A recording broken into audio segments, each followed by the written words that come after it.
Well, hello, ladies and gents, and welcome to the Winter Invitational Finals. Really glad to have you with us today for some events with different region, Toxic this time, cross-regional event, 7v7 tournament, just like the World 7, the same format, but we have teams from different regions, from NA, from APAC, South America. How are you doing, mate?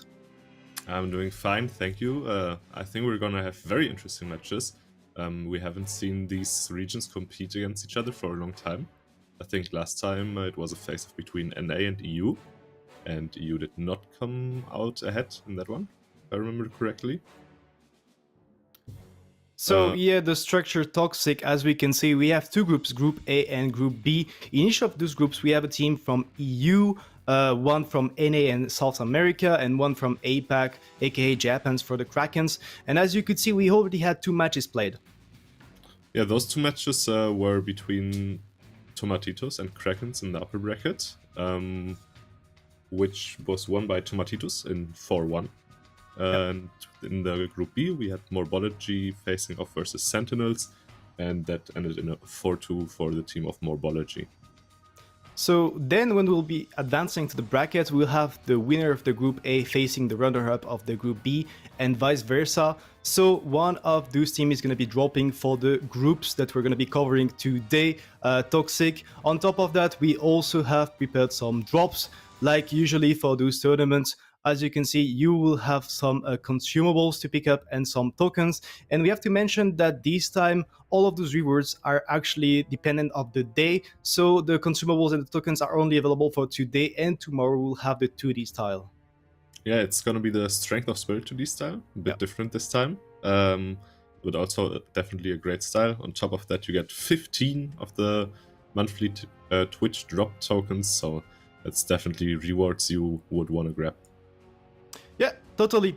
And Toxic, I guess we have two very competent people that are going to be introducing the two matches, the matches of today, because they're well aware of it. Kian and Daki, guys, take it away. Well, hello there, and welcome also in the Casters Corners for the Winter Invitational. I'm pretty interested how today's matches are gonna go, considering, yeah, we've seen some matches against NA in the past, but I think we've been deprived for some time of seeing EU or NA either taking on APAC. Yeah, I don't remember the last time we had the EU versus APAC at any given point when I come to mind. But yeah, it should be interesting, Kihan. Of course, there was two matches already that happened because they were just at an ungodly time for EU.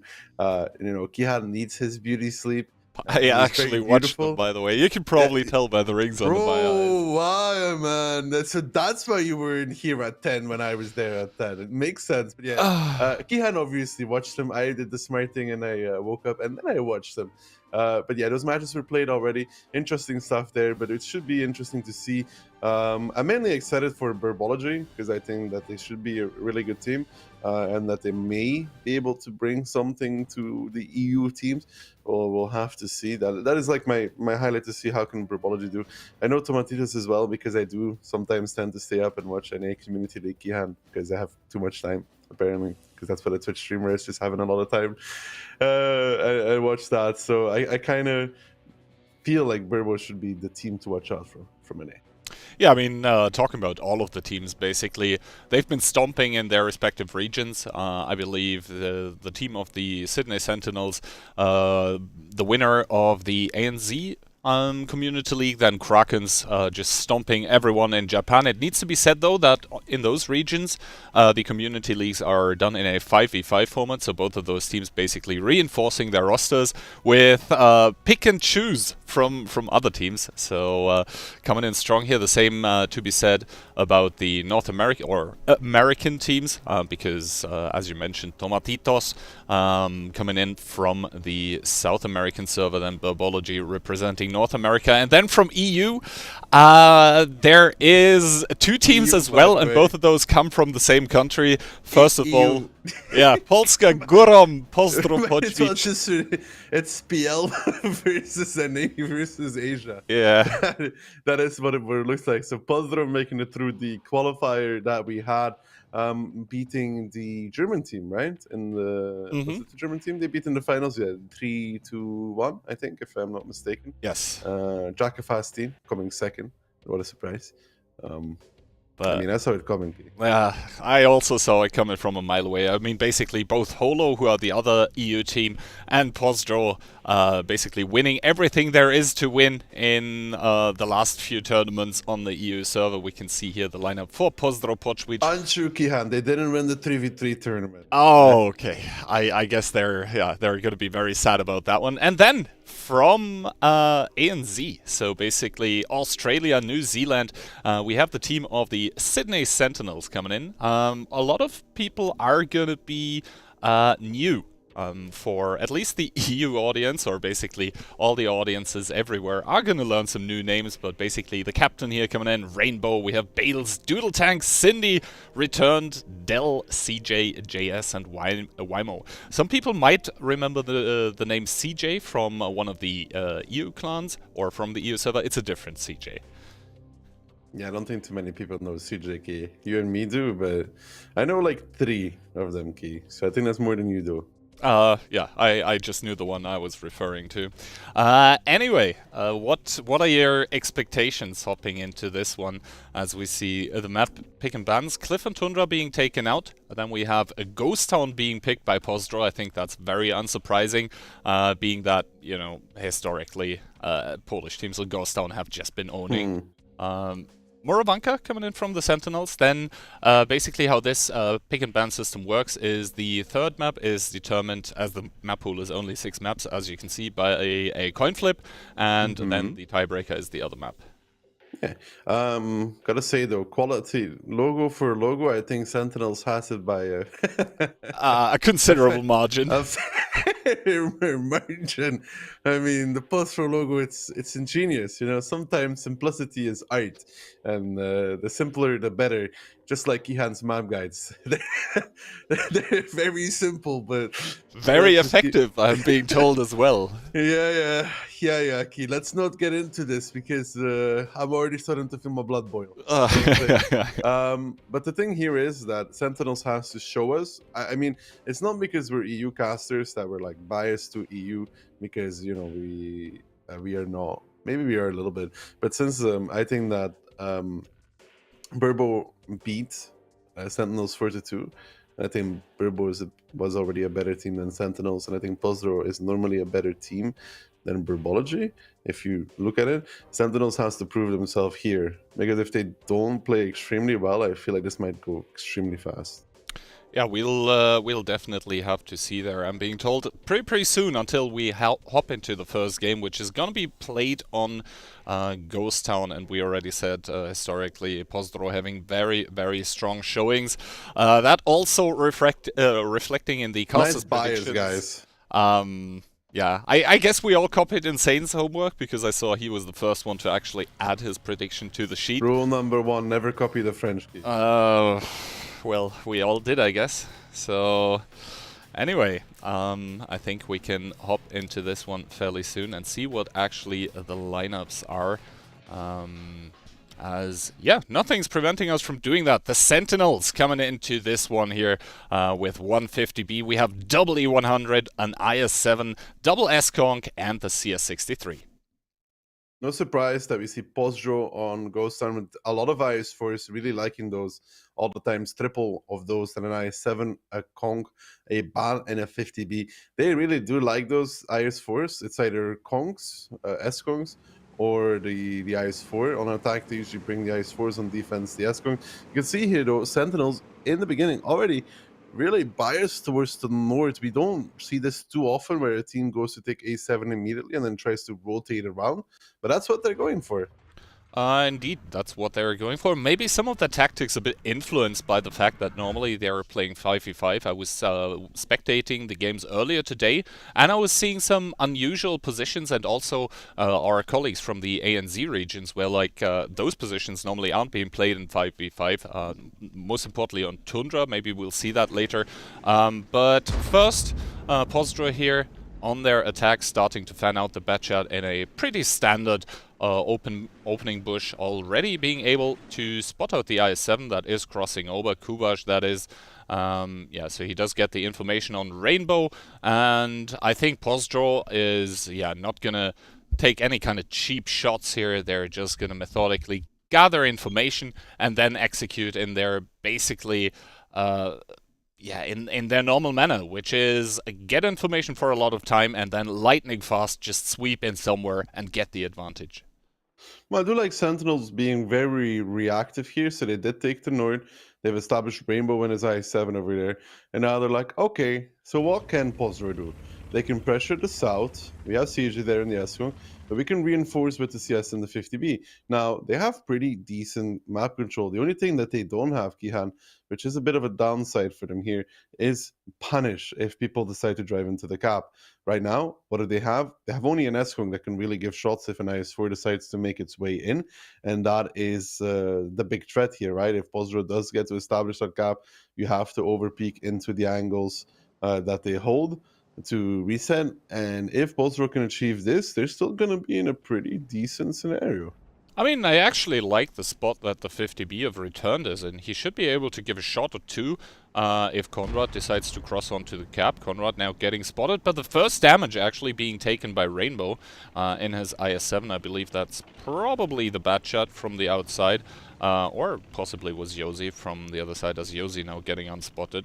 But basically that Batchat is a big problem here for the side of Sentinels, because not only does it passively generate map control, because it's got such good, as CJ takes a shot here by Kono, not only does the Batchat passively generate map control because it's, it rotates so fast, but hold that thought, first of all, Profuse and Baku driving on towards the cap, and as you said, it's only going to be the Super Conk that can actually punish, and to be honest, taking 2 S-Conk shots for getting 2 IS-4s on the cap is not too bad of a trade.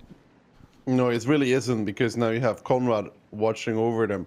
You have Yosi there from the back lines on the left-hand side also providing covering fire, and now these IS-4s, 38 seconds. They've already done a pretty good job, and now Kubash even sneaking through the red line. Sneaky Kubash.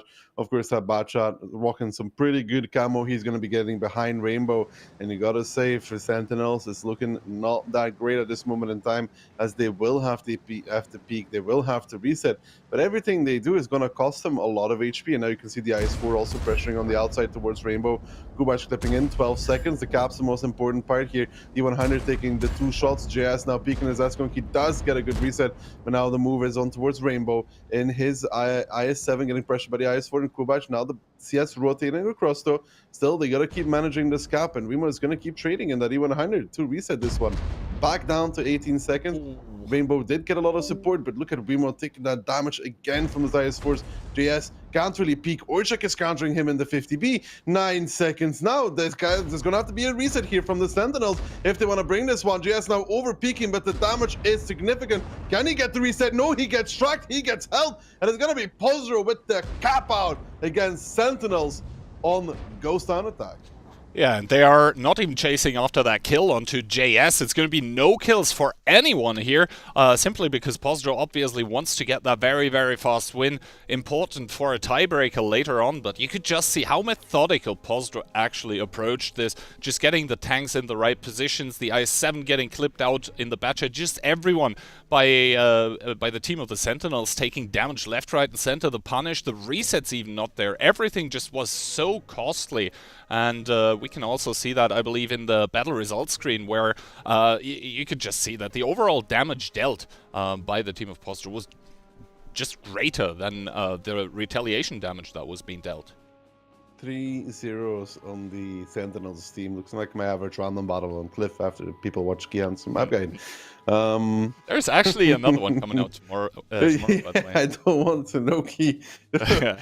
Don't message me when you make another map guide. Right? We got several in the pipeline.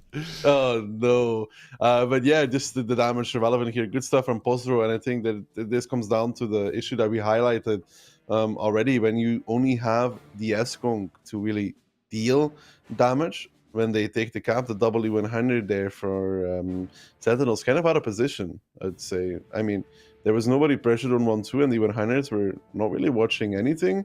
Well, I feel like they should be ready to punish the cap, you know, to remove an IS-4 in terms of HP. If the IS-4 pushes the cap, the 100s would give a shot, maybe they reload a second shot, you know? But now it was just a Kong key, and taking 2 shots on IS-4s from a Kong to put double cap pressure, it's very for free. Yeah, and the thing is also that basically one of the 100s was, I think that was Wymo trying to provide resets onto the cap, but basically every time he peaks, he takes 2 shots as well because he needs to basically flatten out. It's only 100. You know, it's only 100. He needs to play on trades, and trading against a hold on IS-4 is not really what the 100 does very well. Yeah. So yeah, in round number 1, we see. I find it hard to say that after seeing just one game, but we see sort of what we both expected, right? Postdro just playing their methodical game, and we yet have to see from the team of Sentinels what they're actually made of. Because heading into this one, obviously that team they're here for a reason. They're performing very, very well on their own server. It should also be mentioned, as this is international and it's not a LAN, we are playing this one on the US Central server. So basically, both teams should have sort of the same ping. Yeah, and I mean, it's not as bad as people make it sound, honestly. Most pings are very manageable, especially in World of Tanks. And I don't mean that in a bad way. I just mean that, you know, it's not a headshot game, you know? Yeah, no, it's a slow shooter.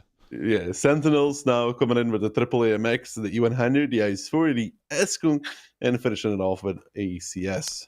Meanwhile, on the side of Postdro, we see that W100 getting whipped out. We have the IS-4, the double S-Conk, and the double CS.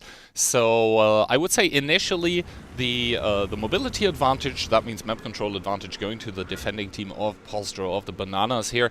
But then again, those E100s are very efficient when it comes to engaging AMXs, because yes, the AMX after the buffs and even some of the nerfs recently, it's a pretty good tank, but the one department it's actually lacking in is penetration, even on the special AP shells. Yeah, it's about 300, I think, yeah, on 296, something like that. Yeah, it can penny 100 thirds, but it's not very reliable at it. It's more of a gamba than anything else. But here, Sentinels in the beginning taking A0, establishing positions with their AMXs through the outside so they don't get spotted. Not sure exactly what they want to do. Return, I mean, Kono does spot them out. Firing back on blind, not really going to be hitting that very often. Kono is obviously going to see that the S-Funk is looking at him, not make the mistake of sitting there for too long, you would hope. And fall back now, you can see Sydney and JS pushing up, unspotted. See Kono. Yeah, I mean, Kono is just going to reverse out of that one, just keeping spots onto that S-Conk. The thing is, though, we saw a few explosions on the 1-cap here already. That means that basically the players of Postdro are starting to whittle down all those destructible buildings there to not give any unnecessary cover to the team of Sentinels. And yeah, if we take a look at the minimap right now, the Sentinels, they are trying to set up somewhere around the 1-cap, because I don't think right now they have the surround on that 2-cap to basically did what Postdro did and just have tanks on the cap, and then around there you have people to cover. And so I think it's going to be more oriented towards the 2-cap, as Rainbow does take the first shot of damage here. CJ, though, getting pushed in, immediately losing his driver. So it's a one-on-one right now at the cap, but the E100s also have something to say about this. Actually, not a lot, though. CJ making it into the cap behind the rubble. 2.2k HP remaining still. And that is going to force Postdro into a reaction. But if we also, once again, take a look at the minimap, we see that not all of their tanks are engaged right now. Namely, the 2 tanks on the 1 line, they can still rotate. Yeah, you can see Sunny and Jess here also closing up, though, still behind Rainbow. Conrad leaving, Yosi still watching. There might be a moment where they want to spring something on towards Orchek in that IS4. He's the one that can reset the cap. Now the S-Conk is coming in, the return to counter Orchek. Just give a big shot there on towards that IS4. And there's going to be a rotation here on towards the K-line by the CS from Postdro. He's going to start taking towards the south to counter that E100. Wymo will not be able to just sit there like this because he's only going to deal with Kubash on the side. That's a big pen from Conrad even. He has to back off. He cannot stay there. Oh, another pen coming out. I believe that's the CS from the sidelines, actually forcing Wilmo off the angle. And as soon as that happens, it's only going to be Rainbow who will be able to punish Conrad for peeking onto CJ.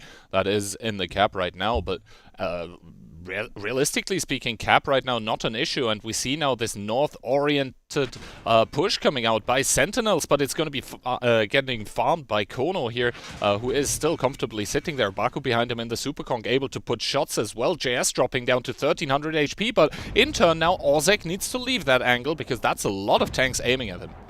Actually, Orchek is pretty fine right now. He's in a bit of a hold on. He has Yosi as well behind him in that big fat E100, but it's 3.2k HP, and you can see Sentinels just trading all over the place right now, and Postdro in a pretty laid back position, holding the angles. Orchek backing off. He's fine now. Look at CJ. He no longer has any support in the cap. He's just getting peeked by Conrad in another one of these E100s. And that is where the E100 is actually good. That's where it works. When it gets to trade out this HP, gets to do the damage. Conrad even helping Yosi here in the other E100 with a big shot from across because the E100 is so tall. And I mean, this is where E100 does shine, right? It just gets to trade his HP. It's completely fine with it. It has so much of it that whenever he peaks, he does a big shot, takes one back. It's okay. 3k HP is the way. And Postdro here with a pretty solid defense so far, rolling over Sentinels. Yeah, exactly. I mean, 3 kills for nothing here right now. Conrad, I would say unnecessarily, but still trading it out here, still on a 2-shot here. So, and he can even reverse. And the thing is, once again, not all tanks by Postdro are really properly engaged in that fight yet. They still have a lot of rotationary power with that double CS as Conrad actually goes over 3k damage with that shot on the S-Conk and returned. Now taking even more fire from additional angles. Kubash is going to be able to pick up Wymo, and now it's only Rainbow and Bales remaining for the team of Sentinels, both of them on a one-shot, and you can see Bales accepting his fate at least for the second round. It's going to be 2-0 for Postdro. 2-0 for Postdro, and it's just 7-0 here. I mean, this was a clean defense from Postdro. They seem to be just aware what they need to do, not overreacting, just taking the sound with their CS, and then actually getting to utilize their E100s is the big thing there. I mean, Yosi and Conrad were the battering rams in this on the defense. They did get the trade, and it just seemed like Sentinels, you know, they got the IS4 onto the cap, but afterwards they were like, what do we do now? I mean, Orchek also is not going to sit there to get caught, so that angle doesn't really do much. And you see a lot of teams have something in K4, and the reason why they have something that's in K4 is so they can't have this sneaky CS push up on the K-line and ruin the angle that the 100 had, which is exactly what the CS did. And as we can see here, it wasn't really the shooting or the penetration issues on the team of Sentinels. It was just the tactical positioning that Postdro employed, right? The tanks that were being engaged upon and actively shot at for most of the fights actually were those E100s that were able to stay alive. And the E100, just like letting aside the fact that it's actually a great DPM and damage dealer, the other reason why you pick it is you want it to be that sponge, right? To soak up the enemy DPM, to soak up the enemy fire, and just enable your other tanks to run circles around the map, get those angles, get those additional angles, generate those overmatches, and Postdro is just overall with a great job of doing that. Yeah, and like I said, they actually got to utilize their E100s properly, which was just for the trades. I mean, Yosi, Conrad both having big games there in their respective tanks, and gotta start wondering, Key. I mean, 2-0, it's not... You know, if you're Keyhan, 2-0 is fine. But 3-0, then you're in trouble. Exactly. And that's how Keyhan's logics work. We once had a discussion about this. So basically, when it's 2-0, everything is fine, you relax. But 3-0? Panic. Yeah, that's where the bells actually start ringing. The sirens start going off. Anyway, that was Ghost Town's map pick, though, and we said it before the map was even being played that Postdro historically is extremely strong on Ghost Town, at least when facing off against EU teams. Now we are going to see a completely different kind of map. It's going to be Murovanka. It's going to be Sentinels map pick, so they're probably going to be very comfortable on that one. It plays out very different with all of those bushes everywhere. It was pretty interesting to see this morning, though. We also saw Murovanka matches there, and I think not a single T100 getting picked, which is happening very, very often, at least on EU. Well, I think it's maybe a bit of a meta shift, Gihan, since the map changes. Teams are still, like when we played Murovanka again, if you remember, the map just got changed. So teams are still feeling out the way that they will play it or want to play it. Perhaps this is something we'll see in EU as well. But like a Mobology member said, Kihan, NA meta is usually 2 to 3 days ahead of EU meta. So maybe that's why, right? Maybe that might be the reason why. I mean, definitely. I heard in the same clip it was said that, being a progetto in 7v7 can be very useful as it beats a CS, it beats a bad chat. I've yet to see it, but... Anyway, lineup Starkey, Sentinels coming in with triple M454. We have double IS7, one S-Conk, and a CS. And then Postdro, on the other hand, the big moose, the S-Conk, the CS, the triple IS7, and an AMX M4. No T100, Kihan. Maybe 2 to 3 days ahead after all. Exactly, no T100 on either side. It's going to be Postdro attacking first here, and we see the team of Sentinels fanning out here, sending S-Conk AMX towards the left part of the map, towards the one cap. The Dell with his CS is actually very, very aggressively driving towards that forest area, and because there is no one from the team of Postdro actually going there, that's going to generate a lot of map control, a lot of angles. That being said, though, Kubash, Profutze, they're directly driving towards that one cap. Same can be said for Kono, and Konrad is probably sort of going to be the sponge in that middle part of the map to delay any kind of rotations by Sentinel to try resetting the cap from different angles. Kono, meanwhile, though, already have taken the cross hold down in the one cap, that new hold down position here. So it's going to be Sentinels scrambling to get any kind of resets, as it's triple cap down to 25 seconds already.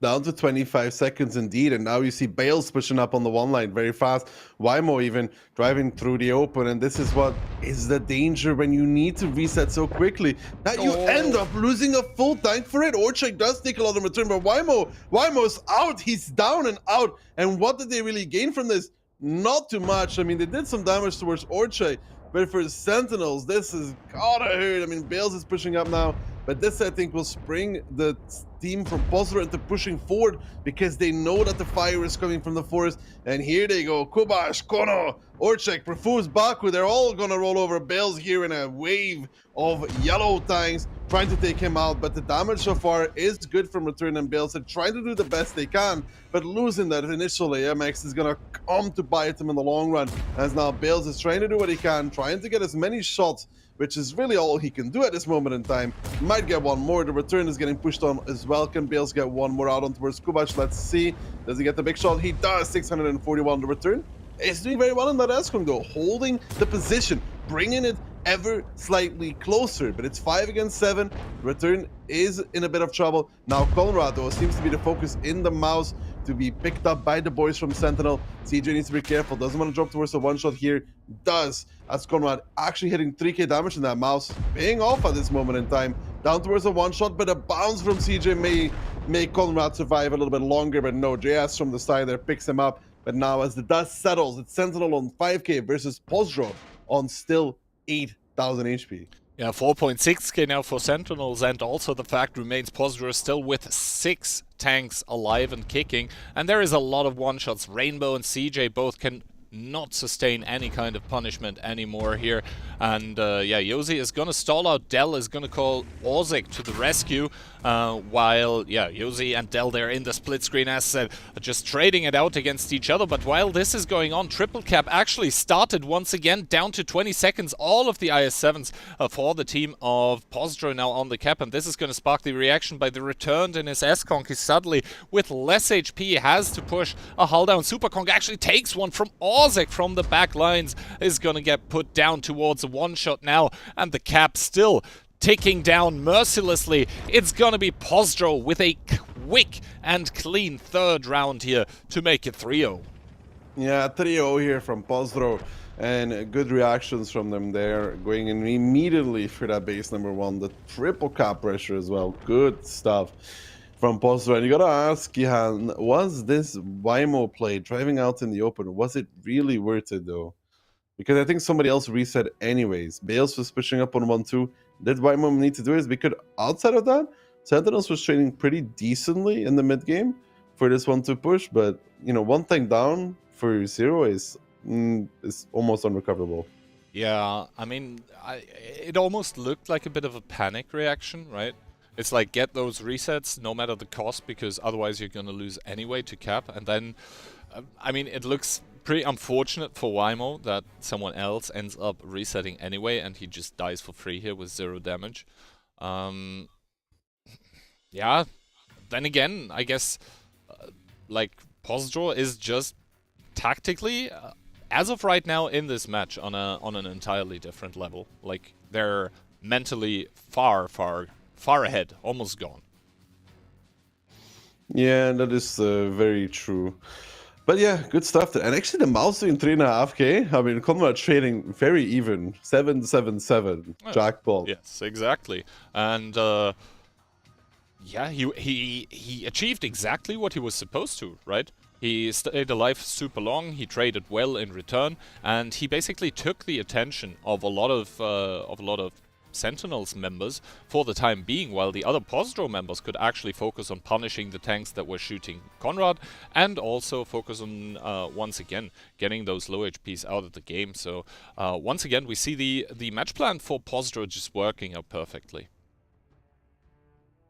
Good stuff for Postdro.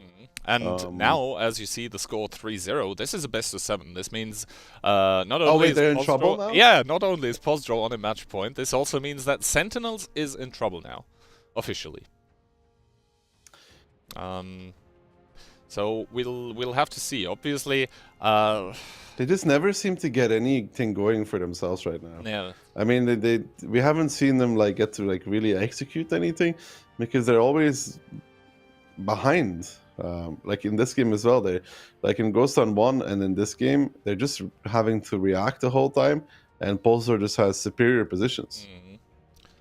Yeah, Postdro right now playing a clean game. I mean, if nothing else, then this is the positive thing to take away for Postdro here right now. That from them, everything, it seems super crisp. The reactions coming in are just, you know, lightning fast. And I guess the goal right now for the team of Sentinels has to be to not drop out of this one 4-0, to at least get 1 point on the board for themselves. They already got 1 earlier today, I believe, on the board at least, so they are not gonna go out 8-0 rounds, but obviously they will put up a show, or will want to put up a show against Postdro as well. Sentinels coming into their attack with triple M454. We have 1 IS-7, 1 mouse as well. Then we have S-Conk and T100. And then Postdro coming in, double AMX, the mouse again, double S-Conk, the CS, and the T100. The mouse seeing a lot of usage today, and that should make you very happy, no? It's one of your favorite tanks in random battles. Who told you that? Your aim told me that. You're more of a slow tank player. Actually, my favorite tank of all time is the Batchat. Really? Yeah. I've got the You only most have battles 30 on it shots. as well. It's like more than 2k.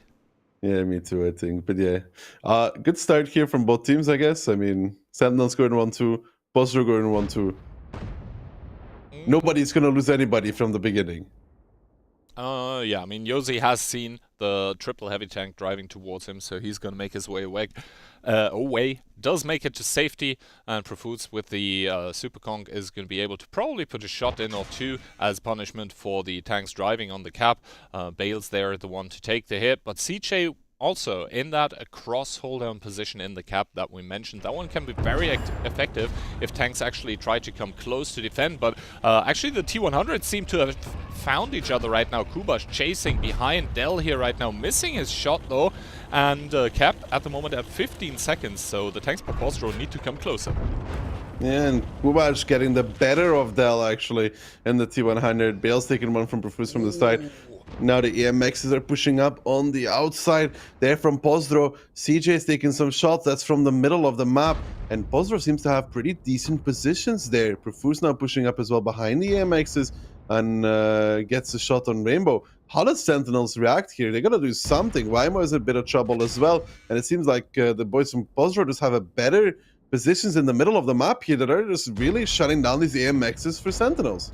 Yeah, right now Sentinels actually was ahead regarding HP for the time being there, but now it's actually Postdro clawing ahead, and obviously Kubash is definitely going to win that light tank 1v1, putting pressure onto Sentinels in the long run, as Rainbow is going to be picking up the first kill of the game. Conrad in the mouse, down and out, has to bow it into the garage, and now Sentinels here, they still got the cap going with one person. Push Profuse? But, sorry? They just need to push Profuse. Yeah. That's all they need to do. I mean, with the return, can push up against Profuse, and then Rainbow and Bales can get side angles against them. At least that's what I'm thinking right now. I mean, you don't want to give Postdro an opportunity to come back into this game, right? And I think that's the way you do it. Yeah. And if return pushes up here, I mean, you take one or two, but CJ's coming as well. Profuse will have to go back, which opens him up to the MXs, but the MXs will have to hit their shots though. CJ needs to be careful because he's going by himself. Luckily for him, Profuse took a track hit, an ammo rack hit, without a repair kit.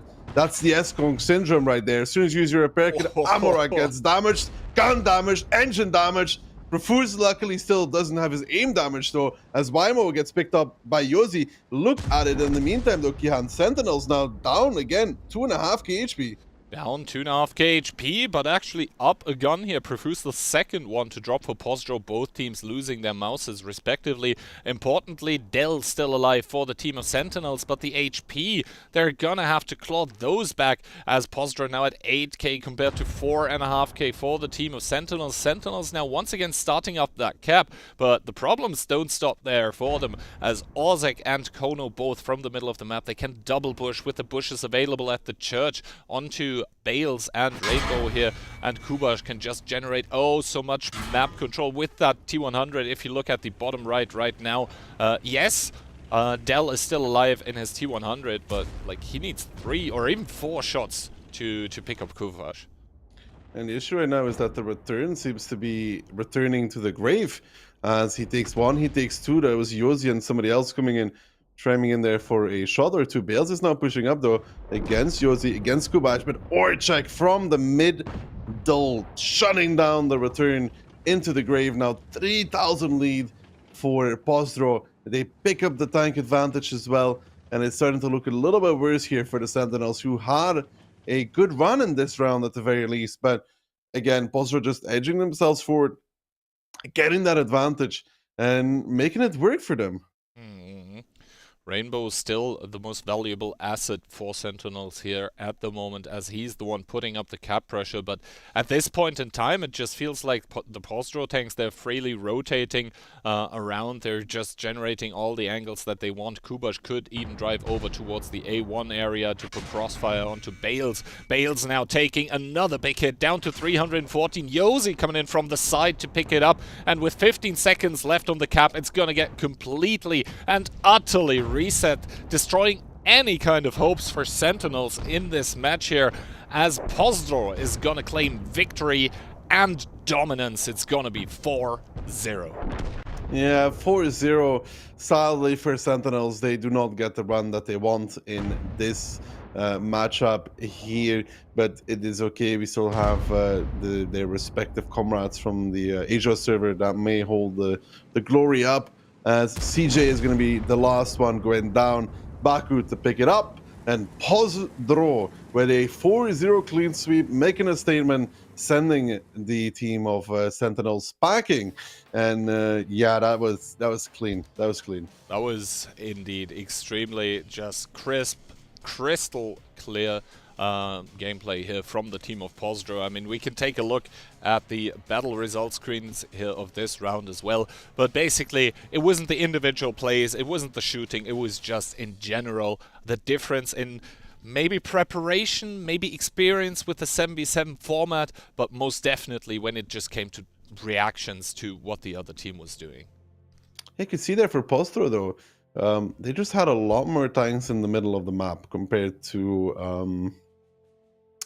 the Sentinels, where in the previous game you saw that the cap was on so fast, triple cap pressure was on so fast, where Sentinels was still rotating, that Postro just took the middle immediately. And yeah, for a time there, Key, that's correct, they were up on HP as well, but I think it took them a bit long to push Perfuse, for example, and but even then, they just got overrun on the middle of the map. Like, they had their AMXs there, they had their mouse there, and you could see the difference there. Kono, Orchek, both hitting 3k. The T100 also hitting almost 3k. Yozi 2.6. And those all were tanks in the middle cleaning up. And once they lost that middle area of the map, they got surrounded again. Yeah, and once that surround happened, obviously, the last hope was Cap, but at no point in this game, after the initial engagements where finally Postro had edged away in HP, or Claude... They would need the return to stay alive to have a chance. You know that Eskong? Yeah. On E1, he would need to get, like, I think he needed to drive down, Key, just accept the shots from the Eskong and survive, and then maybe they could do something, right? Keep put the cap pressure, play off of that, maybe. But once he died, it was really all over. Yeah. I mean, throughout the whole match, it kind of felt like, even when Postro were defending, that they were the ones in the driver's seat, just comfortably able to control what was going on. And every action that came by Sentinels just was met with the perfect reaction by the team of Postro. And on the other side of the coin, the team of Sentinels just wasn't able to find those answers that basically Postro was asking. There was nothing coming that was close to a silver lining here. So yeah, that last game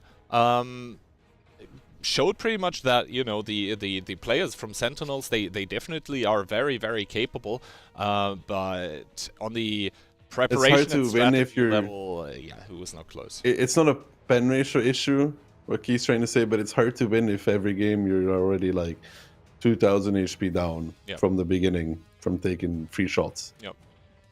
But I think for the time being, that should be enough from the two of us. Maybe our analysts, Insane and Toxic, have more insights. Well, yes, thanks a lot, guys, and that's it for the first match of the day, Toxic, and as we probably expected it, a Polish domination to start with. Yeah, even more dominant than we maybe expected. We all predicted for 4-1, giving Sentinel at least some credit. But I mean, apart from maybe the last Murovanka match, these matches were nowhere near being close. So yeah, Postdro taking the victory in a very good fashion there. They're gonna have confidence to keep playing the tournament, but it's not just over yet for the other teams because we have seen, actually, they played against, oh yeah, so Krakens, they played against Tomatitos earlier, and we had Sentinels that played against the NA team but lost. I think it's like the second lost match in a row for them, so it's going to be very hard to actually come back for it. Maybe it's actually over. We're going to have the structure very soon to take a look at that and confirm as it's coming. Yeah, maybe it's still loading, but I think with 2 losses, there is no chance of them winning anymore, right?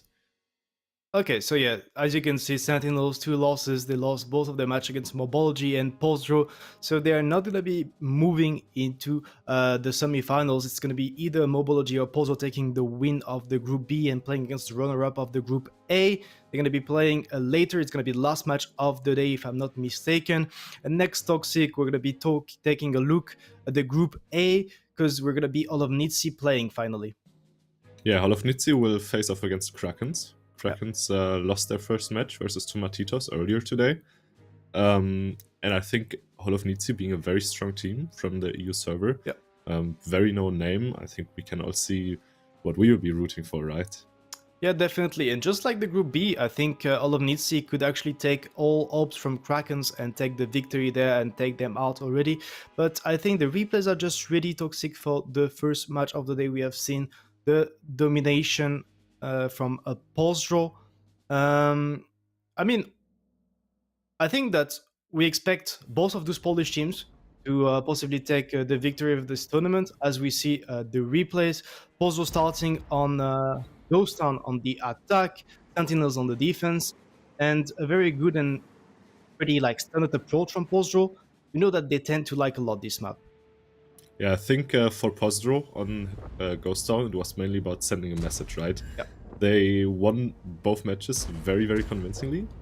They didn't lose a single tank in the first one. They kept it through. I think both teams even still had all tanks alive, but the HPs of Sentinels were down a lot, so even if it came to a shootout, it would have been a clear win. And we can see they were struggling to get any decaps. The E100 was just being outtraded by the Ice Force. I mean, the issue there for Sentinels is that they are trying to rotate over the north, but they don't have any pressure over the south. So Postdro is capable of just having the double cap pressure, and they cannot get any decaps. That's the hinder side scrapping, and that's Eskong from CJ trying to pick. They were just losing way too much HPs. And then next up on the attack, it was a bit similar. You had the positive approach from the side of the Polish team defending, but they actually played with nice for this corner instead of the Eskong. Yeah, and Sentinels only deciding to put one IS-4 in the cap. I don't know if that's the best choice, because you only have so much time, and one tank doesn't really apply a lot of pressure, right? So Postdro still had more than enough time to think through their rotations, and they were just seamlessly perfect. You can see Yosi was instantly ready to face the Sentinels tanks in the back when they were applying pressure to Orzek, and there was no chance of getting out of there anymore for them. I think this is not a bad idea to actually push with those AMXs there, but at the same time, it was not well played by the side of Sentinels, because they had only one guy on the cap. If you want to go for such a play, you need to have possibly triple cap pressure and actually force Postdro out of their position, make them panic, make them bleed, make them pay for the decaps. And that was not the case. Only one guy having the cap pressure, so Postdro, they had all the time of the world to make all of their rotations. And next up on Murovanka, we have seen Sentinels was like a tactic that could have worked. But this AMX, making this move early and kind of suiciding, that actually cost them a lot. Yeah, Daki talked about this already. This was probably a very unnecessary move. They had spots coming from the one line, and the decap didn't even come from Wimo. It was from JS all the way in the back. So there was just a tank thrown away fully. And in these 7 versus 7 situations, throwing one tank completely is very, very crucial. I mean, next up, Bale's making his move over the one line is something very stunned and very fine. He gets straight for a bit of damage, and in return they manage to kill the mouse. And you can see at the end, yeah, of course Postdro is up on HP, up on tanks, but if these AMX were alive the whole time and didn't make such a move, I think that could have gone into Sentinel's way. That would have been actually good for them, because this map is pretty attack-sided, if I can say so. Yeah, it definitely is, and we can see that this match was probably the closest one out of the ones we have seen. I think we might have skimmed over the last one, but that one was also very close. So Sentinel definitely showed that on their pick they can play the map very well. It just was not quite enough to beat a team the likes of Postdro.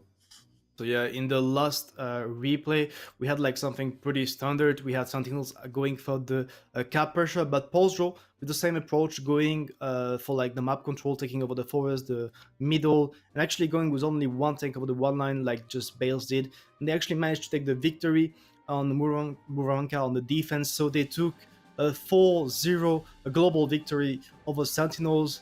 So good performance from the Polish team.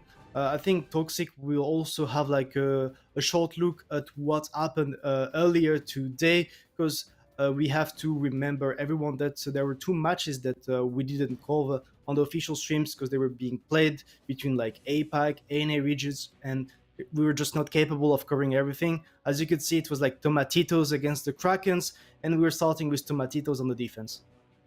Yeah, and this is going to be very interesting to look at, because Krakens will play in the next match versus Nitzi. And we see they opened very aggressively, but they kind of got very stuck in their move. So Tomatitos was just able to push them back completely and just annihilate them from the better positions. So yeah, Tomatitos, the South America team that was facing the Japanese players, the Krakens, and you could see like a very, very aggressive approach on the defense. And maybe Krakens, it could be like the less experienced team that we're seeing in this tournament. Next up, we had the team actually attacking over the 1-2 lines, and I have to say that this time Krakens, their reactions were not that bad. Yeah, they weren't bad indeed. They saw that Tomatitos was maybe a bit overconfident after the first round, pushing in very aggressively, and Krakens was just there to punish them. We see the rotations coming all over the map if you look at the minimap. Yeah. Basically just focusing on putting the pressure onto these two mouse and the AMX, just leaving the IS-4 and the E3 from Tomatitos completely out of the match, so very nice stuff. I mean, yeah, that's where they're actually picking around, if I'm not mistaken. They actually used the fact that Tomatitos were pretty split, even though they had mice and they could take a lot of damage. It was just not enough. You could see the E3 and the S4 out of the fight, like you mentioned, and maybe they were a bit of hopes, but then the team of Tomatitos just took it down on the next map on Ghost Town, maybe a map where they were more comfortable, confident, and you could see that they actually hoped it for Minotauro.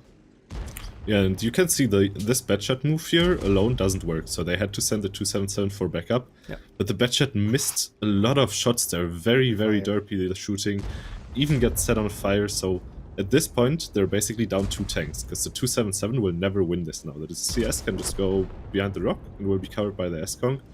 So basically you lose 2 tanks and trade it for the HP and maybe even a kill on the CS. But that's not really a trade I would be willing to take. I mean, at the end of the day, this game was pretty close, but Krakens, they were just out of time, out of steam. You could see Tomatitos, they managed to hold that on their defense. I think that initial move you talked about, you could see at the end of the day, even the AMX had to join to help, and the S-Kong was still fine around the G1 position. So, not the most convincing way to win on their defense, but Tomatitos taking the lead on Ghost Town. Yeah, and Tomatitos going on in the next matches also to win the rounds. It was 4-1. So we can see basically they just clean up here, right? The match is already over. Everyone knows that. And Tomatitos just very calmly taking their time, killing the last few tanks. I mean, if I'm not mistaken, I think that I had to talk about that with Skihen. They were one of the team that was actually performing in the community league from NA, participating there. I mean, Mobology is probably like the best team NA has, like with very good and consistent players. But that's a team that we're going to be having to take a look at, especially in the confrontations that they will have against EU later on. Next up, watching the replays, Toxic, we had Tomatitos on the attack and Krakens on the defense, and once again, it was actually very close. Yeah, we can see the cap timer actually going very, very high, being reset, I think, within the last 10 seconds. But for this reset, Krakens put themselves in a very bad position. Luxon getting in some crossfire here, I think even Sheep being able to put in some shots from the K-line. So they just lose too many tanks for these C-caps, and that's probably where it went wrong for them. Yeah, I mean, it was needed for them to find the decaps, but they were bleeding way too much for it. And at the end of the day, they only had 2 tanks alive, enough time for the side of Tomatitos to cap once again. And to finish this match, it was Tomatitos on the attack and Krakens on the defense on Cliff. Map that we're pretty used to see on the EU tournaments, with a lot of aggression on the mid, but this time you could see that both teams actually did encounter each other at the start. Krakens going around the hill, trying to take full map control, but you could see that Tomatitos had the great reactions. They had all the tanks of the donut ready to punish that CS from Anton. So, good stuff from the team that is surely taking the victory over the Japanese players, and we're going to have to see more from them later on. Yeah, but this is where you see the difference in meta, right? On EU, on Cliff, you will usually have a brawl pretty early on in the match, but here you could see one of the teams swung it around the hill, which is something we are not really used to see on EU. So I'm going to be very interested to see how this actually plays out if they face versus the EU meta, because I don't know if it's maybe actually a good move to drive around the hill if you have the whole EU team going to the middle. If you do manage to pin them there, it's definitely going to be hard for the EU team to get out of there. Yeah, definitely. I mean, it's do or die now for this team, for the Krakens, and let's be honest, they're probably facing one of, if not the best 77 team we have in Europe. It's all of Nitzi with the captain Monster. They also have like a very solid lineup with a lot of experienced players. So I guess it's going to be very hard for them. They have to win or they are out. We will see that very shortly. Toxic. And to introduce the second match of the day, it's time to jump back to the casting desk. Kian and Aki, take it away. Well, hello there and welcome back. Thanks guys, not only for the analysis but also for the rundown of one of the matches played earlier. And yeah, we're gonna go into the second one now. The teams already got announced. It is Nitzi, so the other team from the Polish community representing the EU server. We can see here the Captain Monster, but basically any one of those names, any other team on the server would probably lick their fingers for any of those players. Just a stacked roster all around. I wouldn't. I'd rather play with Kian. Okay, that was unexpected. Ducky, did you have some good breakfast, or why are you in such a good mood?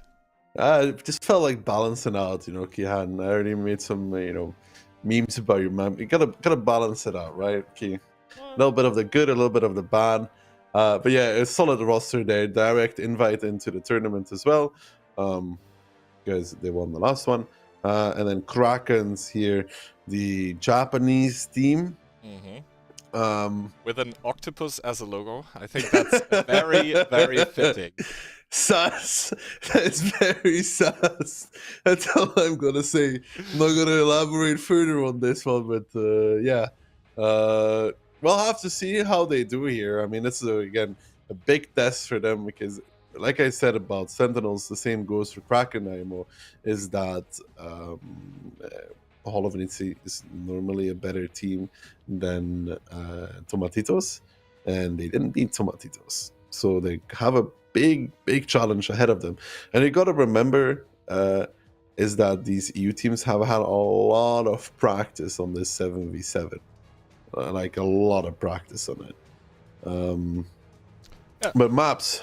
Tundra being banned by Holo, then Himmel's being banned by Kraken, and I'm surprised that we're not seeing Ghost Town immediately from Holovince instead of going Prokhorovka. I mean, they're keeping Ghost Town for the tiebreaker if it comes down to it, so basically, or maybe an ace up their sleeves. Prokhorovka, we saw that played earlier today already.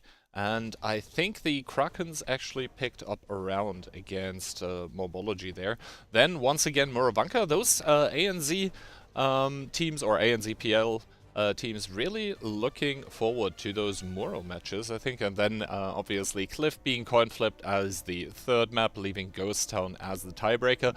The map pool kind of limited for this tournament. That's also down to the fact that basically in between all of those regions, some kind of common ground had to be found.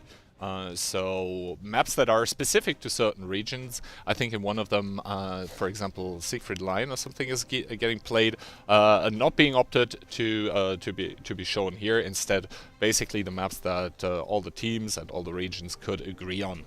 Now, looking forward to this match, how do you think it's gonna go? Because I think once again the role of the favorites and the underdogs are pretty clearly defined. I think Nitzi are... Well, they didn't even have to play the qualifier. First of all, how it worked for the EU region is that Nitzi, being the winner of the past Bot7 tournament, they got the invite to this group stage, and Postdro they had to run through the qualifier where they beat over 100 teams trying to make it through. Where they beat 100 teams in 1v1s? Yeah, actually RT 1v1s on Himmelsdorf square in the middle. That's, that's how you decide stuff nowadays. That's how real men do it. Really? But Yeah. But their new Batcha 3D style that they got from the Christmas box. Exactly. Right? Do you know the name? It's the Constellation. Very cool. But obviously, there's other 3D styles as well in the Holiday Ops boxes. Don't forget. Personally, I think the Super Kong style is extremely cool and well done, and the STRV style coming in as a close second. But yeah, Castle's predictions. All four of us going with Invil, or rather Hall of Nitzi, as the winners. I'm going to be the only one, I guess, with the 4-1 scoreline. I always have a hard time predicting 4-0s, because you never know what might happen. Double Amarak in some round, so I always want to give the benefit of the doubt, but I share your sentiment that Hall of Nitzi should be vastly favored. They should indeed be vastly favored, but they have to make that favored role come true as they bring a T100, a Bat, triple Skunk, and a double IS7 full of Hell of an side. They're going to be facing off against Krakens. 5 IS7s, 1 Kunk and 1 Leo. 5 IS7s. Yeah, 5 IS7s, so a lot of hold-down power, fairly mobile heavy tanks, especially if you mount turbo on them. Then again, Hall of Nitzi just with that brutal hold-down DPM coming out from the Super Kongs. And then we talk about every time it gets picked on Prokhorovka, the Leo 1. It's a great tank, it's an exceptional sniper, but I'm not in love with it in that kind, like in those kind of matches, simply because it cannot really share its HP, it's got no armor, all that kind of stuff. But we'll have to see. We see Mori-chan there getting sent towards the eastern part of the map together with the whole rest of his team. Matya in the IS-7 starting to move down through towards the middle. I think Mentos probably is going to spot him. Yep, spots being exchanged. Mentos even taking a pot shot there. Does probably connect, but does definitely not pen the front of that IS-7. Every other tank from Krakens getting sent towards the hill right now. Morichan delaying a little, same for Anton. They are trying to get maybe a shot or two. Then again, on the 1-2 line already, the Batchat by Hall of Nitzi. It is 1 minute, not even 1 minute into the game, and Monster has already completely claimed that part of the map. Yeah, that's because Mentos does a middle run, gets the spot. The Batchat is spotting the 3 line, and if there's no tanks playing the middle, they immediately know kind of that there is nothing on 1-2 line, because if you don't have tanks in the middle, you can't defend 1-2 properly. And they also have, of course, the T100, and the T100 being that crazy spotter, already one shot taken on the I7. I'll get to my point here, is that if Kraken wants to do this, they're still doing it, they should do it straight. There is no reason to delay it by driving through 0 line. You may think that it is safer, but it actually isn't. It's actively worse to do it this way. Yeah, and you can see here the Leo 1 also getting spotted, taking huge amounts of punishment down to 752. And yes, the Leo does spot the hardening, so initially the Batchat was not going to one-clip him, but you can see here now Ponsky sort of in the middle of nowhere with his ISM, because there is S-Coms everywhere, what feels like. You can see here the Hall of Nitzi tanks, Piotrix and Nether, both of them shooting at those ISMs in the open. Basically free hold-down shots. It's going to be taking some time until Aomushi and Dova are going to be able to prevent those peaks here. And this in turn means that Hall of Nitzi, they've just gathered so much map control. Yes, Krakens, they firmly still hold the eastern part of the map, but that Leo 1, I think he's spotted again right now. I don't think he's even going to make it into the hold down on the hill. No, he's stuck there, which is not that great, because you want the Leo on the hill here to shoot at Sokar in the middle, because he, of course, can pen Sokar. Because an S-Kunk against Leo APCR is spennable. But now Dova and Aomushi arriving here at the rails. But this is not enough for the Krakens. They also need more than this. They need to put... Oh, nice shot there, though. Good shot. They also need to put cap pressure at some point. And now here in the north part of the map, we do see triple heavy tank by Hall of Nitzi fighting off against double. But so far, Aomushi and Dova having a good job, having good trades here against Nether, Piotrix and Piotr. And meanwhile, in the southern part of the map, Mentos took 2 shots for free, and that T100 is obviously a crucial asset moving forward. Every point of HP on those little tanks counts. And now, cap pressure getting started up by one of the IS-7s. It's going to be Yuhei, and Ponsky, he's going to join, and they have that broken down Panzer wreck to basically hide behind. Yeah, it might be working out here for Kraken. They did some good trades here, gotta say. Really making some good trades against these Hall of Nitzi tanks. Now, Sokar joining in the north as well. The Leo didn't make it to the hill now because of the fact that You can't forget. I mean, there might be HP resets though from Never. We'll see. Nice connection there. The Leo made it onto the hill because the T100 was pressured back. And now I'm gonna say, Krakens here evening the odds. Yuhei there though, stake a pen. Not sure who he was from exactly. I think Never still has a pretty decent angle against him. I'm not sure if they have somebody to really counter this this S-Conk right now. And now Nitzi trading back a little bit here, making some trades. And I think it's mainly Never in that S-Conk. It's just laying down the law in that hold on S-Conk as he is just getting frequent resets. Now Mori-chan moving closer as well, trying to get an angle on towards it. The S-Conk even coming from the south-hand side of the map. But so far, actually, so good. A big overpush here coming from Nitzi. And Ayomushi here almost made it across, but I don't think that was even the play for him, as the S-Kongs just rolled back. Sokar Never, monster combination coming in and picking him up. And now Piotr taking that A7 hold on is going to be a real troublemaker for the boys of Kraken to deal with that I7. And I don't think that was the play from Ayomushi. I think he just had to stay and face it out, at least force the Bacha to commit in, because now you can see that I7 arriving onto A7, allowing them to get resets onto Yuhei. And now Kraken, who have done a good job at trading, are starting to trail in HP, trail in tanks. Another shot on towards Mentos though. That S-Conk doing some nice moves in the middle of the map, and it would have been awesome if they had a Leo with actual decent HP here. Nice shot again coming out from that S-Conk on towards the I7. Mattia there, good shot on towards Piotrix as well. Piotrix tracked, Piotrix held. One more will pick him up, but he does get saved. Piotr over peeking, taking a ton of damage as well. Now Sokar coming in, wants to pick up the kill, doesn't get it, and it's all even again in terms of HP, and Krakens is doing a damn good job here at trading against Nitzi. Yeah, the only problem, the only thorn in the sides of Krakens right now is that T100 is Mentos in that T100 LT. That's just putting shot after shot after shot into Ontan, and that is going to eliminate another crossfire angle here. Matja overpeaking onto Karolf, doesn't get the connection either, so Karolf is going to remain on a two-shot for the time being, and you can see Monster in that bat already rotating around. He still has so much HP. Actually, the healthiest tank on his own team. Cap still taking down 45 seconds here, and oh, you can see just the modules, the crew members just damaged, broken, battered, bruised for the side of Krakens, but so far managing to hold on. Ontan taking a swing at Mentos, does not seem to connect here. Mentos from the backlines trying to provide cover and fire support as well, but Nitzi starting to edge away. Just as I say that, it's gonna be Never to drop here, so the score in tanks is also gonna be 1-1 all even, but it's only 1 minute and 25 seconds here, and Krakens, they need to make it work. Cap is not gonna be enough anymore, as Karolf puts another big one into Matja. Yeah, imagine if the Leo had some HP at this point, Kihan. All of the HP he took in the beginning for free.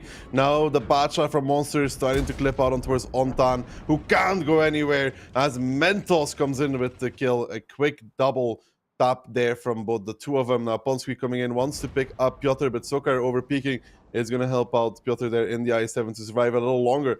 I gotta say, Kraken, they did pretty well here, Key. But imagine if they actually just drove straight from the beginning.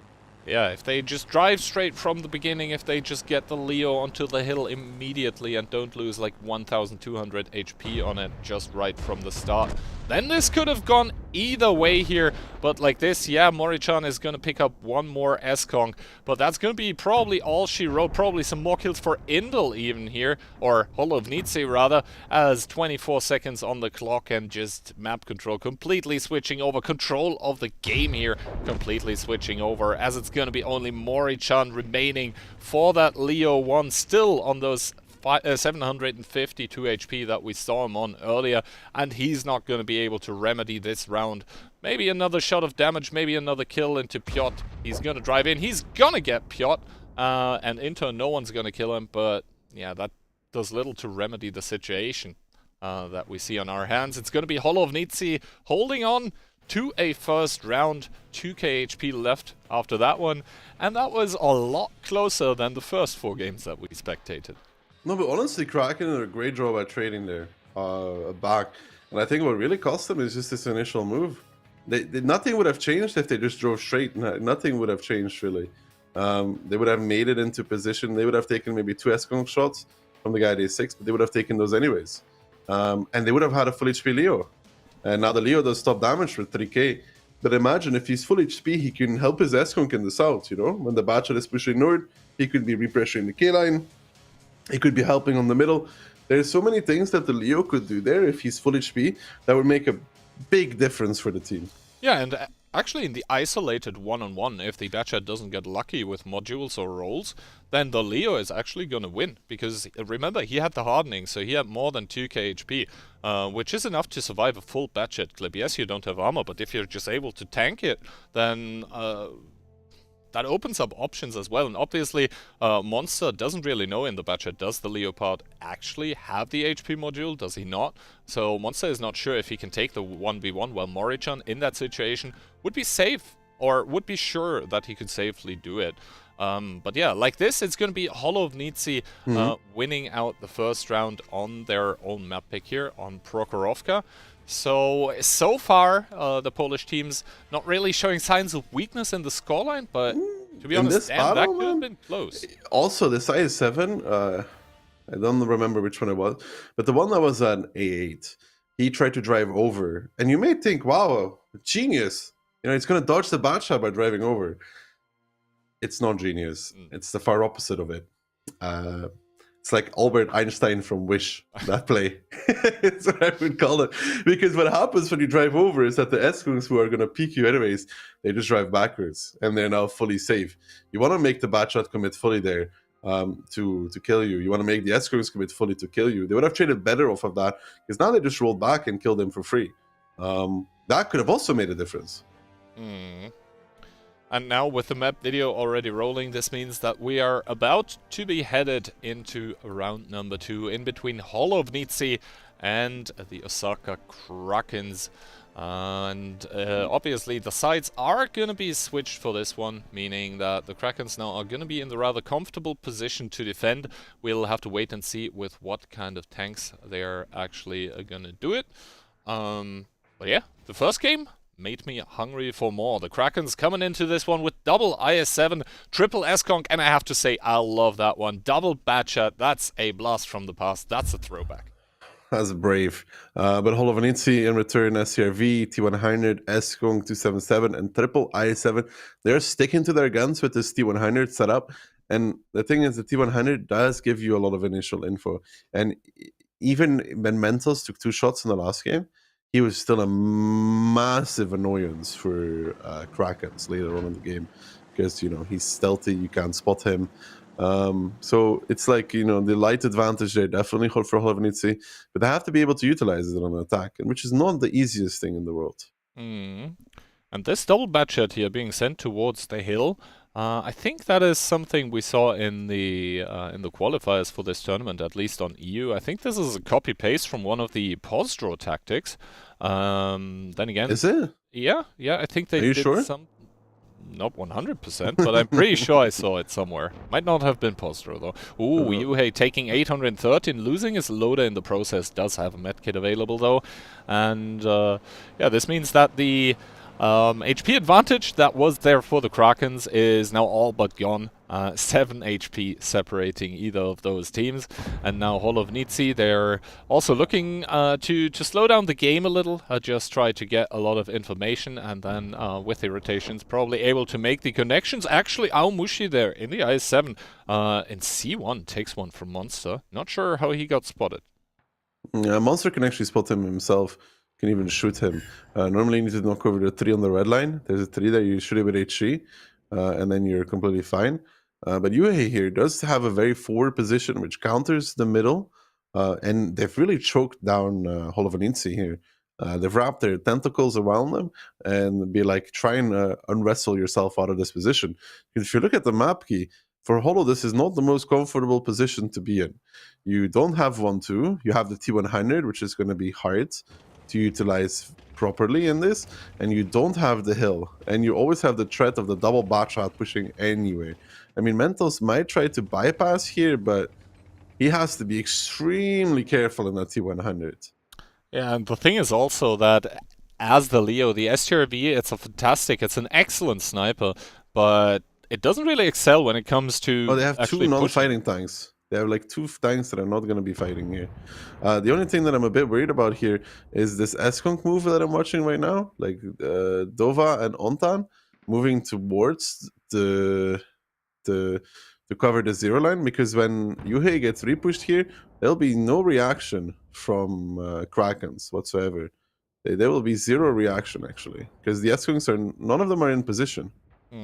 Piotr and Never now not even getting spotted. Piotrix is gonna set up nice and cozy in H1, correctly felling the tree. Wonderful play there. And now Piotr and Never are actually gonna be 2v1 engaging Yuhei here. Probably taking one shot from the back from the IS-7 in C1, but that is probably gonna be it, as Yuhei trying to keep Piotr on that ridgeline, but he's not gonna be able to monster there also with the overpeak, meaning that Yuhei now down to 695. He's maybe able to do another one, as he does into Never now double ammo racked, so definitely not getting another shot out of this engagement. Meanwhile, though, Mentos has taken the E1 position in the T100, providing a lot of info. Krakens trying to overpush here, or overpeak rather, from the middle with all those S-Conks. The double Batchat seems to have found Carol in his S-Conk. We'll see if they are able to make all of their clips. They seem to be able to do that, and this means that yes, Yuhei does get answered, and yes, 2 Batchats are going to be able to roam the map, but Aomushi probably the next one on the chopping block, as Matja in the middle has taken a lot of damage, and Dova also down to a 2-shot.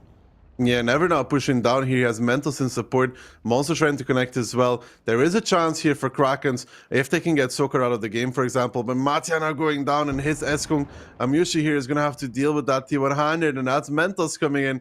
Like we said, that big T100, well, big, can be extremely annoying if he's left uncontested. Amushi bouncing a shot, Never also not connecting. But now we need this double bat shot here to come into the game, because when Amushi dies, it is going to be extremely difficult to recover from.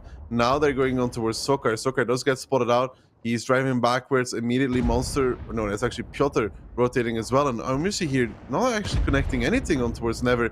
Finally getting a shot in, but little too late at this point. I mean, that T100 is just so annoying for him. Yeah, that T100 taking swing after swing after swing into the side of the IS-7. Yes, Aomushi does get another nice roll, but the T100 being ever so annoying, and now it is Never to pick it up. This means it is 3 for 1 kills right now, and 3.4 KHP only remaining for the team from Japan. Meanwhile, Hall of Nitzi just sitting comfortably still on 9,000 HP. Their STRV, the Krakens probably have the info as to where the STRV is, as Piotrix from E1 is probably able to farm, or at least shoot at those Super Kongs, but the problems don't stop there. The double Batchat, that is the most valuable asset for them, is actually spotted out, and this just removes any kind of, basically surprise effect, surprise moments that they could do on Hall of Nitzi. Now, just brute forcing here with the amount of HP that they have. They're just driving over the remainders of the Kraken team. Ponsqui now looking to get a pickup onto Mentos, looking for the exposed T100 LT, but Mentos actually starting to show Ponsqui that he's not going to be picked up as easily.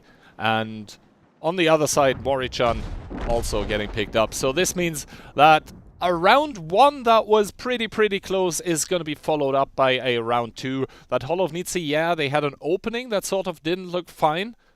Well, until it did. I think the thing there is, it's an oversight, IMO for Kraken. We talked about it as well. So Hall of Nitzi has a T100 and has an STRV key. Now, that doesn't leave them with many pushing tanks, per se. They knew that there was an IS-7 in the middle. So how many tanks does Hall of Nitzi have? What positions did they know? You know there was a guy in middle, they know there was a guy in 0 line, right? You know that they have a T100, and you know that they have an STRV. They're not left with almost anything that can push. And they should have realized that. And I said that these S-Kongs rotating back towards the 7 line would make sense if Hall of Nitzi lineup was one that could push over 0 line, which I don't think Hall of Nitzi's lineup was.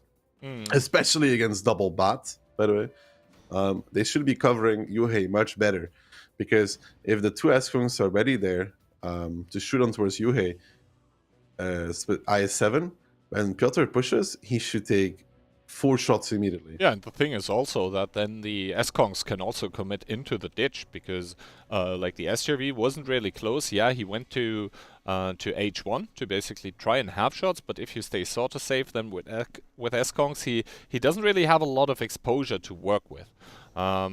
Anyway, though, that means map pick for Prokhorovka being converted to 2-0. Now we're heading over to Murovanka, and yeah, the Krakens picking that is obviously an indicator that they are looking forward to playing that they possibly are a lot more comfortable on it. Well, I kind of liked what Kraken is doing so far, showing us some decent stuff. I think, like on Proco, they just made one mistake there. You know, if the S-Kongs are better positioned, they kill at least one of the Russian heavies pushing into the dip or make him low HP. Then they push over zero line. You know, like they kill the S-Kong and it's game over. They actually just straight up win from that. Like it makes sense because then the rest of the whole team is stuck in the hole. You push the zero line with the bat shots, you kill that guy, then the I7 in the middle becomes isolated, and after that it's just very much chilling for Kraken. So I kind of like what they're doing so far. Seems like they, I mean, compared to Sentinels, I'd say that they have better shots so far. But to pick up a round, they're going to have to make that one less mistake. Exactly, because Nitzi isn't going to be making a whole lot of those. At least we wouldn't expect them to, then again. Murovanka, as we said, has been changed fairly recently. I think the meta still is evolving, has not been properly established. So if there is a map on which misplays might happen, or wrong reactions, it could as well be Murovanka. Yeah, I mean, it's very possible, Kihan. Very possible. Lineups will tell us a lot from what we saw before. I think we might see Holo play kind of the same as their comrades. No, from Postdro, no, very different. Krakens, double AMX, double, quad I7 actually, and an S-Kong. And for the side of Nitzi, we have the 2277 paired up with S-Kong, CS, once again the SRV and the T100. So this means that the spotting advantage definitely is going the way of Nitzi, but basically the brunt force advantage, as I would like to call it, is going over to the side of Krakens, bringing not a single different tank, it's just heavies. Just heavies indeed, and that is on their attack. And you gotta think about it. Look at the HP difference from the beginning of the game, okay? Yeah, I mean, 3k HP is sort of like that. 3,000. And the thing is, though, they're not doing the opening that you would sort of expect with 7 heavy tanks, because basically how the caps work is that the 1 cap is more like a bruiser brawler kind of cap, and the 2 cap you actually want to work with a lot of camo there. You want to work slowly, you want to generate exposures by the enemy team.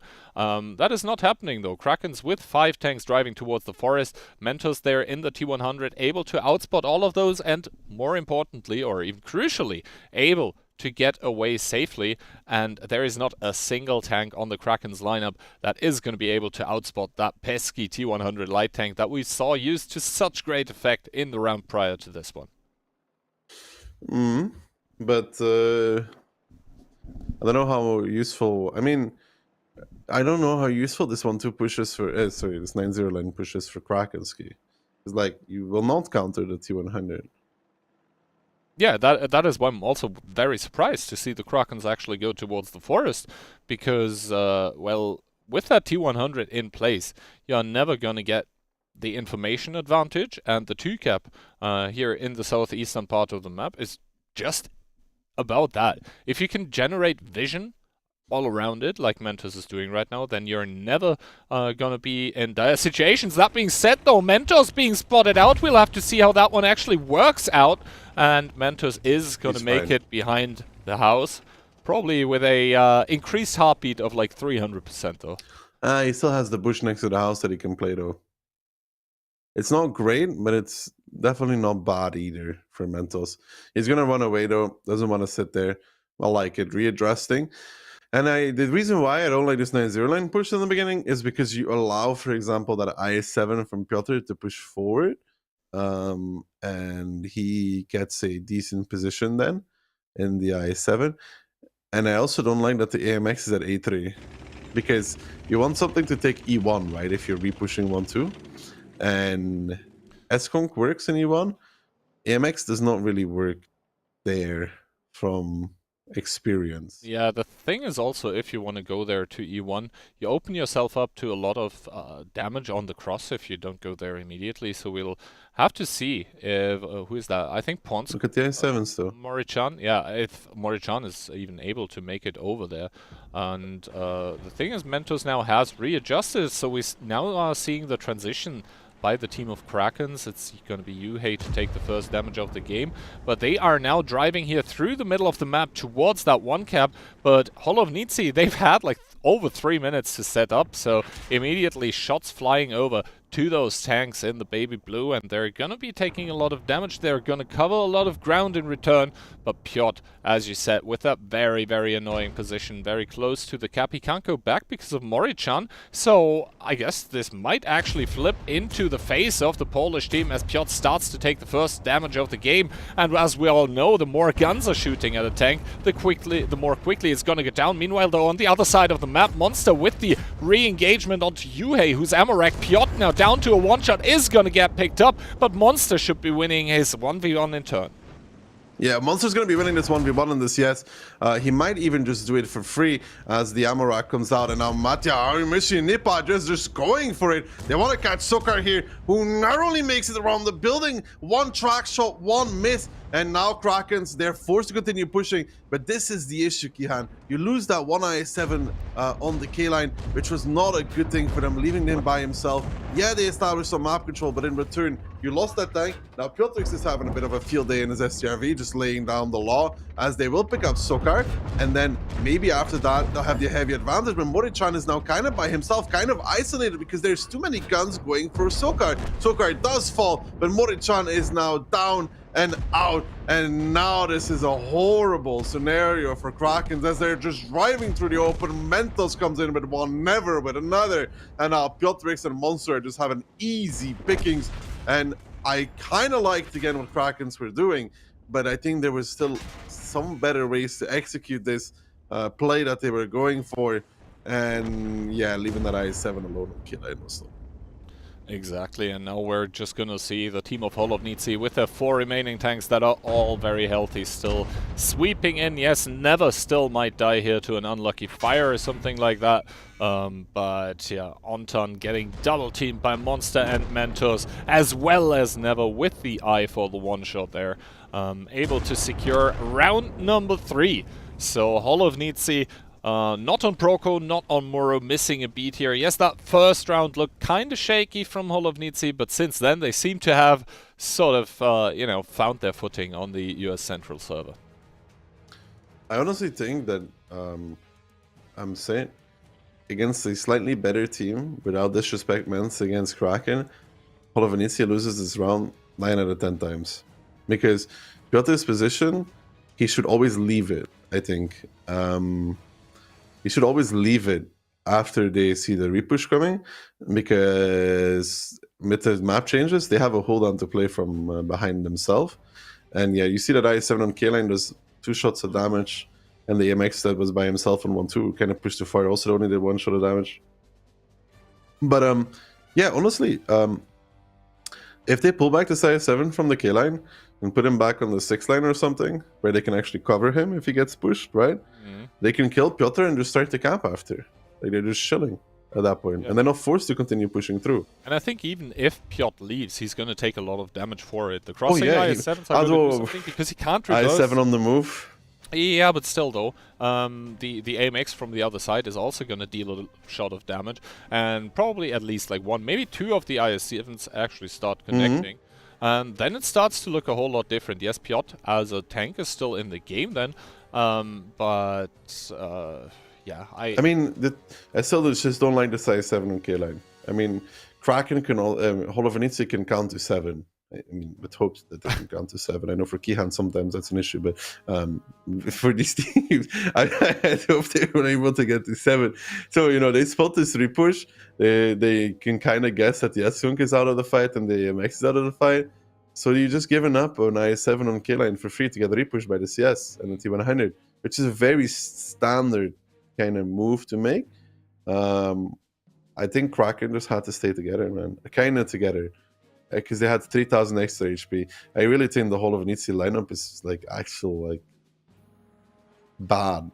I hate to say it, but like this T100 SCRV combo against a team that plays 7 heavies against them is going to ruin their life. Yeah, and then Because the SCRV T100 is hard to play around. yeah, and then again, as I said during the battle as well, I didn't understand why there was this heavy forest commitment coming out initially by the No, side.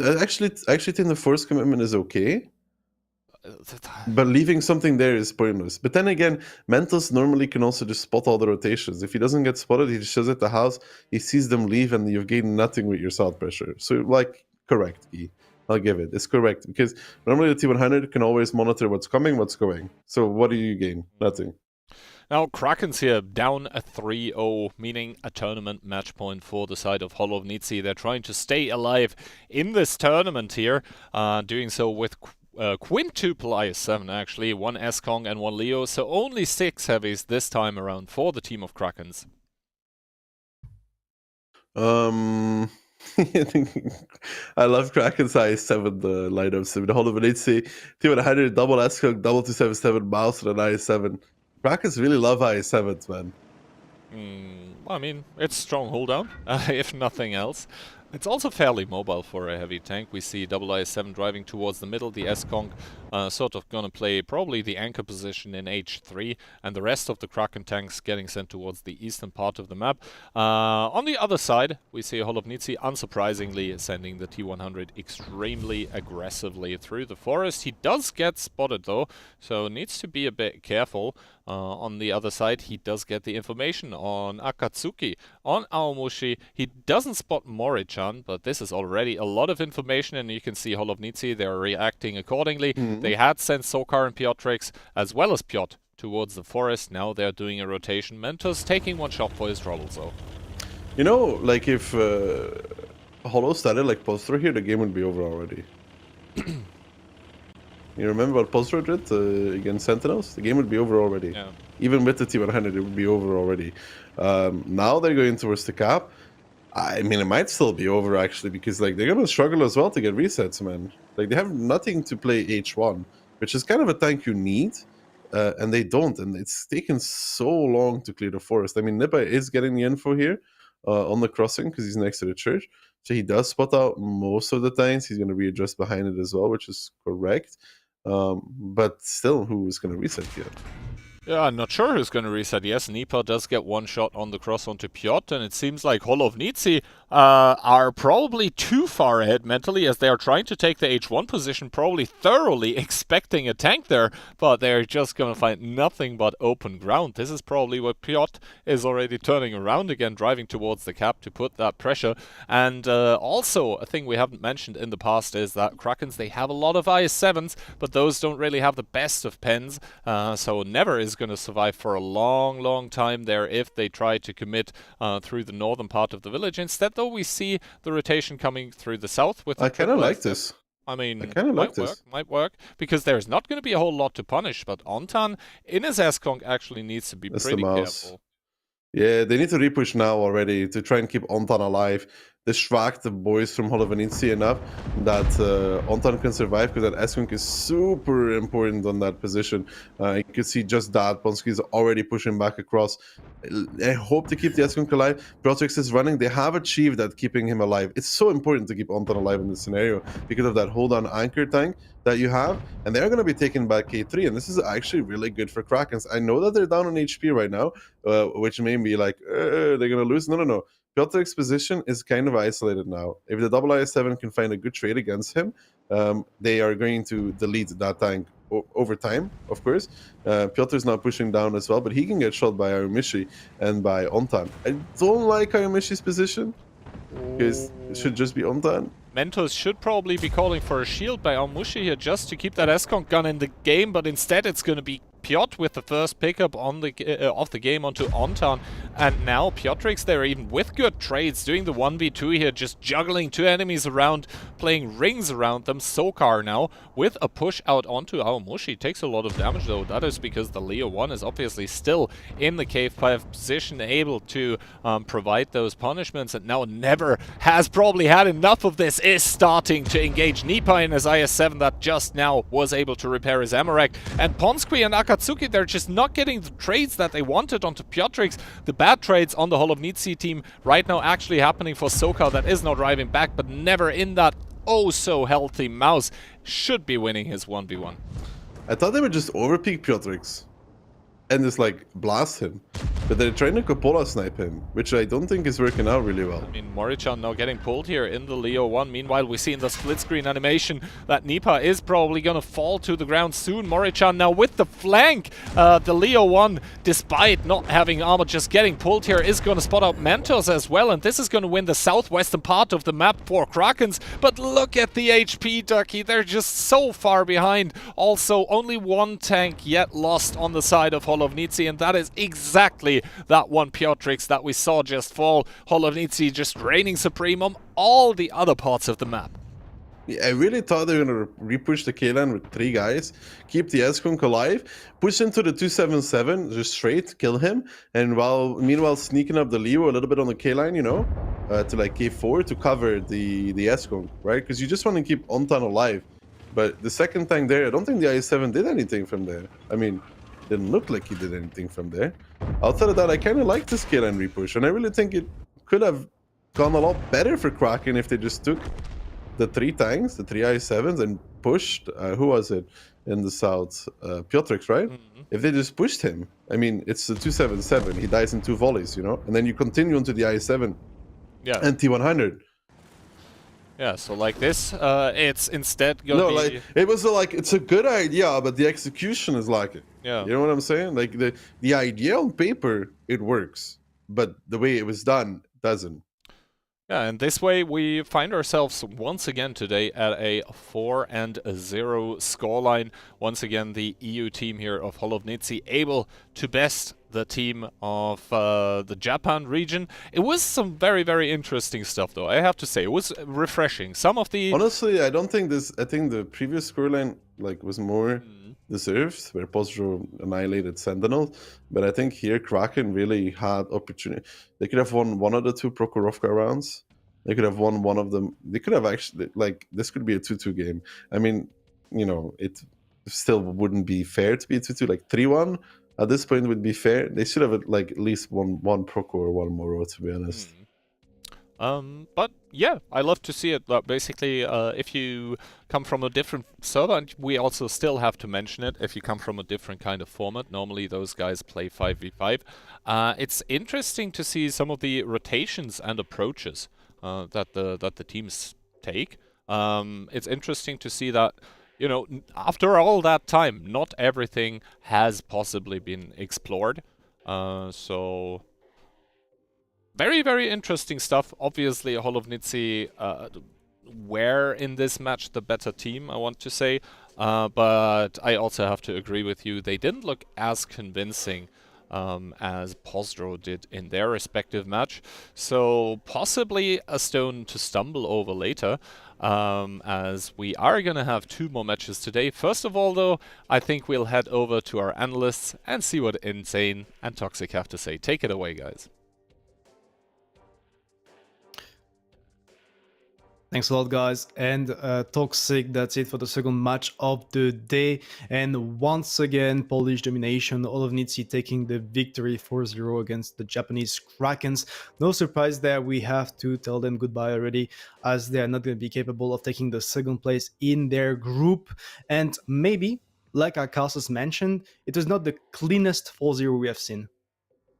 Yeah, but it was 4-0 nevertheless, and that actually means for the standings that both of the ANZ and APAC teams are out of the tournament, and we will be seeing the EU, or rather Polish teams, face off versus the North American and South American teams tomorrow as well.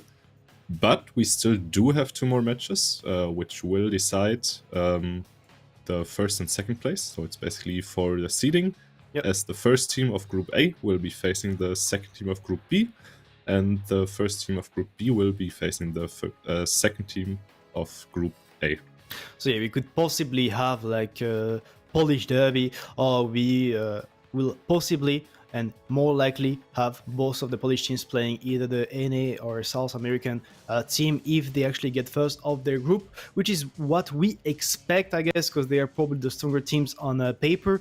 But we will have Mobology later, which is like the strongest NA team, and Tomatitos right now against all of Nitzi, that is going to play the second match in a row, that actually played pretty decent against Krakens earlier. Yeah, and actually playing two matches after one another can be very stressful for players. And we saw, as was mentioned already, that Holo maybe not really on their greatest performance today. I mean, they did win 4-0 still, but I think we've seen better gameplay from them. But that being said, I think the replays are ready, so let's jump right into them. Yeah, well, talking about all of the performance, we can actually take a look at the replays Toxic, and we're starting on Murovanka, the map that the Polish team picked, and they were on the defense, and you could see they had this like pretty standard approach with the light to take over the map control straight, and from the side of Krakens, they decided to go over the base 2 with a full heavy lineup in the Leo. Yeah, I'm not really a fan of this. Basically, the Batchat from Nitzi took the entire map control after like 1 minute already. And at that point, it's just the rail trading game. We've seen this a lot of times in the past, but Holo basically had the controlling side here. They were, however, being traded very nicely by Krakens. Kudos to them. They did not give Holo the win for free, but I never really had the feeling that this match was out of the hand of Nitzi. Yeah, I mean, the HPs, they were looking close. Maybe there were a few mistakes made from the side of Nitzi, but also from the side of Krakens, like the I7 at the rail line trying to go over instead of sitting, staying, and forcing the Batchat to jump. But to be fair, the Polish team, they had control all the time on their defense, and then on the attack, I think Krakens made a mistake with this defense, with their global approach. Like, if you play such a lineup, you want to be constantly proactive, you want to be constantly pushing, even if that could be a bit of gambles at some point, like the Batchat's pushing the 0 line. You have to. You're facing a light, he's gonna gather information for his team, he's gonna tell where everywhere he is, and all of Nitzi, they had all the time of the world to make the right rotation, the right push, and they did over the 3 line. Yeah, Kian mentioned earlier that this Kraken strat was played by an EU team in the qualifiers, and also really did look like that. It looked like Krakens were basically playing a strat that they had seen, and they've seen it work, but they didn't really know how to make it work, you know? They had the lineup and everything, but as you said, like, with 2 Batchats, you really do want to be the one making the plays, and not just sit there and wait for your I7 to get jumped. Next, we were on Murovanka, the map that the Japanese picked. Just same for Sentinels later on. EU not really a fan of that map maybe, but at least playing well on it, because it was against again a 2-0 domination for the Polish team. I think Piotr made a mistake there to commit into that position. Maybe a mistake because they were playing against a way weaker team on paper. Like you mentioned, that could have paid off for the side of Krakens if they didn't keep that I7 over the kill line that is dying here for free in a 1v2 or 1v3 if we actually take in consideration that the SCRV also had shots. But all of Nitzi taking the victory in their defense, because you could see later on Krakens, they tried to keep pushing, but that crossfire was just very strong with the SCRV covering. Yeah, I felt like that Piotr could have maybe tried to drive out more towards the top of the map. It would have been very costly, but maybe he would have gotten some more time for his team to put in damage versus Krakens. Moving on to the next match though, we can see that Krakens plays a very unusual defense. They left the 1 cap completely open. Nitzi not expecting that, because it's, as I said, something very unusual, so they didn't take the cap straight away. I think if they did, this would have been over probably within like 2 minutes. I mean, yeah, in this actual scenario, it would have been over very like straight, because they didn't have anyone on time to decap, and they would need to suicide the tanks one by one to do so. From the side of all of Nitzi, you could see that they actually kept pushing, and they took control of the kill line, and they actually made the correct play to some extent, because from the side of Krakens, that was the rotation they actually played. They tried to push back over the kill line, but they were bleeding so much for it in return. You could see that Mouse in the middle of the map alive the whole time, causing troubles for the side of Krakens. Maybe they could have had a different approach, push over the 4-5 lines, take down the mouse, and get the decaps over F3. But good stuff from the Polish team. Good way to play on the attack, actually expecting that kill line repush and countering it perfectly with the positioning they had. So that's basically it for the Polish team of Nitzi against Krakens, taking the victory 4-0. But now they may have like a pretty harder task. It's going to be against Tomatitos, the South American team. We have seen a bit what they did earlier today, taking the victory over Krakens. We have seen some replays on Himmelsdorf, on Ghost Town, on Cliff. Maybe we get to see those maps again. I mean, they did show that they were able to do very good rotations in those matches. So I think it's going to be a very interesting match to see, especially if Hall of Nitzi maybe does some mistakes and Tomatitos can make good use of them. I think we might actually have a close match on hand.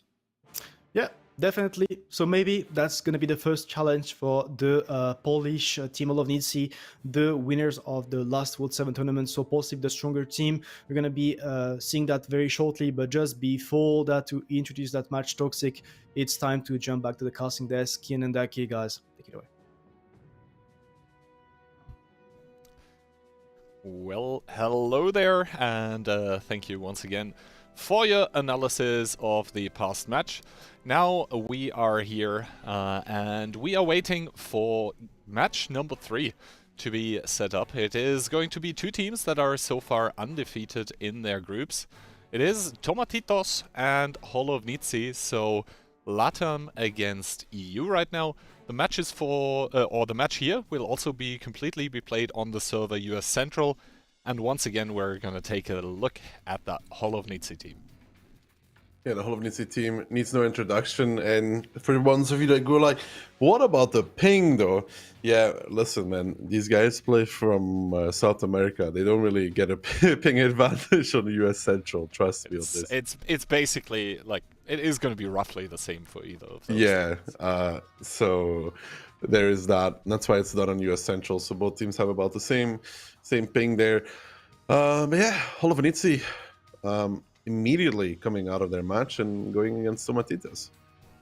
Tomatitos, I think saw the match from them earlier against the Krakens, where they were able to pass that team 4-1.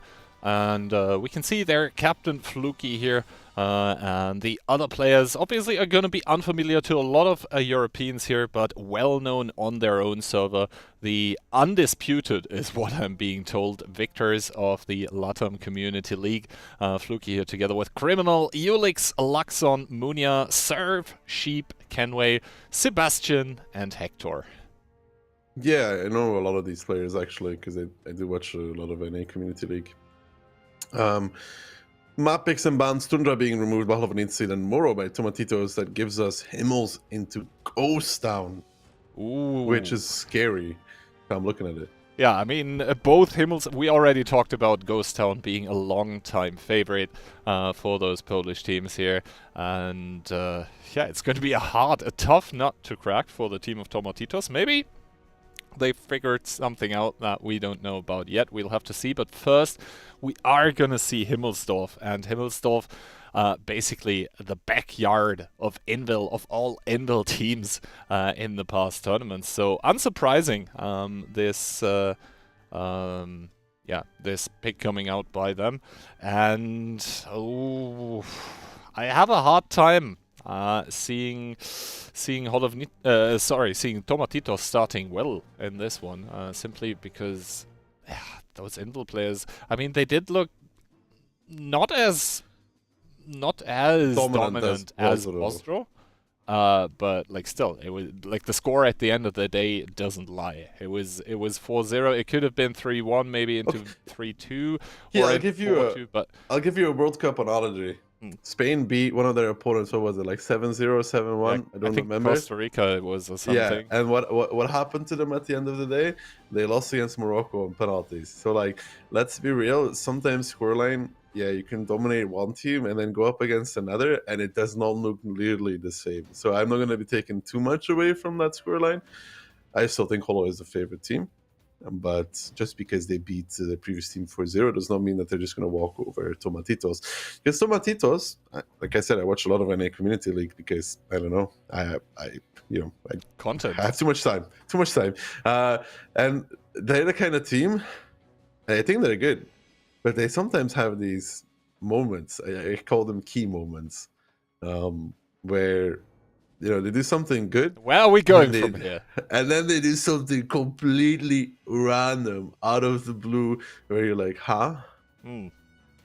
Huh? I mean, then again, if you don't know what you're doing, how on earth is the enemy supposed to predict what you're doing? Was that what you were doing in your AT-15 yesterday?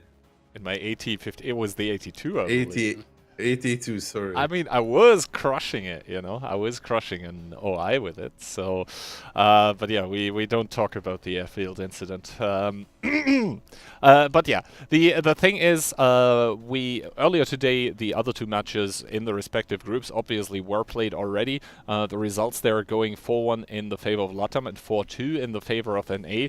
This in turn now means with the two scorelines that we just saw, EU 2x2-0 over We're playing for position. We are now playing for positions, first of all.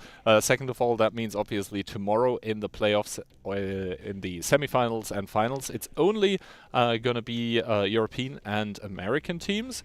Then again, this also means that the matches now have the potential to come a lot closer, especially since the North American team, Mobology, actually won one of the past show matches in between EU and NA. Yeah, they beat, what would be Opar now, I guess, Katsai's team. Wasn't pretty. And I think there was a definite underestimation from the EU side towards their North American comrades that resulted in them getting spanked by NA. And they like to remind us of that very often, but I would also like to remind them that it's one singular time out of many. Yeah, then again, it is still that one time. Counts. It does count. It was fair and square. For sure. So For sure it counts. I guess some scores probably still to settle, because I think in the follow-up show match, which the European team won, it was actually a different European team. So the EU players that lost to the North Americans did not get a chance at basically redemption. Yeah, well, Opar doesn't get redemption here either because they lost. They went out. Postdro made it through the quali. We could only get one Invil team through, sadly.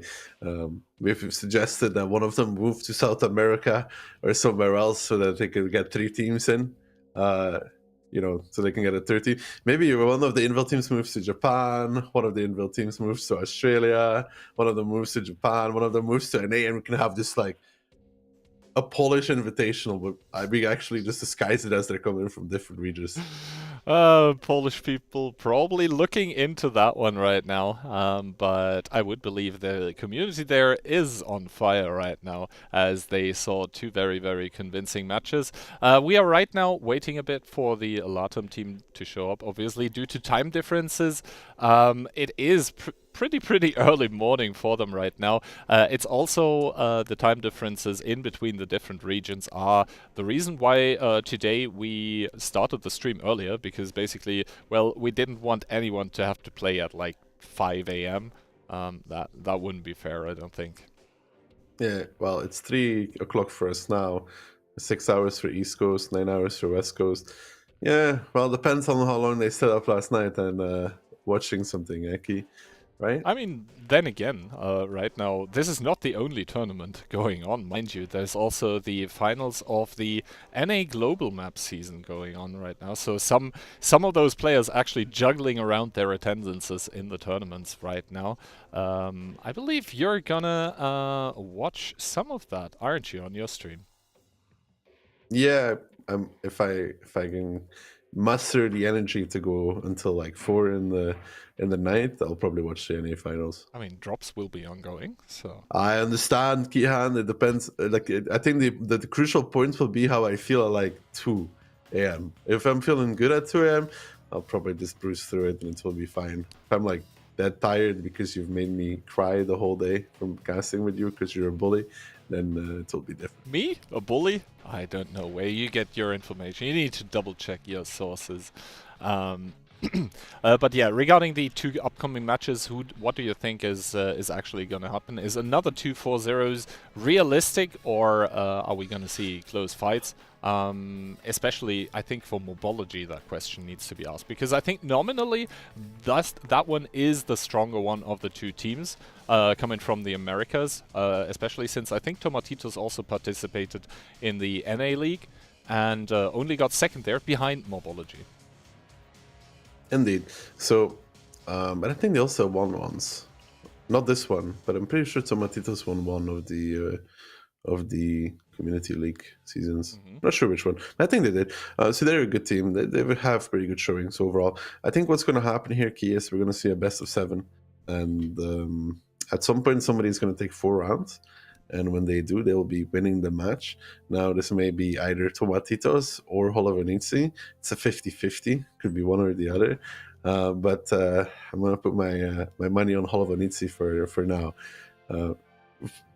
Okay. It also depends on how serious Nitzi takes the match. I don't know how close it's going to get, I think. Because like I feel like with a lot of EU teams, when they play against any, they're like, or Asia, they're like, we're chilling. We can just do some questionable things and get away with it. Until you're in trouble. And at that point, you can also lose matches, as we've seen in the past. That being said, obviously Postdro needed to go through the qualifier.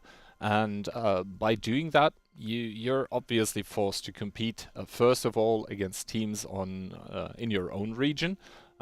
So you have to prepare for that. I don't think you can realistically expect to go through the EU qualifier, not prepare, and still win, which they did comfortably. They didn't drop a single match. They made it through the upper bracket, basically, in that qualifier there. For Nitzi, though, that is not the case. They got the invite. So up until now, they could have been doing either, right? They could have been watching the matches, eating some popcorn, or they could have taken the Postdro motto, which is "Don't skip training" if you translate it, and put it into action. I guess we're going to find out which either one of the 2 it was. I think it's more like the first than the latter. We'll have to see. They had a good warm-up, man. Yeah, they had a good warm-up. The Tomatito guys are still like half asleep, waking up, gotta play tanks, warming up. But at the end of the day, like we said, this match is about placings. So it's always a different dynamic when you know that you're making it through anyways, than if you have everything on the line. Because what they're playing for is now what the position will be in the bracket going forward. And to be honest, Tomatitos would want to win this, right? Because then they get to play against Mobology, probably. Unless Postdro then also loses against Mobology, and then nothing really changes. Yeah. Because that is the danger here. Like, imagine a world in which Tomatitos beats Nitzi. Great, they're first of their group. Now imagine the same world in which Mobology beats Postdro. What do you get? NA versus EU and NA versus EU. Yeah, we'll. That would be. Honestly, Doki, I hate to be this guy, but if Tomatitos somehow beat Nitzi and I'm Postdro, I'm like, guys, 6 mouses. And a T100, and we make a box on the cap, and we try to cap that one. I mean, we'll have to see, but I think the bracket is actually a good thing to talk about. Maybe we can pull it up so we can talk about what we just said and have a visualization of this thing going on. We can see here that in Group A, Tomatitos and Nitzi respectively winning their rounds against Krakens, who are now down with 0-0. And in between Tomatitos and Nitzi, it's going to be in the first match here, who is going to secure the spot as head of the group to meet the runner-up of Group B, who should nominally be always the worst team, the one that you want to play against in the semifinals, which are going to happen tomorrow. And in Group B, well, it's essentially the same story. Mobology and Postdro, so America and EU representative beating Sentinels. And this means that they as well will be playing for top of their group. And they will, I guess, be following the happenings and the match in Group A with great interest. Yeah, they're gonna of course watch this, and honestly, Guido, if Tomatitos does beat Nitzi, I don't know what we're gonna see in the next match. You know what I mean? It's just the way it works. I mean, you sometimes see B teams fielded on. Are we gonna call it soccer or football, Key? What are we gonna call it? We are gonna call it definitely football. Okay, so Kihan is not a nice person. Yeah. So, anyways, it all depends. All right, it all depends. Of course, the bracket does not have a lower bracket, right? It's straight semis into finals. But it's gonna be interesting to see, man. I personally would like to see an NA versus EU finals, just because it would be fun to see. I think. I would like that. So for that to happen, we need. One of the two to beat their EU opponent. Yeah, indeed. Which is always a difficult feat. There is a reason that Nitzi and Postdro are here to represent the region, because I think on EU we have a lot of teams that can or are potentially able to take rounds and sometimes even matches off of Nitzi and Postdro, like either way. Also with the recent server merge and our friends coming, or people coming in from the former CIS cluster, I think that competition on the EU server has actually ramped up significantly. True. We saw that already in the 15v15, which I think was the first real tournament that came after the transfers, if I'm not mistaken. I think there was a 7v7, but that was not sure if it actually fell into the qualification period. I think the transfers were after the qualification period. I'm not sure. Anyways, the 15v15 was the first real one where they started making teams, and we already saw that where transferred players came in second and definitely elevated the competition to a lot of rounds from Invil, and I think this will progress into the 7v7 as well. So more competition is always good. More competition is always good. It gives you better matches. It also gives you higher levels of gameplay. And yeah, as soon as the LATAM players are going to be joining the training room, I think then we should be able to see, hopefully, what will be a close match. I think once again we can pull up the pick and burn assets, because, well, we are on the internet, so the attention span for some people, not gonna say many, is kind of low. I actually almost forgot what was the first map, but it is going to be Himmelsdorf after Tundra and Murovanka are taken out respectively. And I really want to talk a little more about this Ghost Town pick. Do you think Tomatitos didn't properly research as to which maps they just like playing it themselves? I think that's the thing. I've seen them play it quite a lot in Community League. They also played it in their match against Kraken. I think they just like playing it, maybe more than Tundra and Muro. It's like, if they're like really bad on Muro, it's still better to send it to Ghost Town, even though Holo is really, really good on Ghost Town. Because if they really have nothing for Muro, it's like, you know, better throw it to something where you feel like you have a chance than a map you have zero confidence in. So yes, I think Ghost Town is an interesting pick there. I think it's just done because they like it more than the other ones, and maybe they have nothing to surprise Hollow with, and they just want to pick something that they feel comfortable on. And yes, that does end up happening to be one of Hollow's good maps, but they don't really have any like bad maps either, you know. Actually, I'm being told that we already watched one of the matches that happened earlier today. But first, we are gonna quickly head over to the analysts again to watch a quick recap of the other match. So see you there. Well, yes, thanks guys, and welcome back to the analyst desk and Toxic. Just as we are waiting for Tomatitos to be ready and have all their players to play the next match of the day, we're going to be covering the replays between Mobology and Sentinels. As you can see, the first map was Tundra and Mobology was on the defense, Sentinels on the attack. Yeah, we can see they are starting to trade here pretty early on. Well, actually, it's very far into the match already. Tundra, not a map we usually see. Played that often on EU, I would say. So it's very interesting to see how these two teams play it.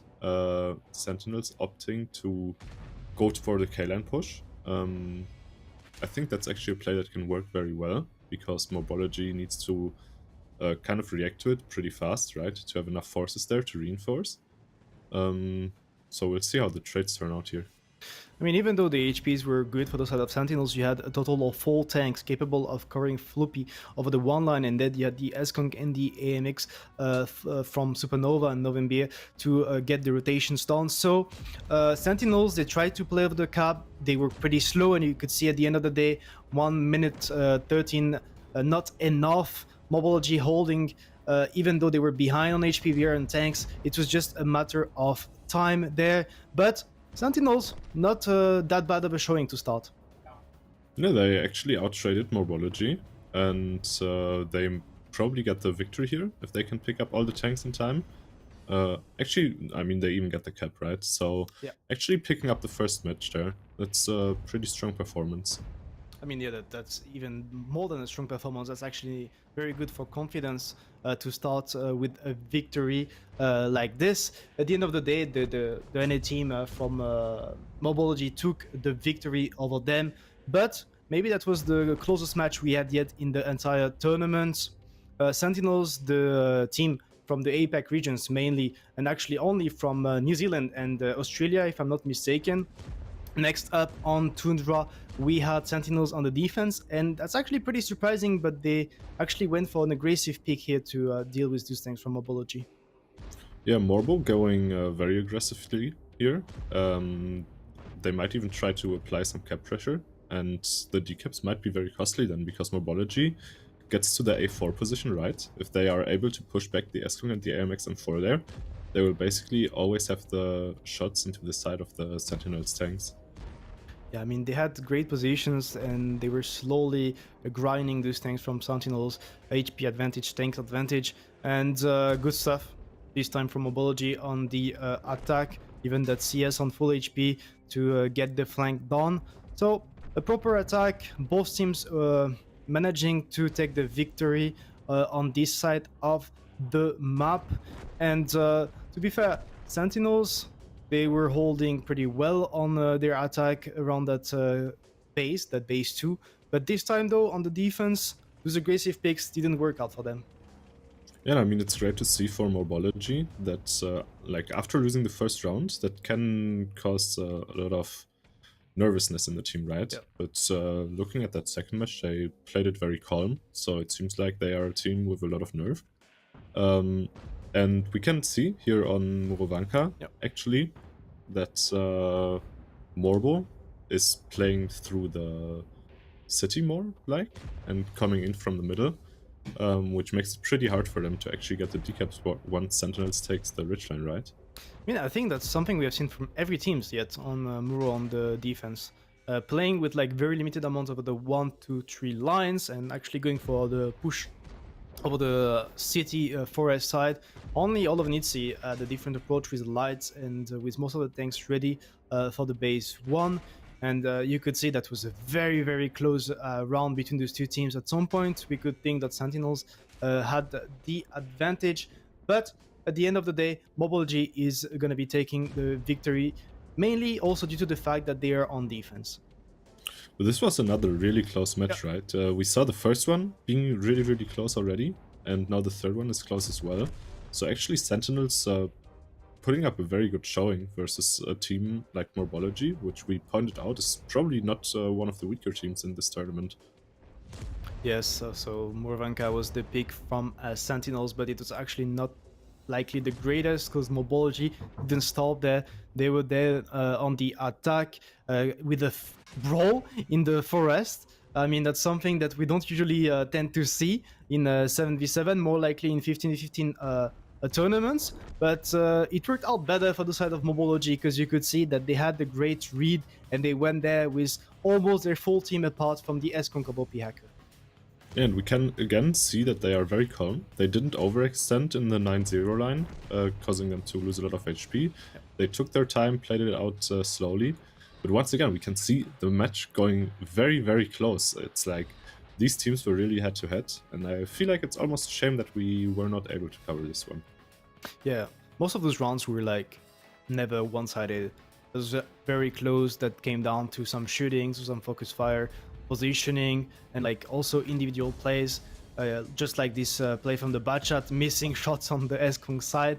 But at the end of the day, the NA team taking the victory and taking the lead with a 2-0 on Murovanka, which was Sentinels pick. But then we had Prokhorovka, and I have to say that this approach and this way to play from Sentinels actually worked well. Yeah, Sentinels applying triple cap pressure here, forcing Mobology to basically do very, very bad peaks, right? Yep. And we can see December lost like 1000 HP there for the cap, and the cap is still close, so Floppy will also have to overpeak once again, lose a lot of HP. So very well set up here for Sentinels, using the cap pressure to actually force the enemies into misplays, and that's something we've seen from very, very great teams. So yeah, good stuff there from Sentinels. I think that was not the greatest way to defend either from the side of Mobology, actually going for that base to stack each with tanks for the 5 line. You could see that this time the Australian and New Zealand team actually managed to get the response with the triple cap, forcing them out, getting the kills, getting the bleeds. And at the end of the day, Toxic, that was actually the last round of that match on Prokhorovka. Sentinels were on the defense, and we had Mobology on the attack, and we had actual brawls over the middle. Yeah, we can see Sentinels going very aggressive there in the middle, but it ends up in a very, very bad trade for them. The IS-7s from Mobology just slaughtering those Super Conquerors. There was no chance for them to really get out anymore. So probably just a wrong setup here for Sentinels in the way they wanted to play. I mean, an actual convincing victory there for Mobology. We said that most of those rounds were actually close between the two teams, but there was actually pretty convincing from the side of the NA team, getting the pick advantage on the mid, getting the kills, chasing down and killing the CS over the eastern part of the map. And at the end of the day, you could see they had 5 tanks and almost 7k HP left. So good stuff from Mobology. We also mentioned that this map was played like very early in the morning or very late in the night, so we didn't cover this, but we had those replays to share with you guys in between the matches of today. And talking about that, we will now be covering the third match of the day between Tomatitos and all of Nitzi.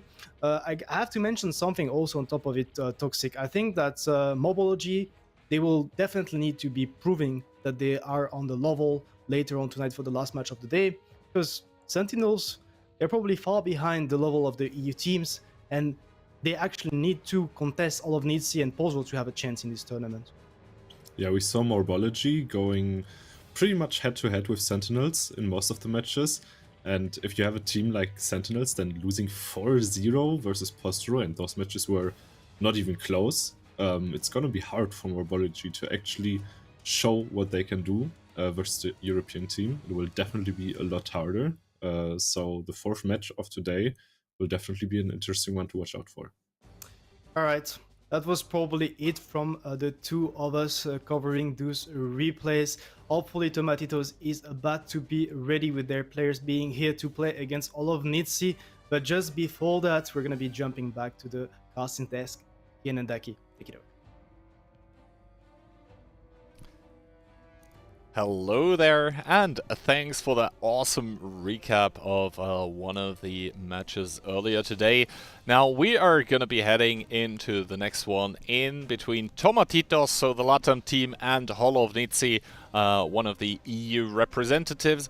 All of the Latam players seem to have joined the training room. Probably they're saying it's 11 a.m. and 28 degrees where they are living. So yeah, I guess we once more take a look at the pick and bans before we actually start hopping into the rounds, which should be fairly soon.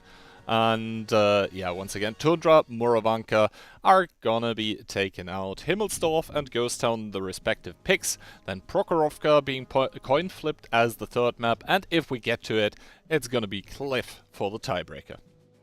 If you're nice to Mikihan, I might take you out at some point as well. I wouldn't mind. To like, I don't know, steak place. You like steak? I love steak. Yeah, you love a good piece of meat. I do as well. What was that laugh, Key?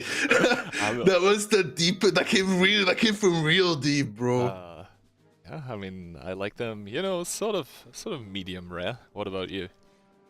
Yeah, same, man. Oh. Same. Good taste, But good yeah, taste. thank you. You too, man. You too. That's why we're friends. Hmm. See, I called you my friend, dude. That is such a step up. What was I before that? An acquaintance? No, so not even that. Somebody that you say hi to because you have to, because they work for a company you're related to in a way, and that's about it. But you know, friendship has been established. All right, at least You want to there be friends we on go. Facebook? I don't really use Facebook anymore, I have to say. I don't even have like Twitter or Instagram Discord? accounts. I am that old, like almost You 30. wanna Discord? Discord? Oh my Yeah, god, yes! It is almost your 30th birthday, isn't it? It's gonna happen soon. Gonna happen soon. Oh my god, Next dude. year is actually gonna be the one where the big 3 at the start appears. Also, Kian, I just want to remind you that the promise I made you last tournament, I haven't forgotten about it yet. I have. Preparations are in progress to make a 4-piece display that you want. Oh god. Oh god. I do Remember? remember actually. Yeah. So for those of you who don't know, basically the last tournament that we had on the EU server was sponsored by Displayed. You can already see Ducky smiling there, having his Displays in the background. And apparently what's gonna happen is my face is gonna appear on one of them. So No, we'll no, have to see not about just that. your face, not just your face. It's gonna be like a little Shrek with your face and like a lot of other stuff. It's gonna be beautiful. I mean, it has my face on it, so naturally that's gonna be the case. Okay, Kian, I know that I was just like a bit nice to you and gave you a few compliments, but don't run away with it now, eh? Let's not push it. I have to take the opportunities if they present themselves. But yeah, as I said, all the players are in the training rooms. Really? Amazing. Yep. I'm ready to watch Tomatitos, who are warmed up already because it's hot outside. You know, it's cold in Europe. It's cold in Poland. It's cold in Belgium. It's cold in Prague, I think. It is And pretty, then- pretty cold, yeah. I Yeah. think some snow is still lying around at the moment. It snowed recently. But So, actually, I like the cold, because, you know, when it's cold, you can put on more layers and I layers mean, of clothing. you work for, but- dude, you work for Wargaming. Of course you like the cold. It's just like your height. Huh? Calling me a friend before and now saying I am cold-hearted. What does that actually say about That's you? because you tried. That's because you tried to double down on the compliments, man, by calling yourself naturally beautiful. That was like, I have to take the W's wherever I can at this point. yeah, because you're not taking too many of them anymore. Okay, recently. dude. Oh, this is the winter invitation, not the roast the key hand. Bro, honestly, don't think about it. I would love if Wargaming like made one of those shows, like the roast me shows, and they just invite like different Wargaming people, NCCs, and they just have a roasting session about each other. I think it would be the content none of us deserve. Either that or we do a boxing match, Key. A boxing match? Yes. I would probably have the range advantage. I think. No? Because I'm taller?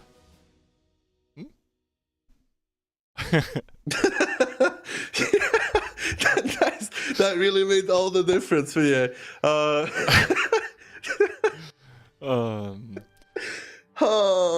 Yeah, sometimes you do these things and they really make me wonder how you come up with them. But yeah, that was beautiful. But yeah, Tomatitos and Nitzi went off track here, but the match is going to be on track rather soon.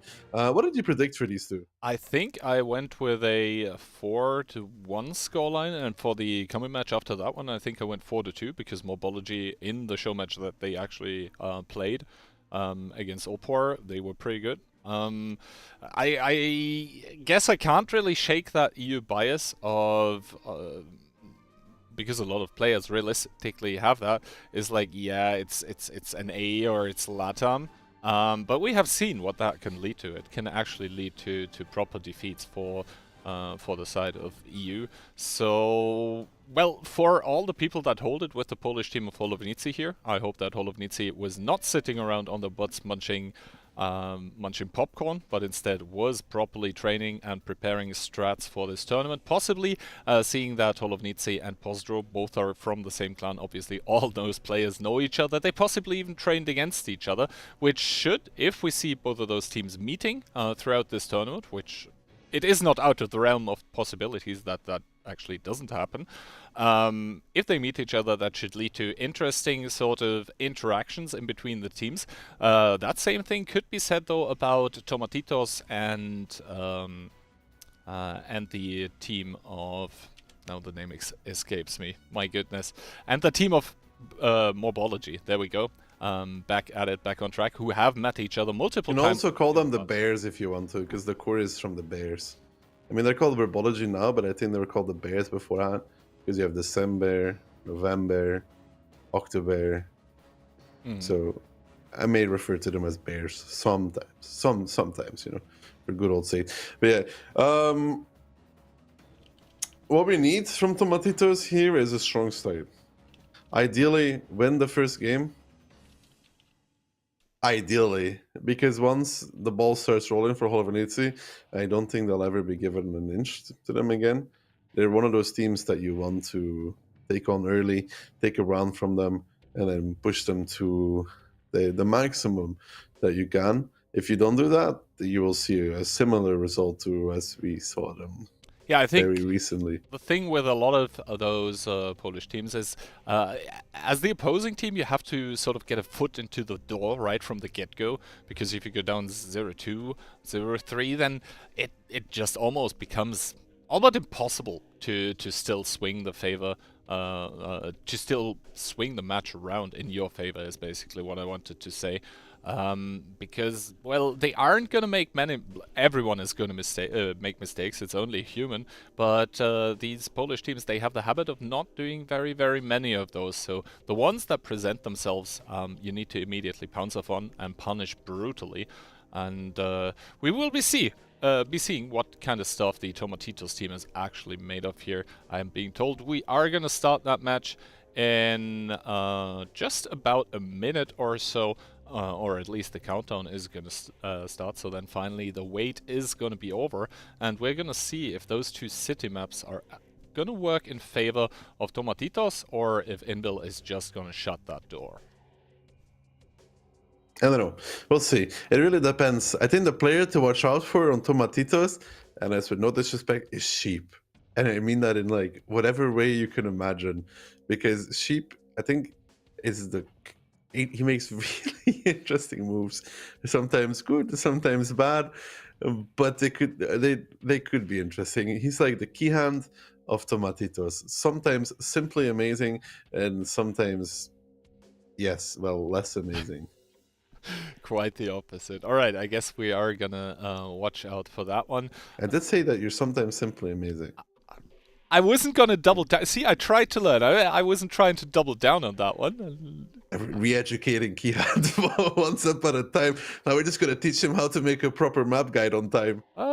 Well, I said already that the next one is coming out tomorrow. Maybe you can rate that one again. Oh, I'll review it. Yeah, I mean, I saw every time you disliked it just by default, and I was like, no, man.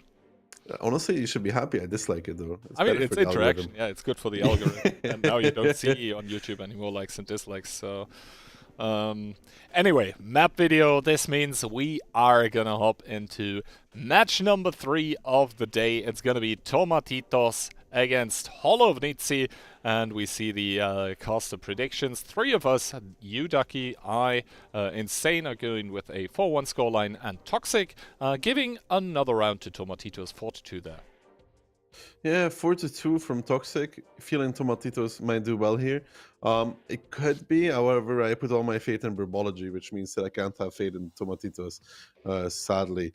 But we'll see. We'll see. Maybe surprised. But finally, we get underway. Tomatitos with 4 AMXs, an IS4, and a 277 to take it away on their first Himmelsdorf round against Nitzi Kihan with... Yeah, Nitzi bringing the first 113 of the day onto the table. It's going to be double IS4, 1 mouse, an S-Conk, Monster once again rocking that bad shot, and then Piotr with the first E3. Yeah, the first E3, I mean, Holo's lineup is very, very aggressive. Sorry, not aggressive. Tomatitos' lineup is very aggressive. Nitzi's lineup is more well-rounded. With Tomatitos' lineup, I don't think you can just hold. You're forced to make actual plays. Yeah, in like an elongated sort of side scrape or hold-on fight, then I would see the advantage on Nitzi's side, especially since they have a lot of different kind of assets with the Batchat that can roam, with the Mouse that can, you know, just hold down, lock a flank, with the IS-4s that can side scrape, the 113 with the mobility, with the heat pang, and that E3 with the brutal pen, just able to trade positively just by default against those AMXs. Now Tomatitos opening on their defense, sending Sheep on a very weird spotting route, but it actually kind of worked out because he did see Monster in the Batchat. I told you, Kian, Sheep is the player to watch out for. I said it and I meant it. He's going to be moving a lot around the map. I love Sheep. It's always great watching him. I don't know why. It just is that way. But they are going to be holding with this lineup. And I think Nitzi here also expected what I would think this lineup would do, which is to play aggressive, right? That's what I thought it would do. But it's not doing that. Like, I figured maybe they would take courtyard control, but they haven't. And Nitzi here also just sets up in the beginning to try and receive a push. Nitzi sort of thinking something's foul, as they don't really have any information to work with right now. The only thing they saw really is that 277, and maybe when scrolling out, they were able to see some fences possibly break on the 1-2 line. Never there in the Mouse edging forward, and he's gonna have Piotr as support, and obviously the Mouse not being the tank that you want to engage immediately, as that is the hit point sponge that Nitzi is bringing here. He's supposed to take the aggression, and now it's gonna be all about the angles and the first spots that are gonna be generated as Luxon tries a swing at Carol, misses though, or doesn't connect at least, and Mentos in turn does get spotted. Also Never, that is 3 tanks on the side of Nitzi that have given up their information. 2 tanks spotted for Tomatitos. Yeah, 2 tanks spotted for Tomatitos, but they have wasted a lot of time though, Key. You gotta say. Have wasted a lot of time, because there's now 5 minutes 30 left, and now you can see though Nitzi here challenging the south, and their tanks are kind of out of position, Kihan. The tanks are kind of out of position. That being said though, Piotr is gonna spot Luxon in that M454. Doesn't shoot yet. Finally, big one coming out. 823. And Fluky also getting seen and getting shot at on the cross, taking 2 for free by Never and Sokar. And now Gerolf is gonna set up shop. He's gonna start side scraping. And the side scraping IS-4 works very, very well. High heat pen, good armor against the lowish pen of the AMXs. That's why I think we see Luxon and Sebastian trying to come closer. But the tank they're engaging is actually Never, and he doesn't mind taking a few shots in the Mouse, as long as his team is able to support and shoot from the sidelines as well. Yeah, the timing here for Tomatitos was disaster, but Never taking a lot of damage now. And his Mouse dropped to 904 is now Criminal and Fluky trying to repush 1-2 on towards Karov, who's by himself in that IS-4. There's Sebastian and Luxon also edging forward. Want to get out Never, want to get out Sokar. Karov now doing very good trades in that IS-4. Gives Criminal one more. Luxon dropped towards the one-shot. Sebastian facing off against the Mouse. He needs to be careful because now Mentos is coming in that 113 to reinforce as well. Sokar dropped towards 700. Criminal struggling with that IS-4 because the IS-4 is actually kind of annoying for the AMX to play against. And now Monster's going to be coming in that Batchat, just swinging across the K-line with 5 shells loaded. He's going to be going for Criminal first, but I think Karov is going to pick it up. No, Monster gets it now. Fluky, the next one on the chopping board for the dynamic duo of Monster and Karov, as Fluky gets deleted. In the meantime, in the middle of the map, Munya and Sheep trying to chase down Piotrix, but Tomatitos here down to 4 guns remaining. Make that 3 as Monster takes another one, and now Piotrix being chased. But what is it really going to do at this point, as Tomatitos has run out of tanks, out of steam? They do get a fire on Piotrix, but the timing there, the rotation timing was disastrous for Tomatitos. Yeah, and Piotrix managed to extinguish that fire by now. He's probably going to be able to give one more to Munya, putting that one down to a one-shot. And now Sheep, the player to watch out for, the only one remaining on his team with any kind of HP to speak of. Mentos is going to farm damage instead of kills, but Piotr from the sidelines able to pick up the IS-4. And now Sheep, the only one remaining at all on his team, as Mentos, Karolf, they all start flooding over him here. Monster trying to get some shots in from the backline, as he does to pick up this first round here. Nitzi is going to start with a statement, as they still have 6 KHP and 5 tanks to go. It's going to be 1-0. The timing here was disaster for Tomatitos. Pulling back from 1-2 at the same time as Holo Venezia is repushing it. And I think Holo had what? They had the E3 not there, they had the Bat not there, and the 115 not there, right? So 3 things. Weren't on 1-2 yet for Holo Venezia. So Toma had 4 and Holo had 4. Toma would be okay holding it, but you know, when they start rotating back, they take damage for free, then they have to repush it. I think if Toma was just holding, we may have had a different game there. We'll have to see. Now here the post-battle results, and on the side of Tomatitos we see Criminal only with 1 shot connected. Then again with those AMXs, as we said, it's super annoying to play against the IS-4s. Ooh, Sheep there. I guess not only we have to watch out for him, but also his teammates. His teammates. But yeah, those AMXs, it's just super annoying to play against the IS-4s, against the mouse. Oh, the IS-4 is actually like mouse is not that annoying because third face exists. Key, like whenever the mouse is facing, even if he turns his third, you can ban. But the IS-4 for an AMX is kind of annoying if he's angling. Like, one of the more annoying things. I mean, if you're in his face, you can probably overmatch the roof, but I like the roof of the hull. But obviously if the engagement happens over more than, say, 50 meters, then you have to hope that the IS-4 makes a mistake, exposes somehow, shows the side, shows the lower plate, just anything really, while the IS-4 is going to try to side scrape and realistically just put round after round into the M4 armor, which is good. But against 340 heat, you're always going to find an opening if the M454 actually is exposed. So this means that now Holo Venezia on their own map pick are up 1-0 right now. Sides are going to be switched. It's going to be Holo Venezia attacking. But if the past 7 tournaments are actually something to go by, then their defenses can look like attacks by other teams. Yeah, well, that's what the lineup from Toma was also kind of screaming to me in the beginning, you know. Something Holo Venezia style, or, I mean, just in general, aggressive style, where you pressure the courtyard, you take positions, and you play off of that. They didn't go for that. They didn't run 1-2. I think they were okay until the moment they decided to rotate. That costed them HP. Repushing cost them even more. But let's see what comes in round 2. I mean, this was kind of a freebie IMO for Holo Venezia in the way it went. Let's see how they do on their defense, though, with Tomatitos attacking on Himmelsdorf, trying to make it all even. They're going to do it with a mouse, an S-Kong, double IS-4, and triple AMX M4. And Holo Venezia looking for that follow-up, looking for that second round in a row, are going to come in with double IS-4, 1277, triple S-Kong, and Monster in the Batchat. He really seems to like that tank, and to be honest, why not? It's a great tank for 7v7. It offers a lot of possibilities. It does, indeed. If you can get it into the fight, right? 5 shells, if you can get that clip working for you, then it will go well. And you can see the entirety of Holo Venezia going 1-2 line in the beginning.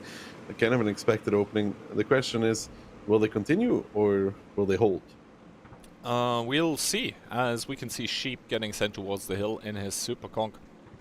And the IS-4 together with the triple M454 is going to go towards the 8 line. Meanwhile, Holo Venezia, I think they probably delayed a little to have some shots on towards the hill, but against whom, not really sure, as Holo Venezia just book it down the 1-2 line, establishing control over those rails. And Piotr in the G3 position, taking a shot here almost for free. That was probably from the S-Kong from the back lines. Not sure if that one is in position yet. But he chooses not to go towards the hull down. Instead, trying to side scrape here, as Never takes the second damage of the game. And Monster from this window here, what does he achieve? Basically, he has spots over the 4 and 5 lines. So if Tomatitos tried to do a rotation over the south, then Piotr would be there to see it. Then again, if Never keeps trading his HP away there, well, Monster is not really needed, and I guess that's why we see the Batchat starting a rotation. Does get spotted, though. Yeah, it does get spotted out. We cannot say that, though, because there's still the potential for Tomatitos to take the courtyard. They also now just have the IS-4 of Mentos in position, and Mentos is able to watch that. So his spot is now kind of no longer important. Good shot there from Mentos on towards Loxon. That's the mouse taking one in the face. Monster is going to be rotating now to probably spot the hill, but it's going to be facing off against an S-Kong. He's actually just watching towards Kenway to see if he can get a shot. Sheep is going to be taking some control. He has an AMX coming with Fluky as well. So Tomatitos taking it slow. Ooh, that was a nice shot. That was well played by Kenway, and realistically speaking, there's not a lot of angles that could spot him, so good job by him to take that blind shot, to hit Monster. Obviously, he doesn't know that Monster really took it. He probably saw the shot disappearing. No, he does. He does know it. He knows there's something there. Yeah. He doesn't know if he penned, but he knows there was something there. Because if he's like watching, he sees the Sheep also trying the blind shot, but Monster being in a different part of the map. And now Mentos, Piotrix, Carol starting some slow reshuffling with their IS-4s and S-Kongs respectively. Monster does give the information that basically Tomatitos, they haven't come further than B0 for the time being. So the alarm bell's not really ringing yet on the whole of Nitzi side. That being said though, overall HP 2k, over 2k in favor of Tomatitos right now, which also kind of is a bit down to the lineup, let's be honest. Yeah, a bit down to the lineup indeed, but I will say that Tomatitos does have a good, slow approach to this. The question is, do they go for the right answer for it?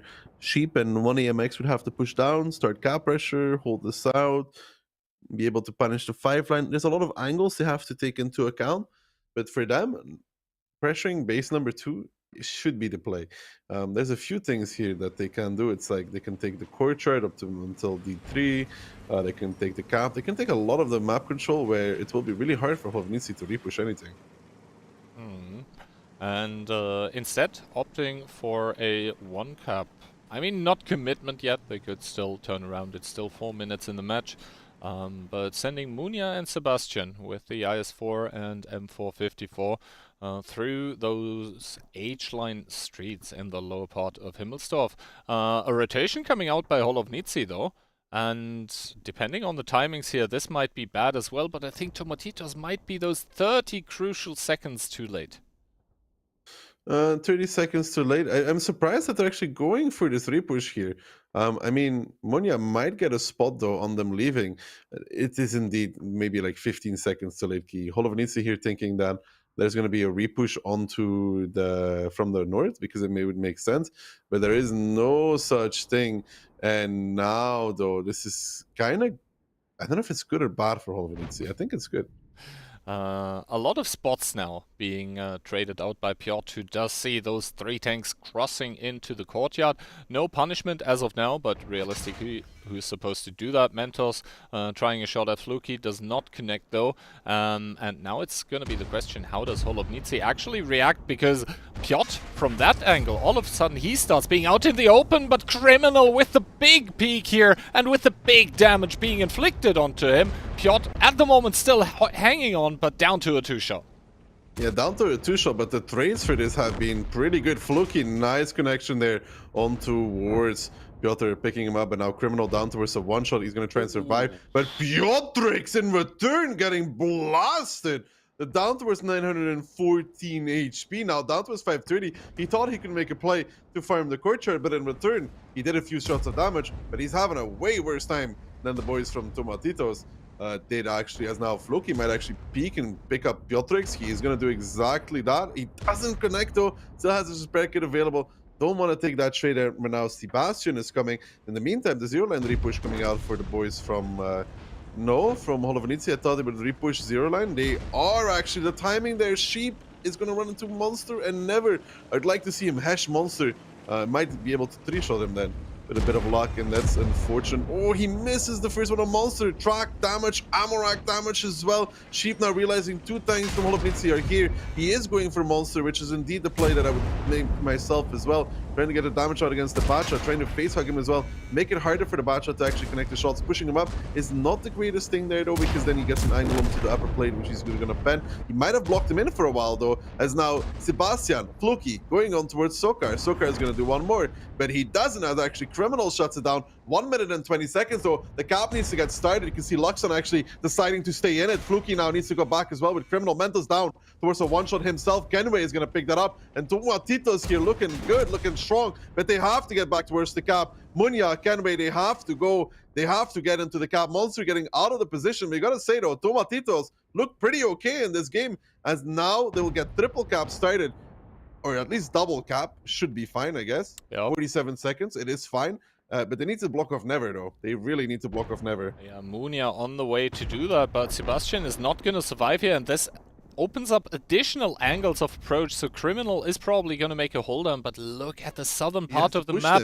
It's Monster there that is rotating around, and he will have clean and easy shots at the backsides if he actually makes it in time. Carol for Never in the meanwhile, though, looking for shots onto Munya. Possibly a reset needs to come out for Monster to be able to do this, as all of the tanks in the cap are spotted. The Batchat is not, however. Monster really aiming that well, and does get the last second reset here. A picturesque reset to secure this game here for the side of Hollow of Nitzi, because realistically, who's going to chase after Monster? Who's actually going to be able to pick off that Batchat, as the time is down to 3 seconds in the game, but the cap timer is still up at 10, and Hollow of Nitzi hanging on and holding strong in a very, very close round that could have gone either way.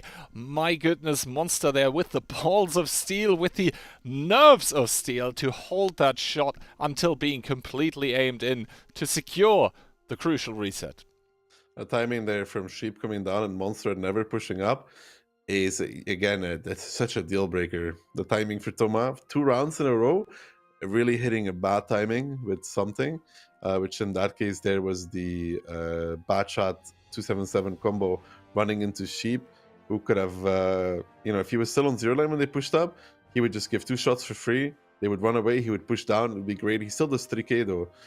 But yeah, also could have maybe gotten onto the cap slightly earlier, because there was one IS4 driving down one line for quite a while to kill the IS4 who was going to die anyways. I don't know if it was Munya or the other one.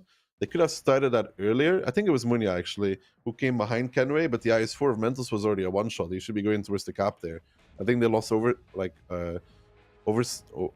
for a second, where they could have already been capping and forced Kerolf and Never to commit out much, much earlier. And I think the AMX on the 3 line could maybe also have gone safer himself as well to punish more. There's like a lot of micro plays there at the end game, which were bad for Toma. I mean, Monster coming back to reset was great for them, but I think Toma could have played it out slightly better though. Yeah, indeed. I mean, you said it, a lot of timings not really favoring Tomatitos, and then obviously the Invil players with the individual skill to recognize in those crucial situations where they need to go, what they need to do, and then also with the nerves to hold the shot until a reset is actually 99% probable. So good stuff overall coming out by both teams, but Hollow of Nitzi, as in the first round against the Krakens, looking a bit shaky, to be honest. Like, yeah, it is 2-0, but they should have at the very least be 1-1. Yeah. Honestly, they should really be 1-1. Especially this last game, Toma could have closed out earlier. But yeah. And again, shoulda, woulda, coulda. It is 2-0. It is still what it's just times. It is what it is. And this means that now, after Himmelsdorf being the first map, we are gonna head over to Ghost Town, which is Tomatitos' pick. So I am very curious, especially on the Tomatitos attack, what they have figured out for us, how they're gonna show up, and what they're gonna bring. We'll see. I feel like they had higher chances of winning a game on Himmelsdorf than they did on Ghost Town. But I think so far Hollow showing in both matches that they are down to make mistakes that could cost them, actually. Not looking invincible. No. In that regard. Not even close. Oh. Was that wordplay on purpose, by the way? Maybe. Maybe. Okay.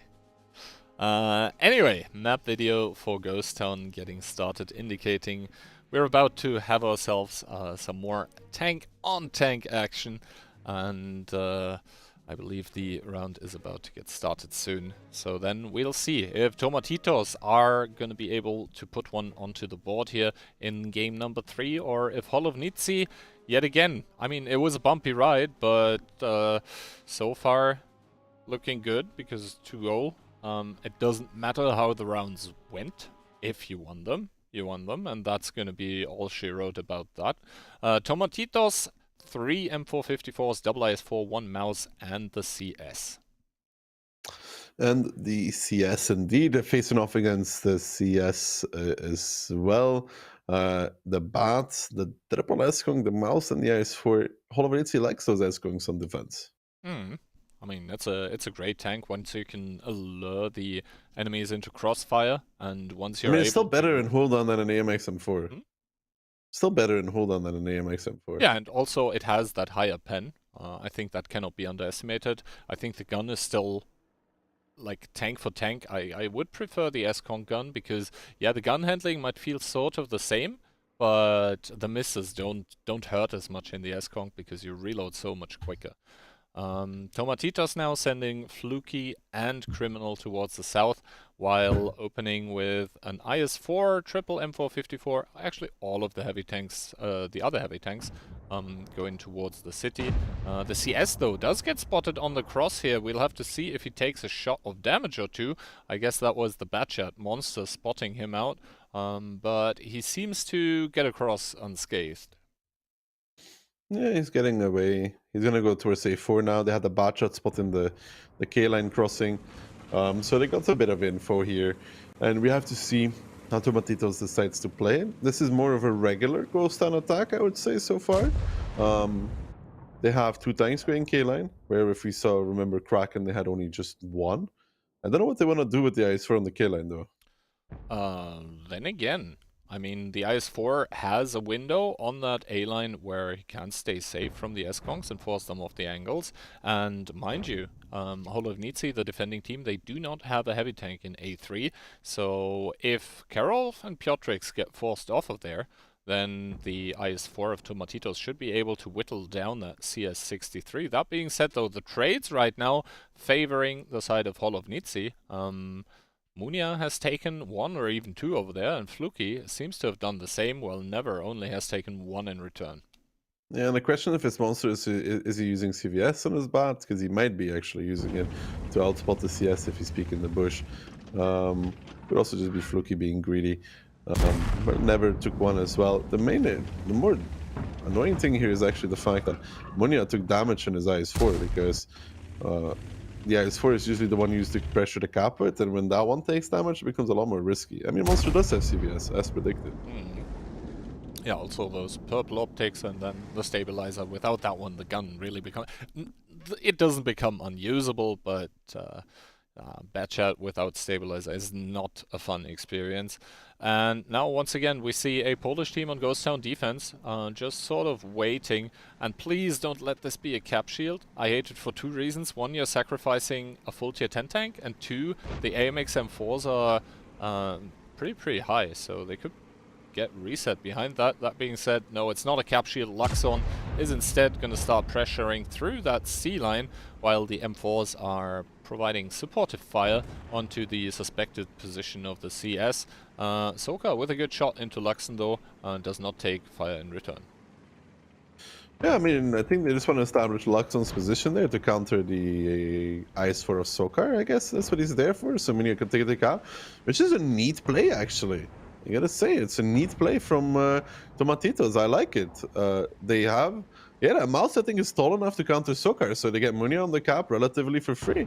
Good stuff, honestly. I like it very much. The only thing that is a worry for me now is K4. Because the bat could push up against the CS, and it would ruin everything. That is the main worry for me. If the CS falls, I think the whole strategy falls behind it. And would be sad because they had a really good opening here, and Monster is going for the CS, and it makes me very scared that he may just kill the CS. I mean, we'll have to see what exactly goes on here as the CS getting caught out in the open. The Eskong from the backline's probably also able to provide fire here. as 2 out of 2 out of the clip connect, and indeed Never is gonna be the one to pick it up. And as you said, this now opens up so much of the map for the side of Hollow of Nitzi. Tomatitos, they will have to have a look how exactly they reshuffle, if they take back Munia in the cap even further, if they tuck him in the corner to prevent those reset shots. But what is actually going to prevent Piotr from peeking here in his mouse? Piotr Rix supporting his... Never mind that! The mouse just completely getting torn to pieces, getting set on fire in the process. And yet, yes, that was a reset, but that was also a lot of HP to be losing. Yeah, I think Piotr made the mistake there of thinking that he was shooting an S-Conk. These guys actually shoot back. So unlucky stuff there for that mouse just died. That makes it actually playable for Tomatitos again. And I did tell you, Kihan, sometimes they have these random moments where, you know, something just really weird happens. That was for me what happened with the CS, right? Because their opening was so good, putting the mouse in a position to counter the IS-4, to get Munia to the cap. Geralt dies. I mean, Tomatitos is doing it, man. They got 1, they got 2.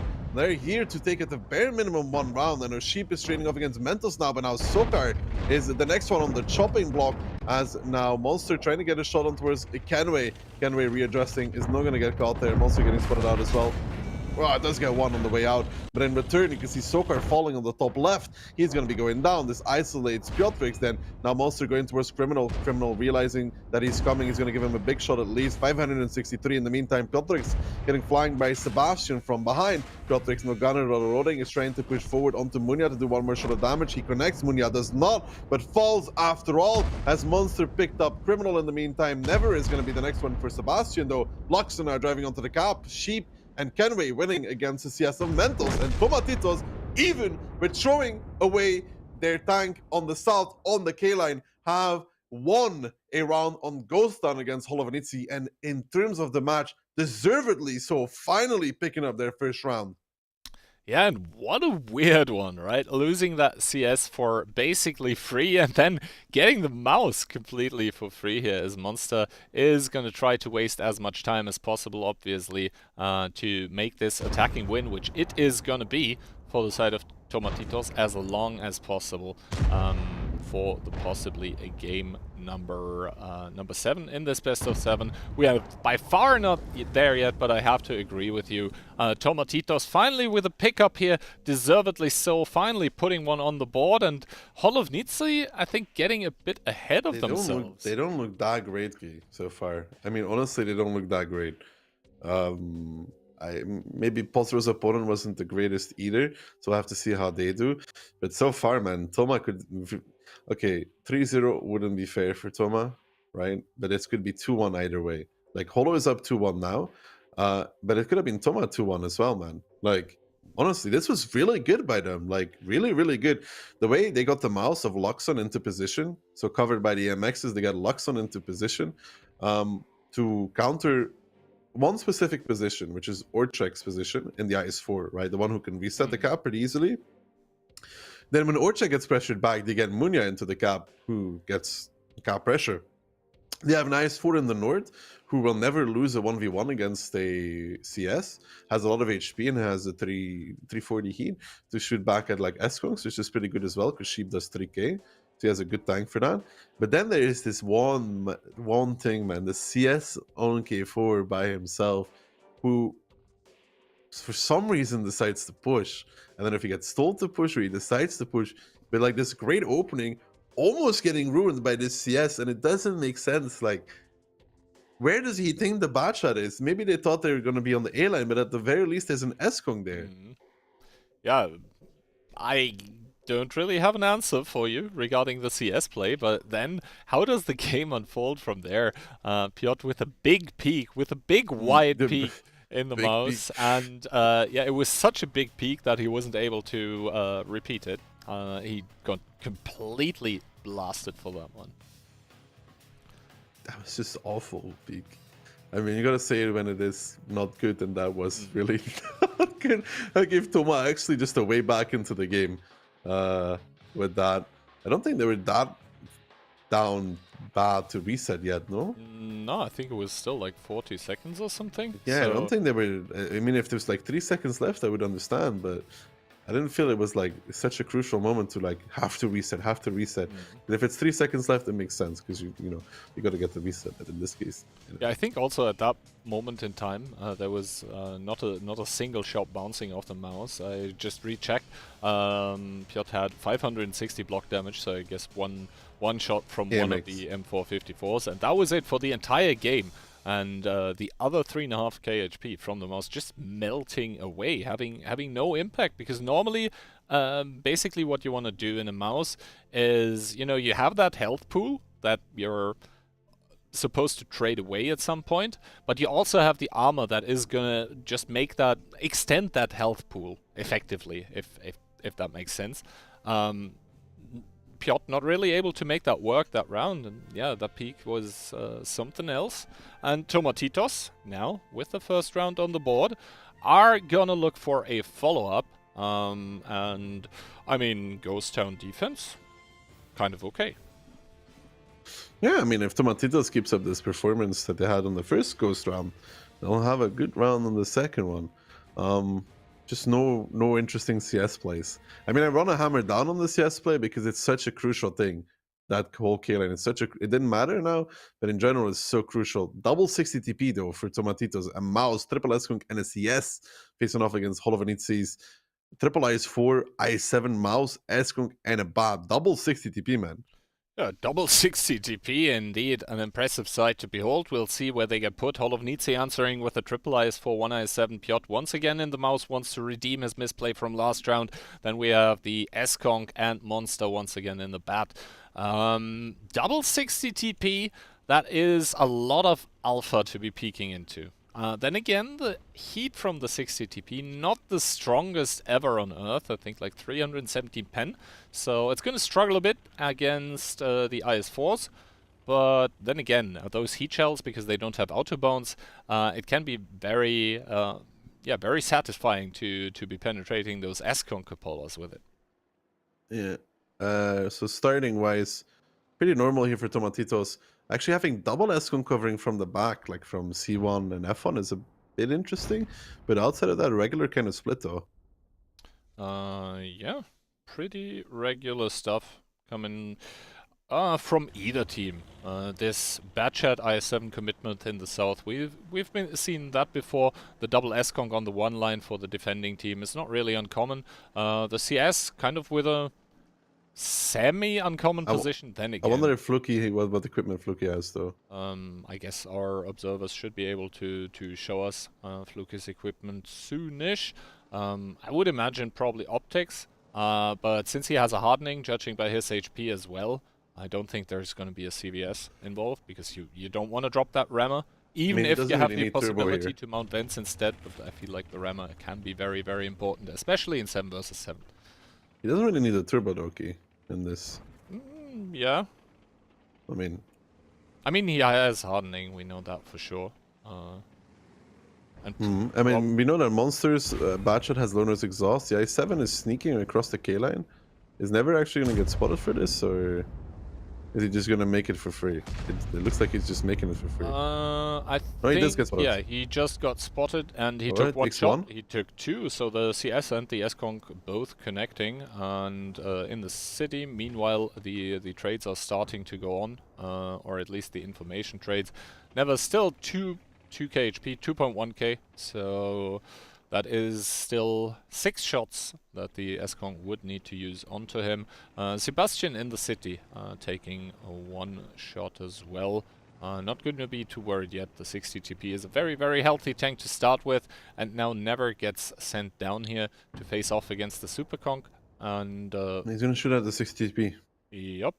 And this is gonna spark Munia into some kind of action, and the smart play there by Monster would be to wait a little until the S-Kong is very, very exposed, and then to open up with the clip.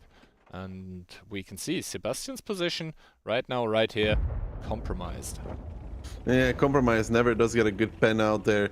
And there is the Ignito on towards Mentos in the IS4. From the other 60p, Mentos down towards 400. Mentos here. This is not the play. Now, Piotr coming from behind as well is really weird here. He goes down to Sebastian actually in the 60p, who just over peaks. Now, Piotr in the mouse trying to come from behind. And I don't know what Nitzi is doing here, but I know that Tomatitos is pulling a good one. They're doing the damage, they're doing the pain, and Piotr in the mouse, round 2 of getting blasted by Tomatitos down towards 823. And now this is weird to see from Nitzi as they absolutely make a wonker of this, because the i7 was farming Sebastian. Why do you need to pressure Luxon? I am afraid, once again, in this stream, I don't have the answers you were probably looking for right now. If one of those tanks by Tomatitos loads HE and Piotr is not able to completely stay safe, then that mouse should once again be going down. And we can see the HP right now, 4k in favor of the team from the Latam region. Tomatitos, yes, there was some damage taken by Major Kenway, but still firmly up here. This is their game to lose at this point, as Sheep and Kenway try to engage with Piotr, but that one still has a hold down here. But the thing is, all of Nitzi is attacking, so in the end they will have to make something happen, as Karolf now looking to engage onto Luxon, but we just saw what happened to that other IS4, what happened to Mentos when he tried that. It did not end well, and Nitzi, they seem a bit taken aback. Monster now trying some stuff here in his Batchat, has completely rotated around. He's going to open up onto Sheep. That is going to relay the information that the Batchat is right now clipping onto him, but he's taking a lot of damage for that information. He's able to trade back onto Sokar just a bit, but Monster still has 2 shots available for him. Does connect one of them. Slide low roll. We'll have to see if he is able to make the last one. Nope, so it's going to have to be Sokar to pick it up. And instead, it's going to be a shot into the mouse. So Sheep, for the time being, surviving on a slither of HP. Yeah, slither of HP, but now Piotr's coming as well in his S-Kong. Wants to help out his boy Sokar, but this is really a bad situation to be in if you're Nitzi. Sebastian actually rotating out, getting away. Kenway challenging Piotrix. Needs to be careful with that. Karolf now going into the camp, but there is no longer any support for Karolf, which means that Luxon is like Jaws right now. Luxon coming behind Karolf here, and is actually going to tap Piotrix with 776. Sokar coming in though, picks up Sheep. Now Monster with his full clip, moving on towards Kenway. They're going to pick up the mouse. Tomatitos need to be careful here to not overextend, to not push their luck, as Monster is not connecting. Oh, big ram! Big ram from the mouse for 565. Does a shell on top of that. But now, you gotta be a little careful. Never will get 1v1 by Munya. Lux is going to get pressured by Karolf. This is not all over yet. Fluky very far out of the game right now in that foolish PCS. Munya is the decision maker here. If he wins this 1v1 against Never, he should be fine. Oh, 2 shots here from Criminal and from the 60 TP not connecting, but Munya, as you said, should be winning that 1v1 any day of the week. I don't know why he's showing his backside currently. Oh, misses the shot on the upper plate of the IS-7. That's gonna open up an angle of possibility. Munya, my guy, what are you doing? 372, that's not the roll he was hoping for, but if he penetrates both shells, he should be able to do this. Sebastian on the other side of the map, though, falling to the pressure of the Indal players. He's losing it. And Monster, still with a lot of HP left here to work with that bad shot, is able to make rotations, is able to make plays, and never does won get his picked 1v1. up. How does Munya ever die there in the one-on-one? I have no clue. With an S-Kunk, you just face hug a i7 key. Like, you Yeah, just face hug. yeah. 938? 938 from Luxon? You roll 938 on the 60 DP? Alright. 938 is an actual max roll, and now Monster coming in with his clip needs to make something happen. Fluky also with the medium getting pulled into the action. They want to get out Piotrix. It's going to be Fluky to pick up Monster, and now Tomatitos, they seem to have stabilized again. The last hurrah by Nitzi. Not enough in round number 2 on Ghost Town, and once again, what a weird round that we just spectated. That is Tomatitos, by the way, sometimes. Right there. That end game scenario where they almost throw it. That is Tomatitos that I see sometimes in the community league. With an S-Kunk against an IS-7, the way the 1v1 works there Yes, you don't need to drive around the IS-7. The way the 1v1 works is you just Is press you just W beat as him. the S-Conk and win. You just drive against him, and you lower your gun, and you shoot through his upper hull every shot. Yes. But for some reason, when you're trying to go around the IS-7, which is weird, because all you have to do is just face hug and lower your gun. Yeah. But on top of that, Hollow Nitzi did even weirder things, because they did get the IS-7 in position there, right? But when you get the IS-7 in position there, the position of Sebastian in the 60 TP becomes very isolated, because you can get shot from behind. That is normally the moment you decide to pressure the cap, because the 60 TP of Sebastian would not be able to face behind him and face in front of him. You understand what I mean? So there's no reason to why they would be pressuring the south side. I think once again Holobnitsi got a little ahead of themselves, tried to do too much at the same time, then one thing went wrong, and then it all fell apart. You picked the wrong decision. It's fully wrong. I mean, IS-7 and J1 means you pressure the cap. It doesn't mean you pressure the other 60 TP. It just doesn't. Yeah, also we haven't mentioned Mentos. Like, it felt that when he was getting pushed up to get close to the cap, that not all angles that could deal damage onto him had been properly cleared. Like, he was just taking so much damage, not for free. There was retaliation coming out, and then I think Piotr's move with the mouse was sort of desperation to take pressure off of him. But that in turn lost like 2.5, 3k HP on the mouse as well. So Holobnitsi just with an uncharacteristically weak showing, I would say. They just don't look like completely there. And normally it should be the Latam team that just woke up. So weird stuff here, but you love to see it. It's a 2-2 match now. Anyone's game. Anybody's game indeed, Gihand. And we got to bring back to Himmelsdorf. Tomatitos did pretty well there as well. So, you know, I ain't going to write them off. Prokhorovka is going to be an interesting one between these two. Hollow looked beatable on Proko, though. On their defense, at the very least, when they played against Kraken. Could be going to tiebreaker here. I guess this is beating everybody's expectations. I mean, Himmelsdorf not so much, but I have to say the Ghost Town games definitely delivered for me personally. It maybe wasn't the most clean or error-free games from either team, but it was just so fun to see how chaos basically ensued, and both teams were just scrambling to get anything done. I don't know. I think this is a very large misplace from Holovanitsi, and really good place from Tomatitos on top of it. So it's like half-half. I mean, Holo is giving them a lot of openings, but Tomatitos is playing really, really well. Like, very, very well. Yep.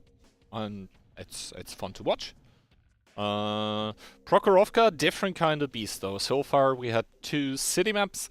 Now it's gonna be, I think, the most open map in the pool. I think it's even more open personally than Murovanka.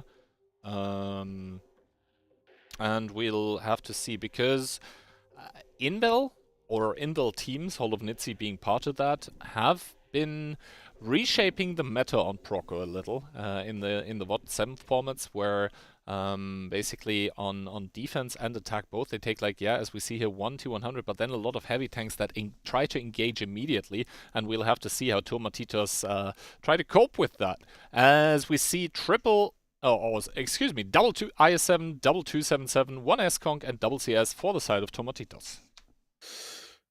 For the side of Tomatitos, Holovanitsi in return, T100, Bachan, triple S-Conk and double IS-7 on their defense. They have not changed their lineup here, I would say, from what they had before on their defense. Monster once again getting sent towards that 1-2 line with the Batchat. Mentos is again doing that same spot that we saw. And I think this is almost a copy-paste of the tactic that we saw before. Or of the opening. It might be still an entirely different tactic. From Tomatitos though, double IS-7 going towards the hill.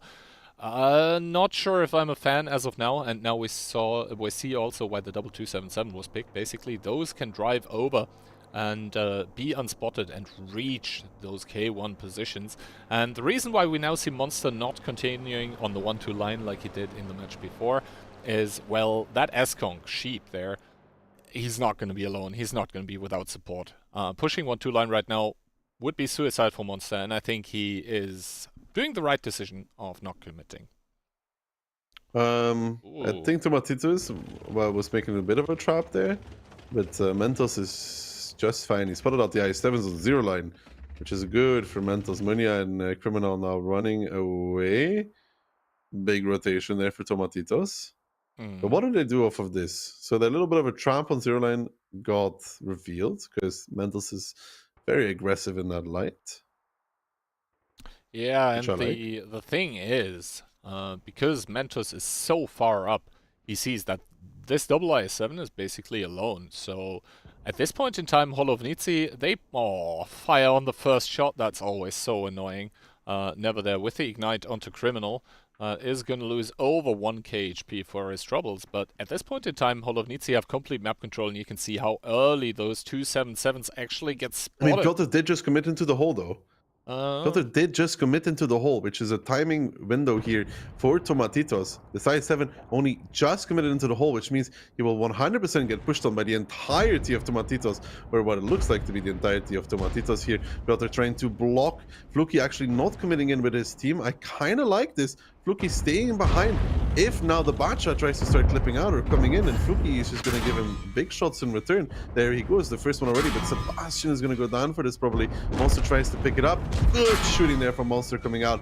Now the man falls in his IS-7 though, which is Piotr.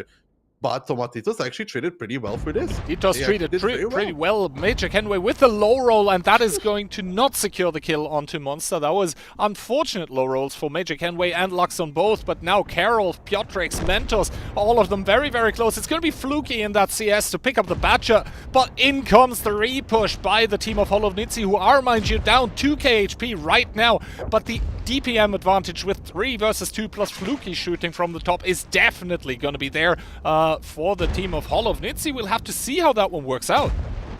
Some good shielding here coming out, trying to get Lux into another shot. Now the hole falls in return. The middle's getting pushed by Criminal and Munya. Criminal picks it up. Now Sokar is the next one, and Tomatitos, they're doing it. Fluky needs to go down though. Doesn't want to get crossfire there. Tomatitos is doing it. The timing there finally working in their favor, gotta say. Piotr committing in the hole was perfect for Tomatitos. They had something to push on. They had a time to take away. And what I want to say as well is that Fluky there, not committing in with the CS, was a great play because he was able to counter Monster. Monster didn't feel like peeking too hard to make his clip, so it took him longer to clip, which then took him longer to run away, which gave the 277s opportunity to peek him as well for that. So that CS staying behind was great for Tomatitos, and they're going to put themselves on match point as well here against Hollow of Nitzi, who may have thought they would have an easy runnings in this one, but they're going to have to play Prokhorovka attack to get a better placing, because Tomatitos makes it 3-2,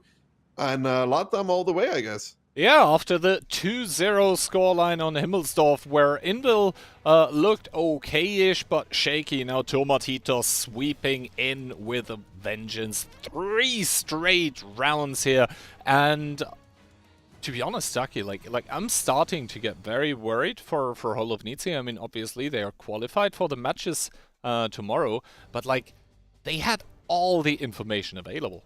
Like they even get the lucky fire onto one of the IS-7s. Where else? Where the tanks from Tomatitos going to be? Mental spotted everything on the 0 line. He knew exactly what he knew. They knew everything else was in 1-2. And they still get caught off guard by it. I mean, CSS could have made it onto 0 line before Mental spotted them, but yeah, it's unlikely. It's unlikely. Maybe Mental thought there would be one of them over there, which is possible. Like, one CS could be on the hill already. Mentos wouldn't see it, I think. But they still knew everything else was in 1-2, though, because 277s wouldn't be fast enough. And then Piotr committing in the hole. I mean, Ghost Town in the mouse. Now committing in the hole with the I7. It's the first time the timing actually works for Tomatitos, though. Yeah. Because on Himmels, the timings kind of worked against them twice.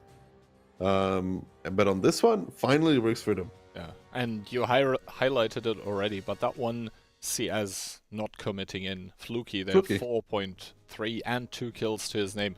That is really a commendable, that is a great play.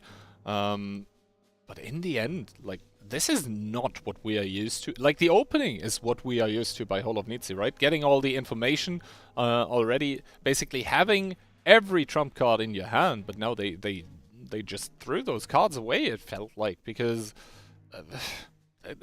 I can't wrap my head around how you get so much information and then seem to get surprised regardless. Like, that should not happen. Indeed, it should not happen, but it did happen, and that's all that matters. At the end of the day, is that they were able to do it, and they're up match point, and they have played an extremely good match of World of Tanks so far, and earning the respect, hopefully, from viewers and from Nitzi as well, that they are a good team and they should be treated as such. With proper care and preparation, which may be lacking in this department, Key, may be lacking, and the rewards of that is that Tomatitos is now on match point. Tomatitos indeed on match point, and I think during the past What7 tournament, the only team that was able to achieve such a result being on match point was actually Postdro. So Tomatitos on the level here, we'll have to see. They are gonna try to close out this game here. First of all, with Munia in the 60 TP, we have double IS-7, double S-Conk, a VZ of all tanks on Murovanka, and a T100. A T100 in return. Nitzi though.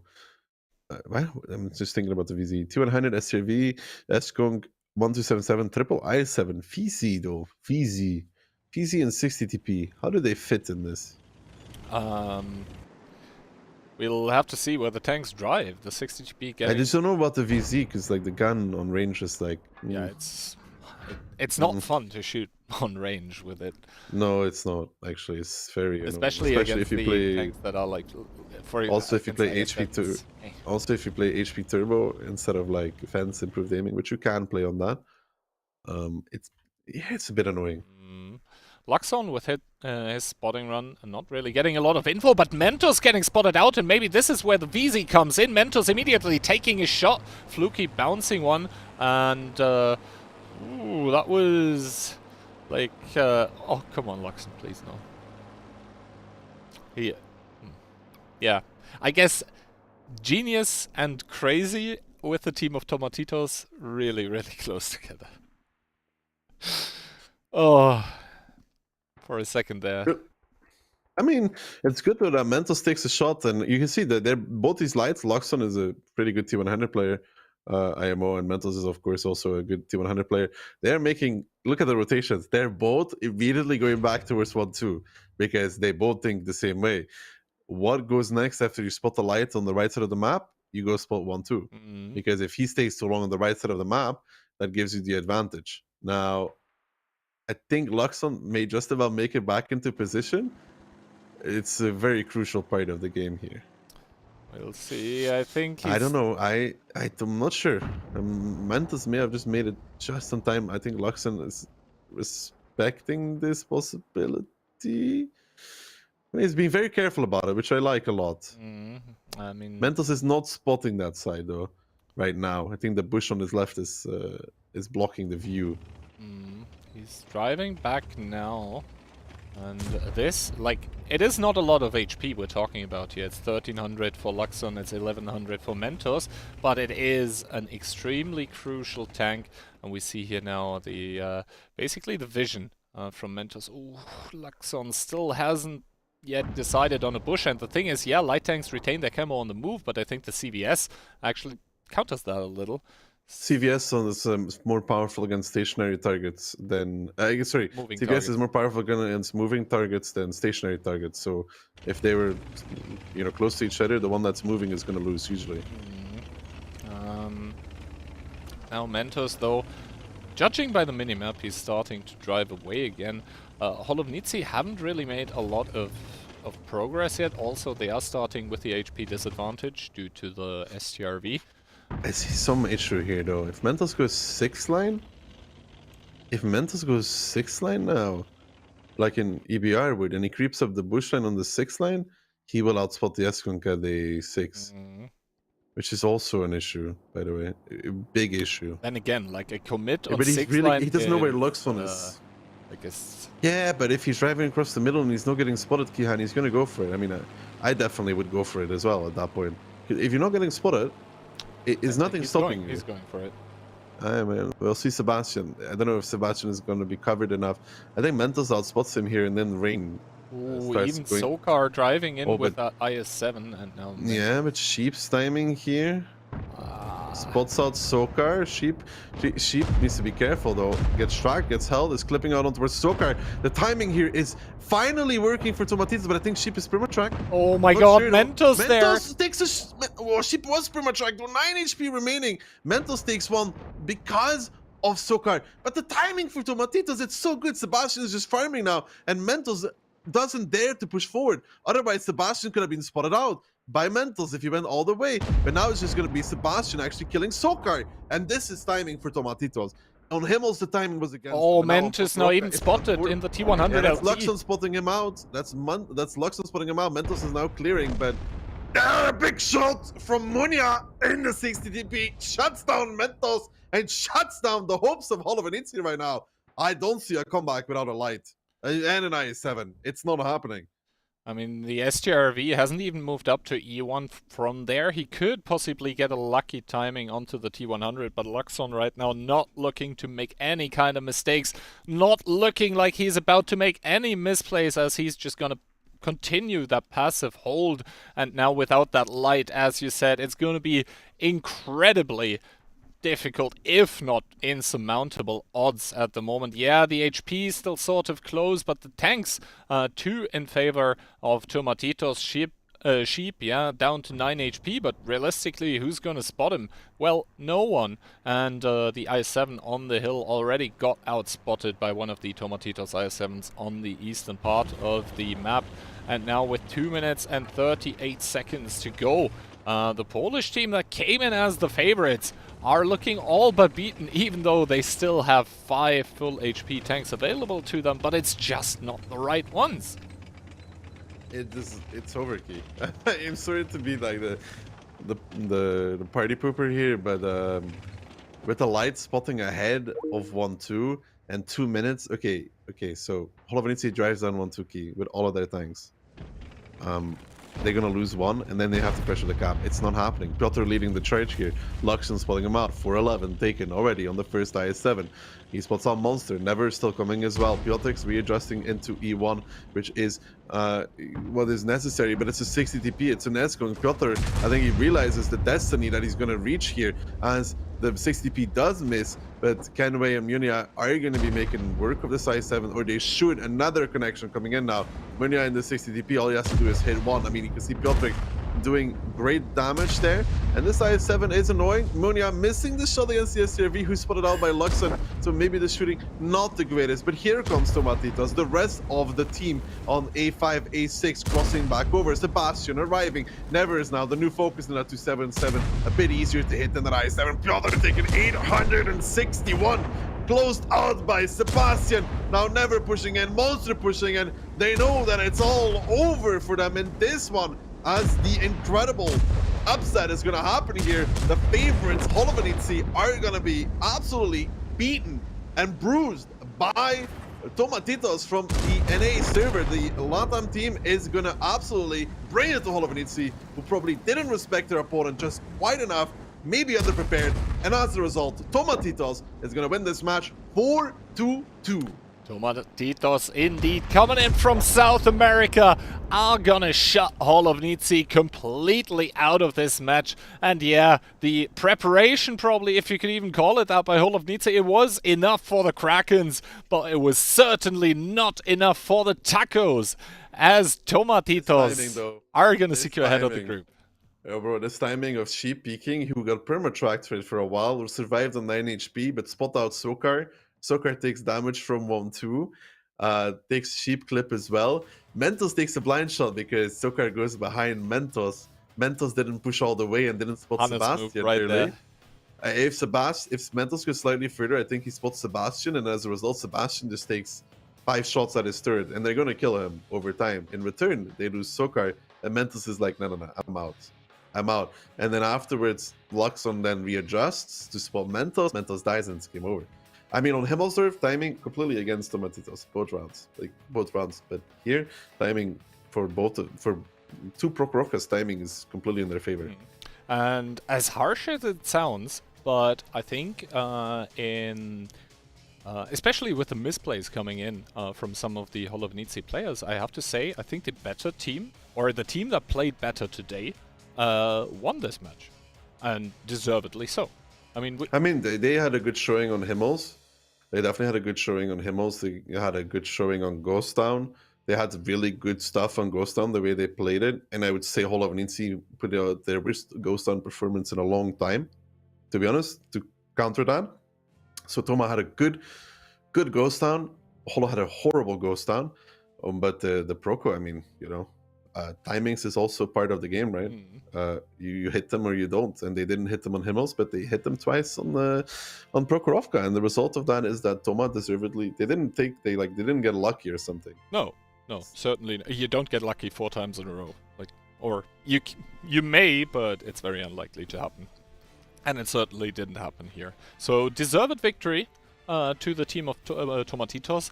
We are going to be seeing both of those teams tomorrow, as they are going to be place 1 in the case of Tomatitos and place 2 of the groups, or of Group A.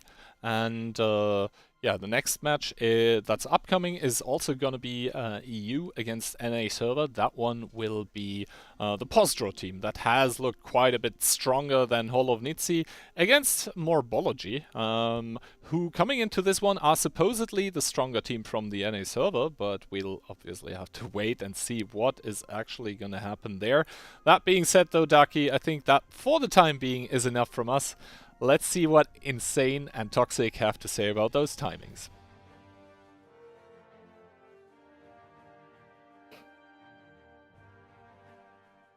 And well, thanks guys. And Toxic, what a match, what a performance from the team Tomatitos, taking the victory over all of Nitzi. They were 2-0 down and they won 4 rounds in a row against possibly the strongest team we have on the European server. What do you think about that? Yeah, almost a full reverse sweep. None of us expected this result, not only on the casters and analyst desk, but also in the Twitch chat prediction. There was 90% on the side of Nitzi. So actually really nice to see Tomatitos taking this one. That also means that if Postdro happens to win versus Mobology in the next game, we will not be seeing an all-European finals, since we will have the first semifinal then being Postdro versus Nitzi. But that remains to be seen for the next match, as we've underestimated one of the American teams already. So we will see if we maybe have a winner in the Group B as well from the NA server. I mean, I don't think we did underestimate one of those teams. They definitely are not that bad. I think it was mainly Nitzi coming up with like a very poor performance. I'm not sure that adding Piotr with his mouse was the greatest decision for the team, according to his performance. And it's a bit awkward now, because let's be real, who wants to play against Nitzi in semifinals? You would actually, even after that match, probably prefer playing against Tomatitos. So I hope that those two teams are going to be battling for the win and not actually trying to lose to end up against the South American team in the semifinals tomorrow. It's going to be, like you mentioned, Postdro taking on Mobology. Like we said, and I've seen earlier, the match against the Sentinels, Mobology took the victory 4-2, but that wasn't the cleanest victory neither. Yeah, it would be pretty comical if Mobology and Postdro both think that Tomatitos is the weaker team. If we might actually see them now battling for the loss, that would be very interesting, very funny, but it would not be in the spirit of the game, obviously. So that remains to be seen.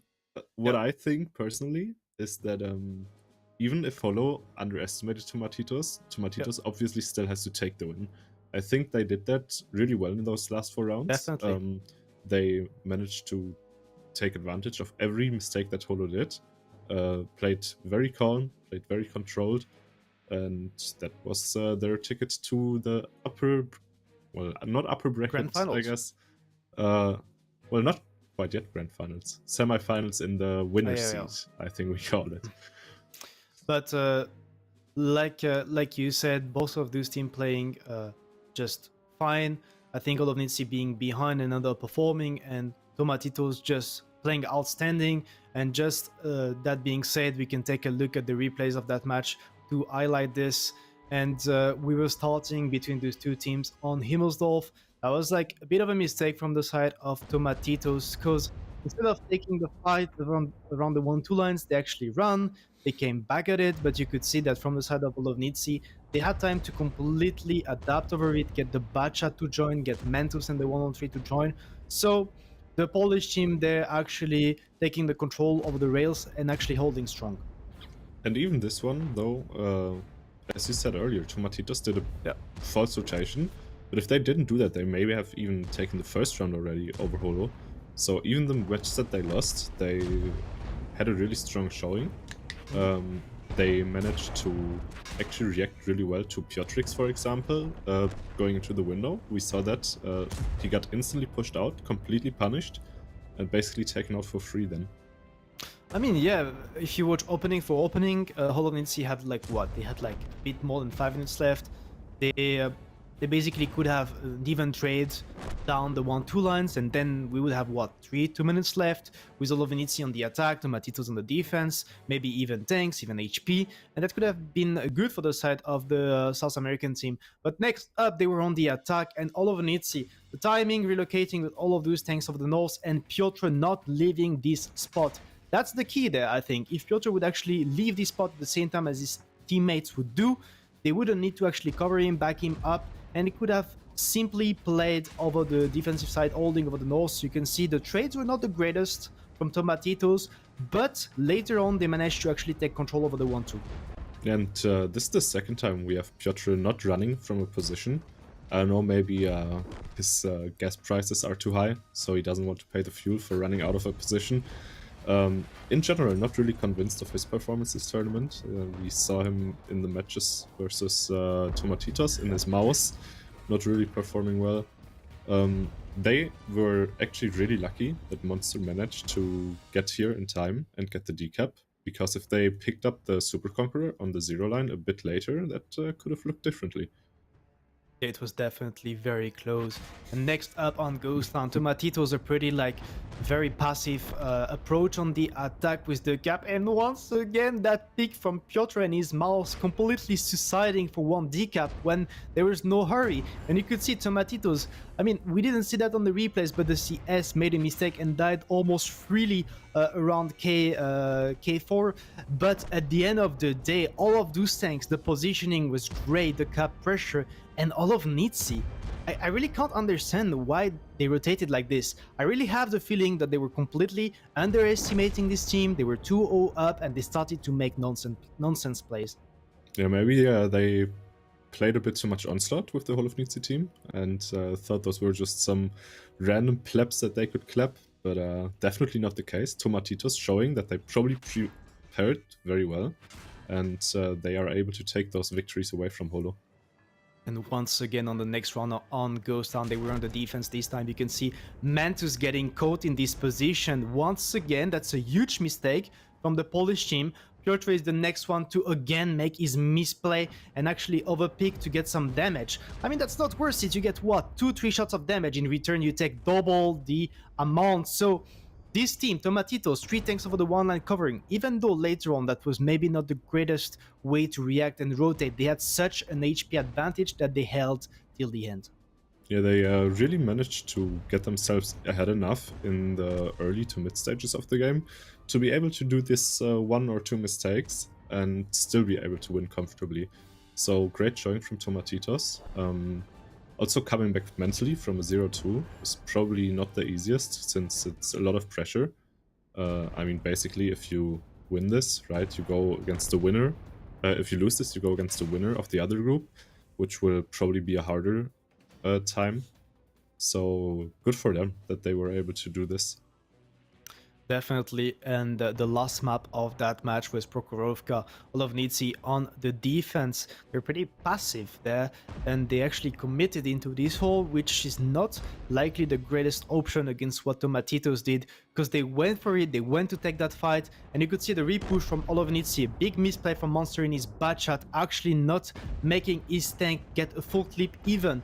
And even though they would repush like here, you will see it right now with the double views, you have the repush from the side of Tomatitos on that S-Conk over the 5-6 line. So yeah, they're trading, they're losing 2 tanks into this hole, but in return, they're gaining all the map controls. And watch the focus fire. Karolf is on full HP, but all the rest of those tanks are gonna drop because they're low HP. You have Sokar, Piotrix, Mantus next, and Karolf will be left.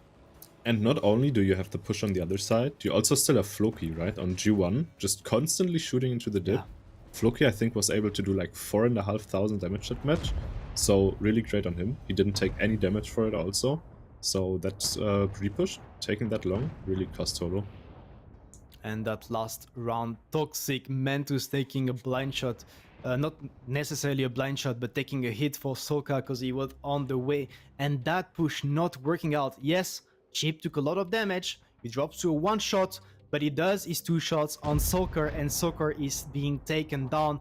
And next, I think, is the key. Mantus getting spotted there by Luxon in the T100, and the connection. Was that the 60 TP? I think likely you can see the 60 TP taking the major and the most important kill on that round, the kill that actually allowed them to take the victory. Final push from the side of all of Nitzi, desperate push, the Tomatitos team completely dominating on Prokhorovka and taking the victory over the Polish one.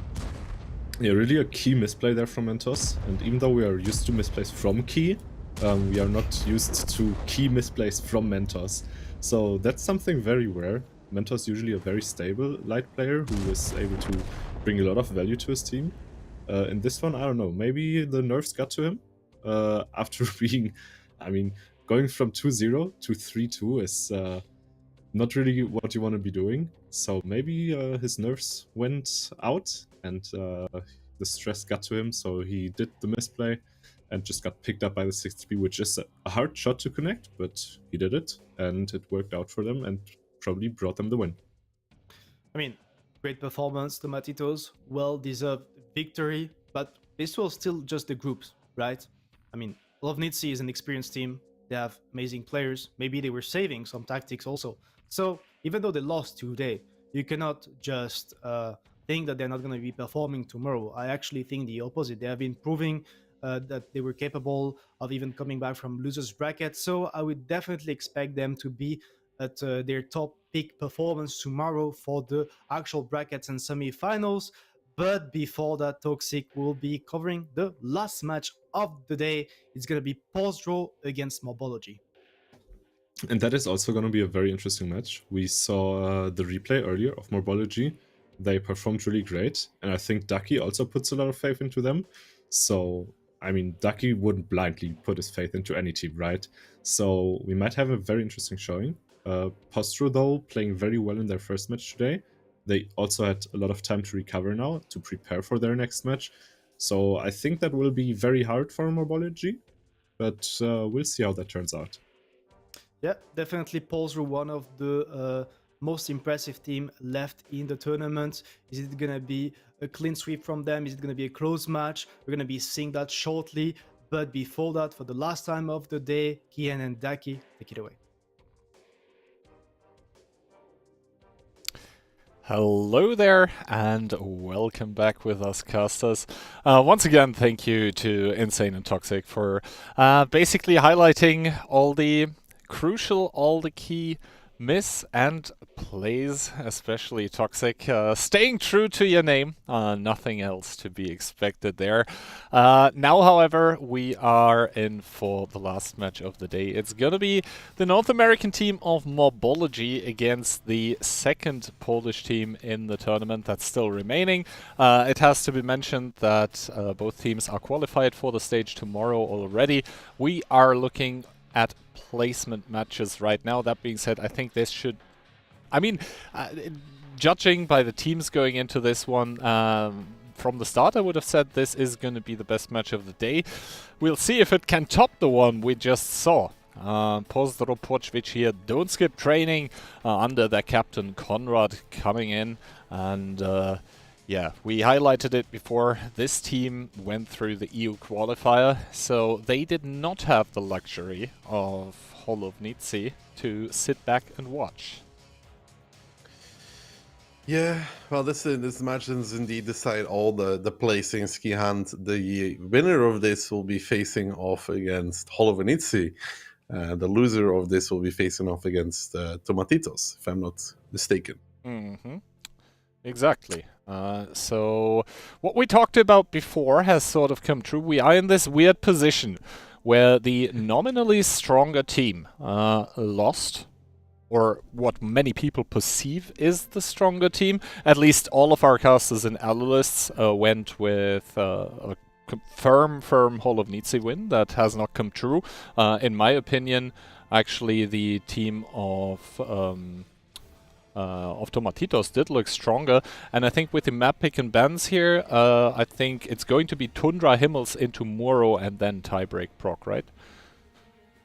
Because the pick and ban shouldn't really have changed. So I think we'll bring the corrected one up in a second.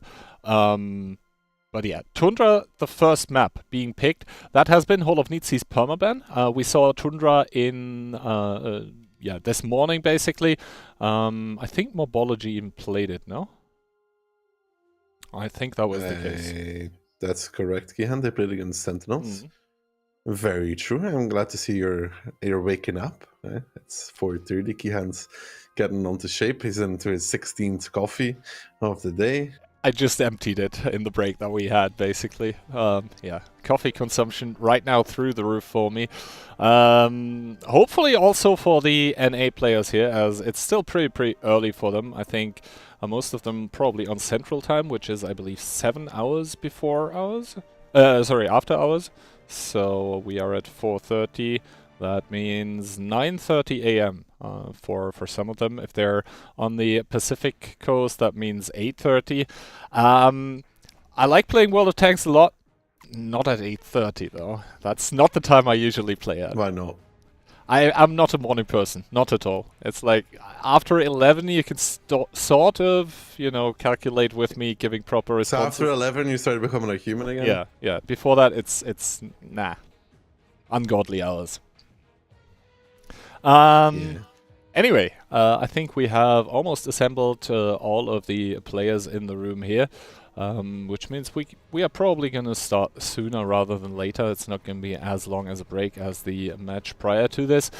Going into this, though, what do you expect coming out of it? What's your prediction? I actually voted for Mobology. Ooh.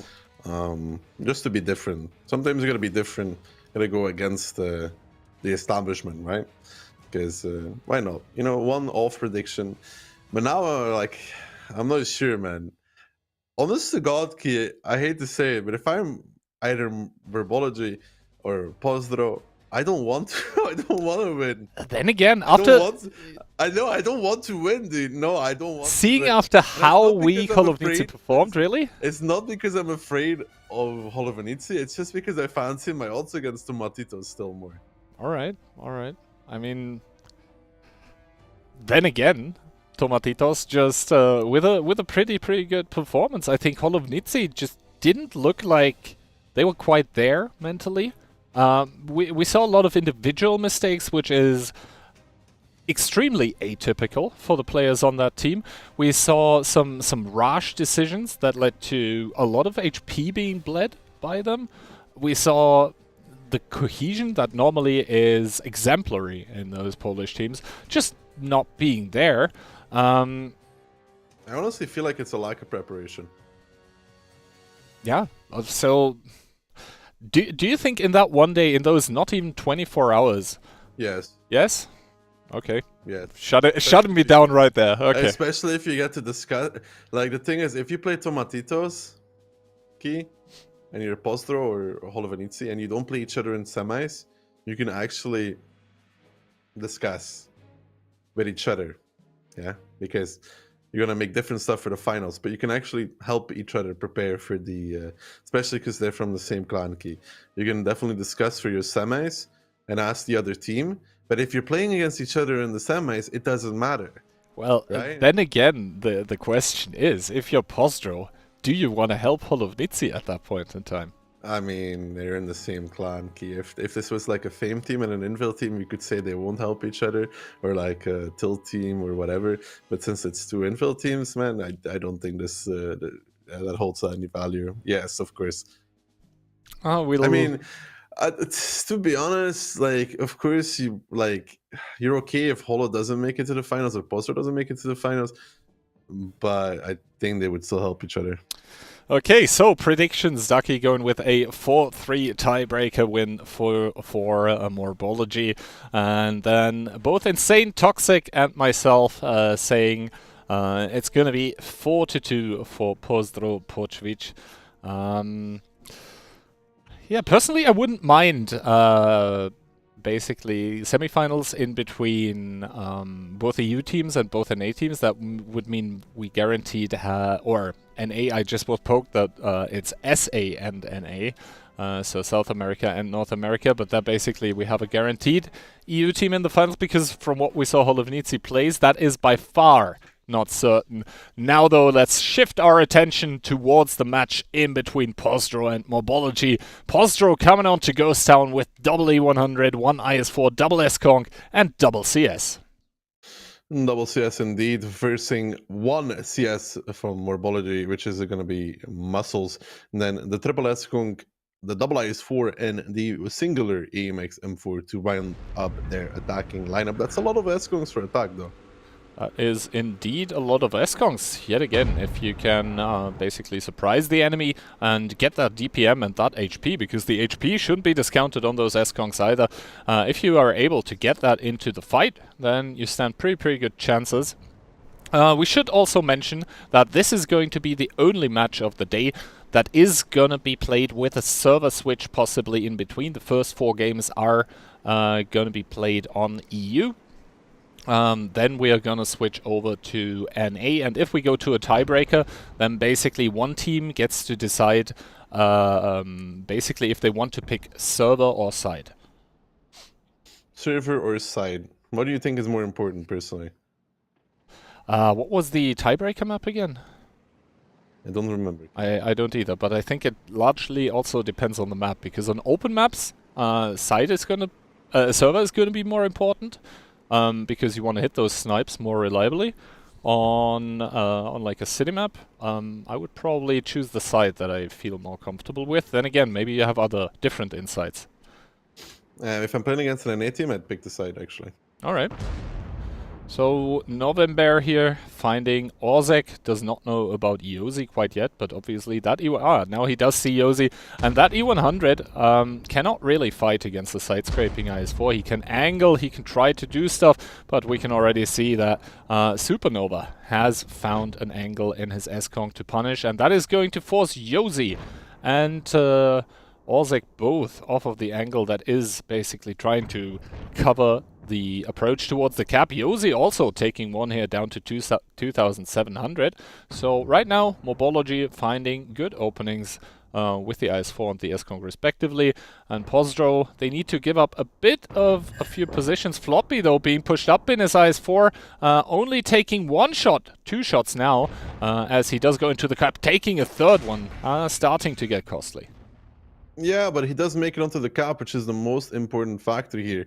And now Fed is not going to be allowed to peek this anymore.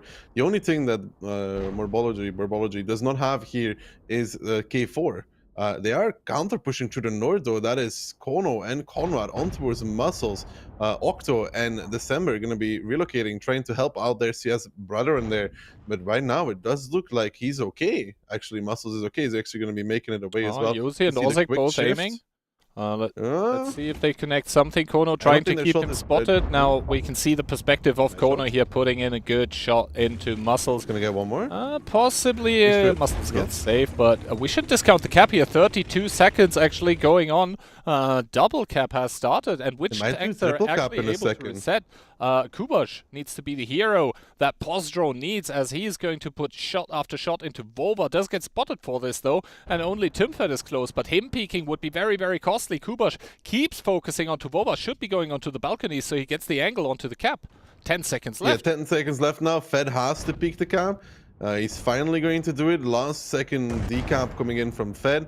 He connects it with HE on towards Nova. It doesn't actually take that much damage for it. Down back towards 15 seconds when the Z100s from Postdro are very, very far out of the game, as now Fed is going to be body blocked into not being able to reset. And Mobology here looking strong, looking solid. Finally, Orchek and Yosi are arriving, but the damage has been done, as I don't think Fed is going to be able to get another reset here. He's going to be forced to peek anyways, but it's going to be a cap. No, 1 second back. Fed down towards the one-shot though, and now the cap goes through. It's going to be Mobology picking up their first victory on Ghost Town attack. Exactly, and making it look easy. Those E100s getting pulled off the corner by the CS where they thought they could possibly put in damage. Yeah, just forcing them out of the fight. And then one singular IS-4 that's trying to shoot HE is not going to get caps or decaps for an eternity. And then the other tank, that CS, that is supposed to provide like off angles against the tanks in the cap. There basically was a medium available for the side of Mobology as well. And they were, just by doing that, they were, Mobology was able to easily get the victory down, and Postdro just with entire miscalculations there, you have to say. Yeah, Mobology, they're getting a, you know, they get this, they push back to Z100s of, they push back to Z100s of Postdro, then they get the IS-4 in the cap, and I think this is the wrong battle result here. Yep, but we should be able to switch that one over There we go. immediately. Here we have the battle results from this round, and we see that actually the players from Invil were also able to get quite a lot of damage on the board, but the individual positioning by the side of Mobology, just superior. Yeah, I mean the damage is kind of irrelevant in this because all that matters is the cap, and they took that. It was kind of decently fast as well, which we have to take into account. I can open up the detailed report. It is 4 minutes and 3 seconds. Okay, maybe not that fast. So, I mean, reasonably fast, I would say, for Ghost Town at least. Because Ghost Town, yeah, you can try to immediately from the start just go into that cap and force the issue from the start, but most of the time it pays off more, especially in the HP department, if you first force the defenders off a few angles, and Mobology did a damn good job of doing that. They indeed did a really good job. I mean, these Z100s were so, like, this is the second time, well, this time it's Postdro Z100s that were so far out of position. It was kind of the same story with, was it Sentinels? Yeah, it was Sentinels.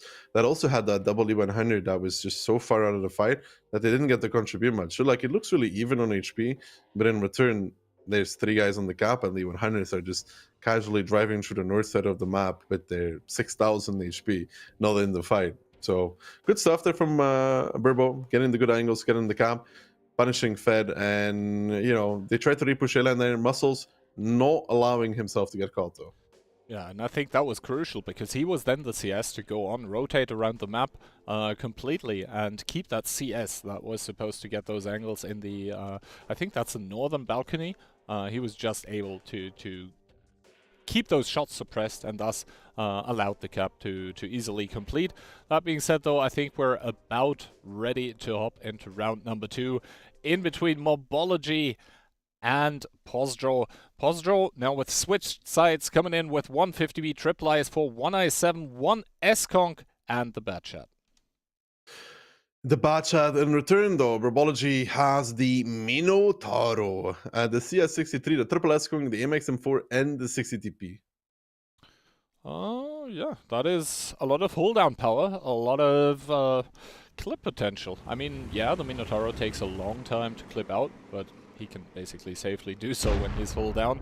And once again, that 60 TP. I think a lot of people discount what kind of a difference the Alpha can make that this tank brings to the table, because as soon as that tank connects, you basically need 2 shots to make up for it. And Now, opening-wise, Muscles is getting sent towards the south with his CS. This is going to be mirrored by the IS-7 of Kono. We see the Batchat Kubash in the same position that we saw Monster in earlier. He himself is not going to find any kind of openings, and now we see what the Minotaur is for. It's basically for countering that IS-4, because, yeah, the IS-4 has sort of good heat pen, Minotauro not really, but if both players don't misplay, then there shouldn't be any trades happening. I mean, Mino heat pen is fine though. It's 315.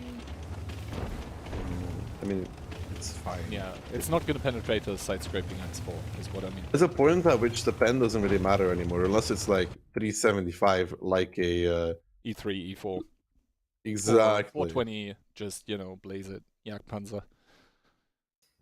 And then it starts mattering, but outside of that, no.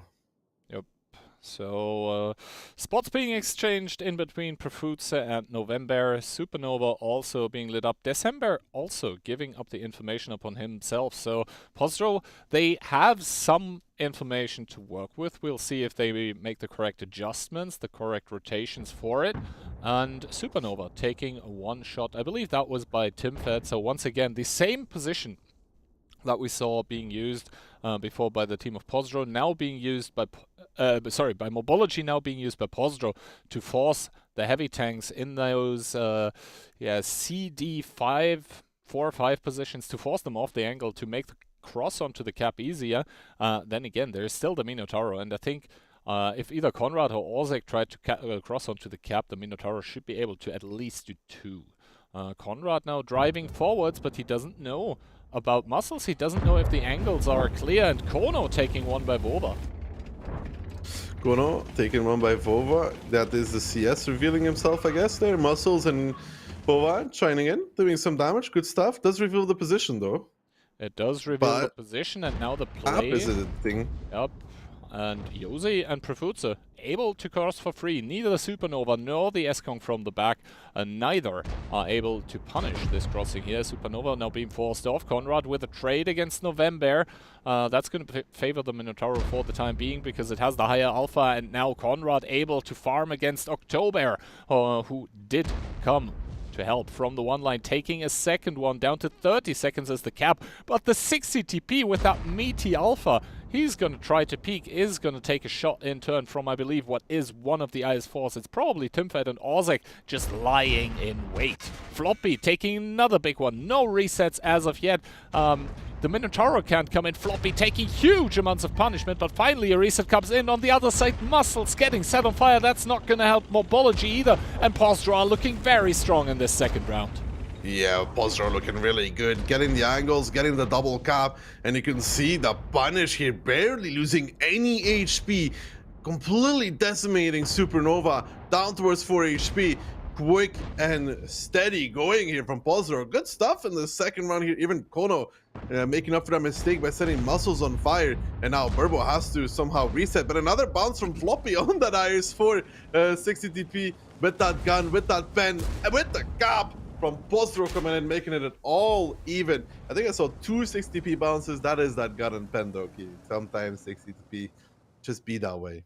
Yeah, indeed. Sometimes the 60 TP with that lowish pen, even at close range, even basically in your face, not able to pen those IS-4. And this in turn means that Postdro is also going to put one onto the board here. It's going to be 1-1 all even after Ghost Town.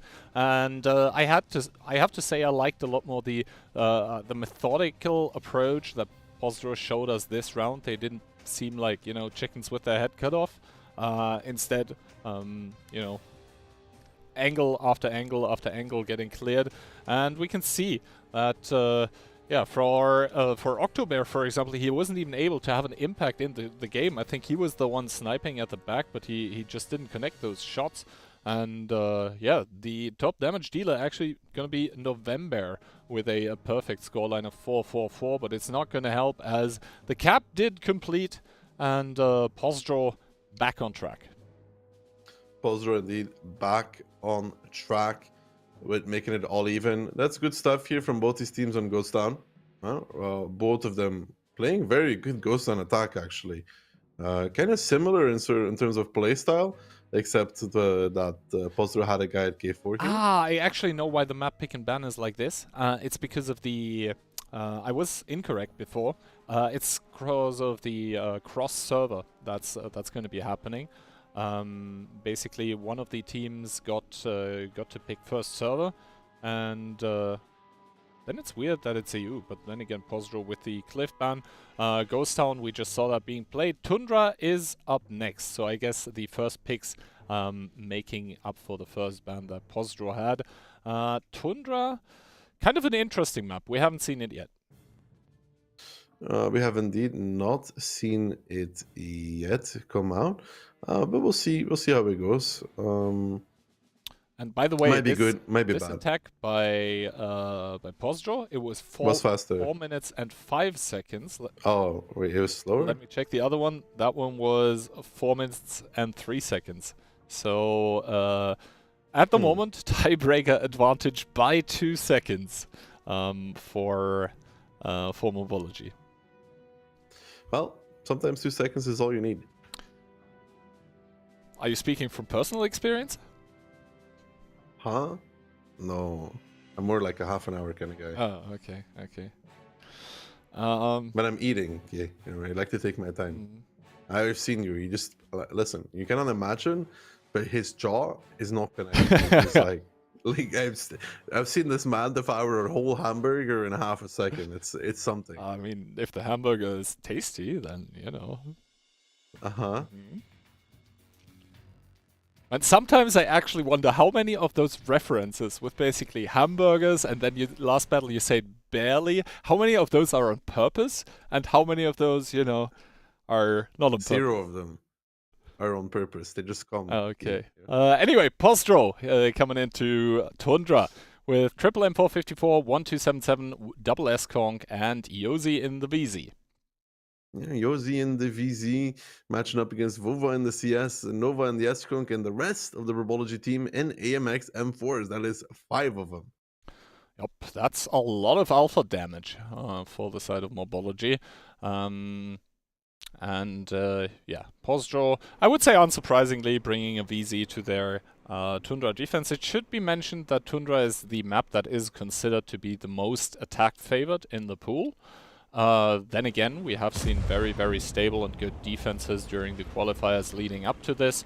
So, yeah, in the end, Postdro seems to be setting up for a very aggressive K-line punish. Profutse, that is not a cross I've really seen before, but then again, if they're able to make that happen, they can take a lot of map control off of Mobology, but they don't know they're running into quadruple M454. The question is, how safe can Profutse be here against November, December, October, all of those bears?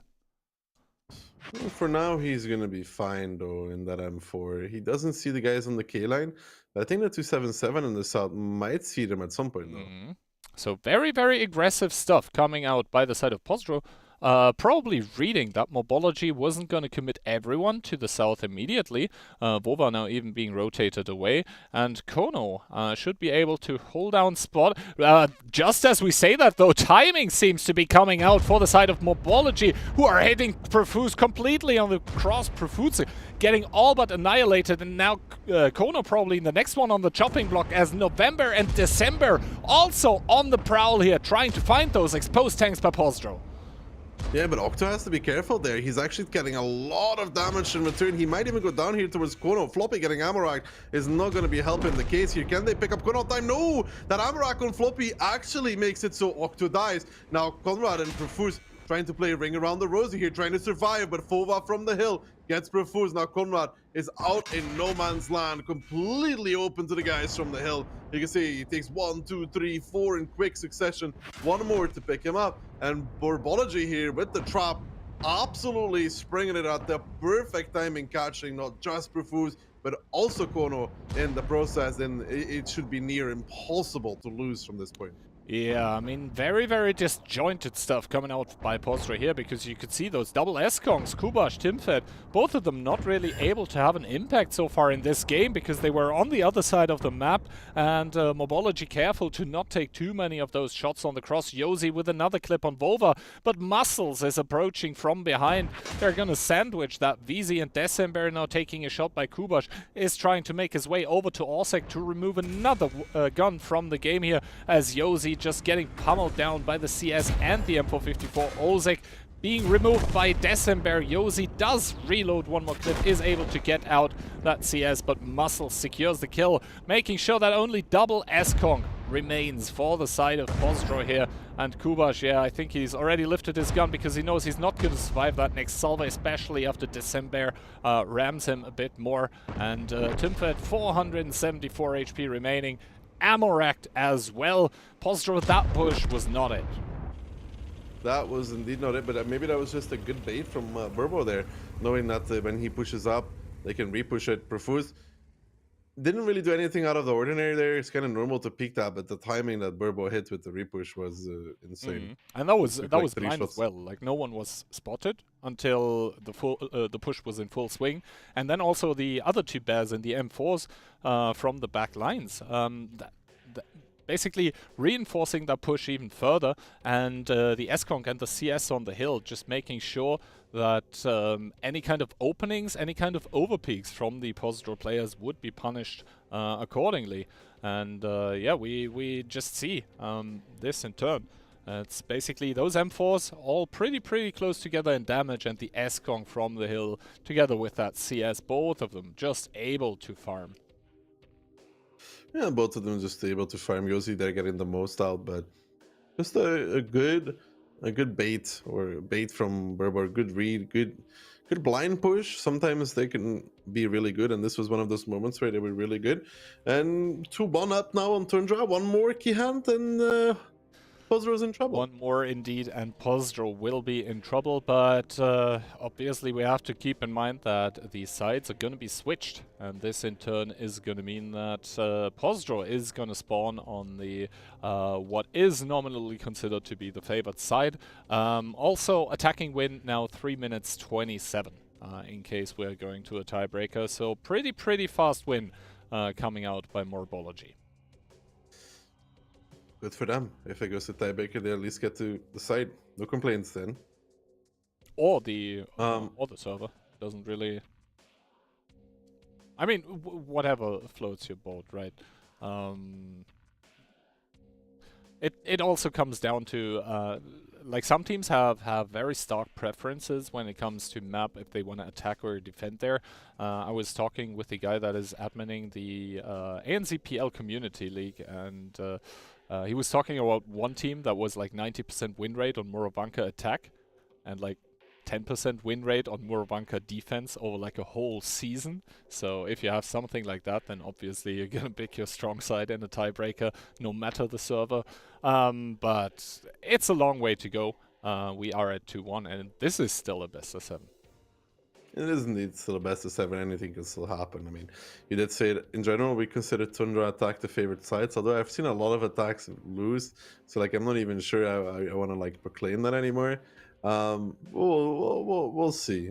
Postdro are a pretty good attacking team though, and Tundra, even in the qualies, they made some pretty good stuff there that really worked for them. So we'll see what the Mobology does against them here, because you could see like the more passive defense, you can see the south pressure. We don't really ever see north pressure on Tundra though. It's just something that doesn't happen. Yeah, I think north pressure just gets stuck and farmed too easily, because you are in that ditch that can get farmed from the hill, and you can't really go on from there. So as defender, north pressure isn't really worth it.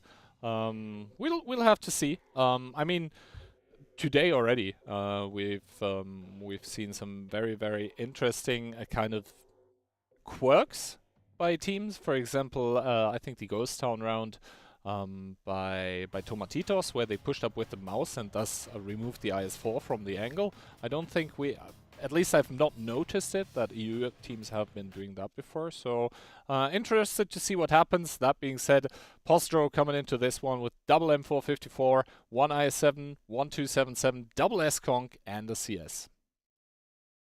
And the CS facing off against Mobology again, double IS-7, 4 AMXs, and the 60p.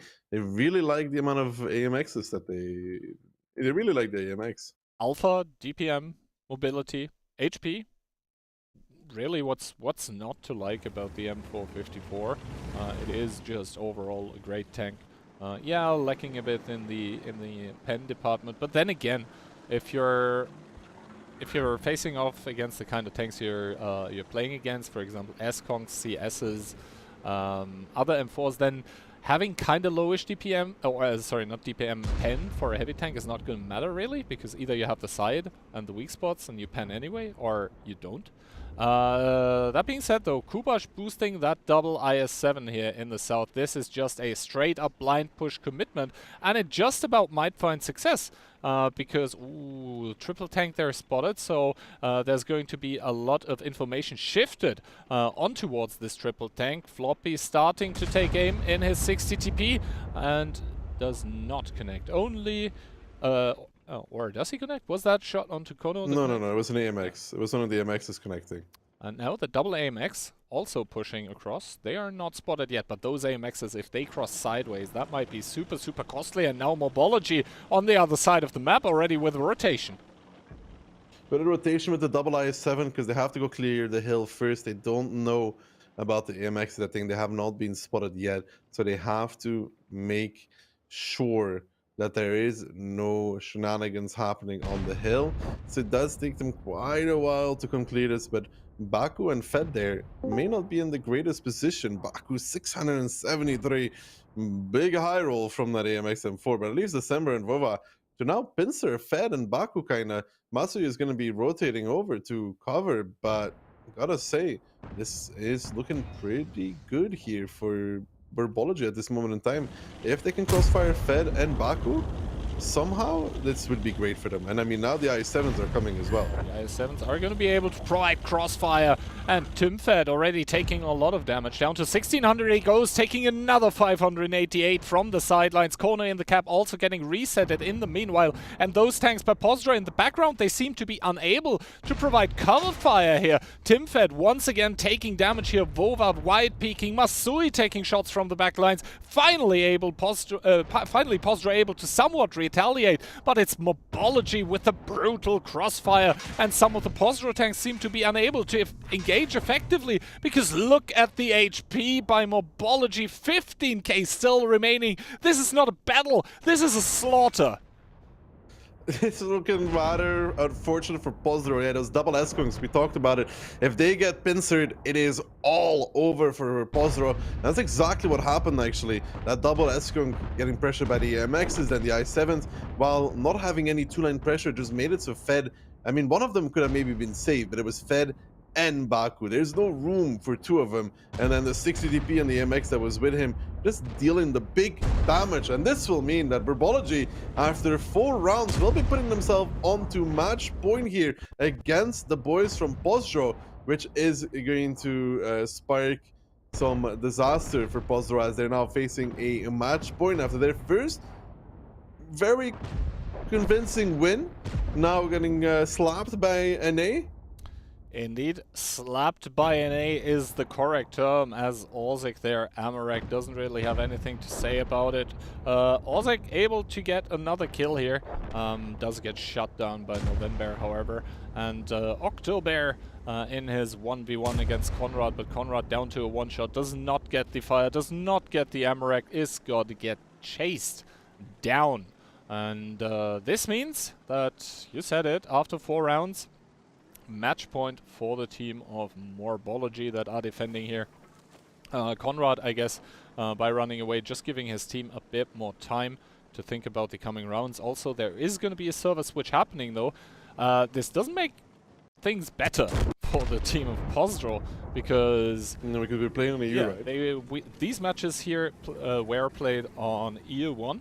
And now we are going to be switching turf. We are going to go to the home turf of the North Americans. We are headed towards US Central. Yeah, we're going to be headed over towards US Central, so we'll need a bit of time while we swap servers. But coming off of EU, 3-1 down is not good for Postdro, or is it good for Postdro in the grand scheme of things?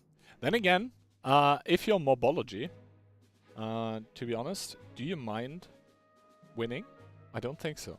They don't seem to give me the impression that they mind winning right now. No, they don't seem to care about whether they win or lose. You gotta beat everybody at the end of the day, anyways.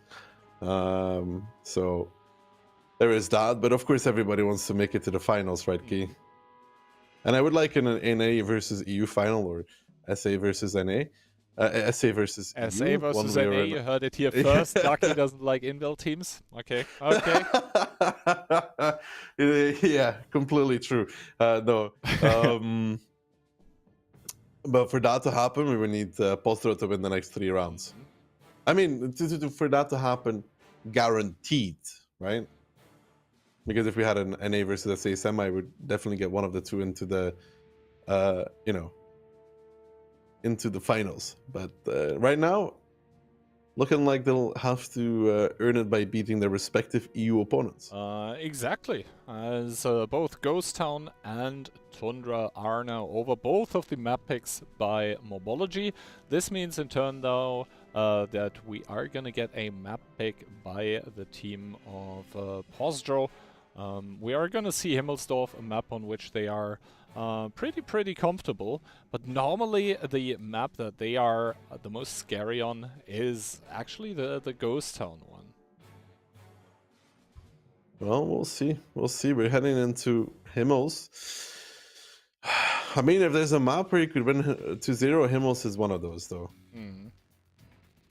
Yeah, definitely. And I think Postdro is definitely a team capable of 2-0ing basically anyone on EU. Then again, only one more slip up, and we would have the North American and South American teams respectively going through as seed 1 of their groups, which before today, I have to be real, I didn't really expect. Listen, the thing is, Doki, both American and South American teams going through as top of their seed is exactly the same result as both EU teams being the top of their group. You get the same... Exactly, yeah. You get the same matchups. Yeah, it's weird, but at the same time, it kind of. It's no matter what way you turn it, yeah, it's like head or tails, but both sides are head. That makes no sense. Yeah, it does. Yeah, I know It's what like, you mean, but like it makes perfect sense actually. Like the depiction is sort of weird. But yeah. What do you mean? It makes perfect sense. No matter what way you turn it, it lands on head key, because it's the same outcome. Yeah. It doesn't matter which one you pick. Well, how does it not make... In what world does it not make sense? In the world of internet memes, where we're not going to hear the end of it for months. You should know. You are quite a big meme yourself, right? You know, I try to provide content. So... yeah, there we go. Anyway, obviously the server switch is happening right now, and not only for me, but for the players as well. So we are going to need a little more time than usual in between the rounds, but after that we'll be jumping into Himmelsdorf, which might be the last game, or the last couple of games in this match, or if Postdro is able to turn it around, then possibly we'd be seeing a tiebreaker on what I think would be Cliff. Have we even seen Cliff today? No. No. Huh. Weird. No, we haven't. Weird. Like, I think it's been banned out everywhere. Not sure. People just don't like Cliff. It's your fault. had to go there again. I think there's a strong correlation between people liking, if this is like people liking Cliff, and this is the moment where your map guide is key, it goes like this then. I mean, you're talking to players who are trying to aggressively play the middle, but then again, you know, maybe the amount of liking the map for other players that are maybe not as familiar and now finally Yeah, have please tell me what I'm positions to play supposed. from, Please maybe tell me went what I'm up. supposed to do in a light, a medium, or a heavy on Cliff North. If I go in a light and I go on the hill, I get shot from the base. If I go in a medium and I go on the ramp, I get shot from their base. If I'm on a heavy and I go to the corner, guess what, Kihan? Guess what happens? Where am I supposed to go, Mr. Map Guide? Please tell me. Flank around the hill, generate crossfire. And then what? And then what? If I push out from there, guess what happens? I don't get shot from the base, but yeah. Well, at least one of the angles is gone then. But I'm sure, I've said it before, I'll say it again. A player of your caliber and of your knowledge regarding the maps should easily be able If you think to this flattery is gonna make it any better, Kihan, I can break it to you. It's really not. but yeah. You can get me like a box of Ferrero Rochers as a sorry though. I'll give you my address. Sorry, Daiki, for ruining your life. EXO Kihan. I feel like you're overdoing it, like over dramatizing it a bit, possibly. What are you like making fun of my feelings? No, Are you saying my feelings don't matter? your feelings matter deeply to me. Exactly. So a box of Ferrero Rocher chocolate. We've agreed on it. Thank you, Kihan. Doesn't have to be many. I'll take like 15 pieces, man. Like, Jesus. It's okay, man. You work for Wargaming. I told you, everybody drives a Lambo there. I've been to the office. There's just like a whole street of Lambos in front of the office, man. It's crazy. They all get personalized number plates. Holiday Ops 2021. Holiday Ops 2020. Kian's getting one Holiday Ops 2022 after this year. No, I actually have the MG one, you know, the map guides one with all the ad revenue we make off of YouTube. Ah, yeah.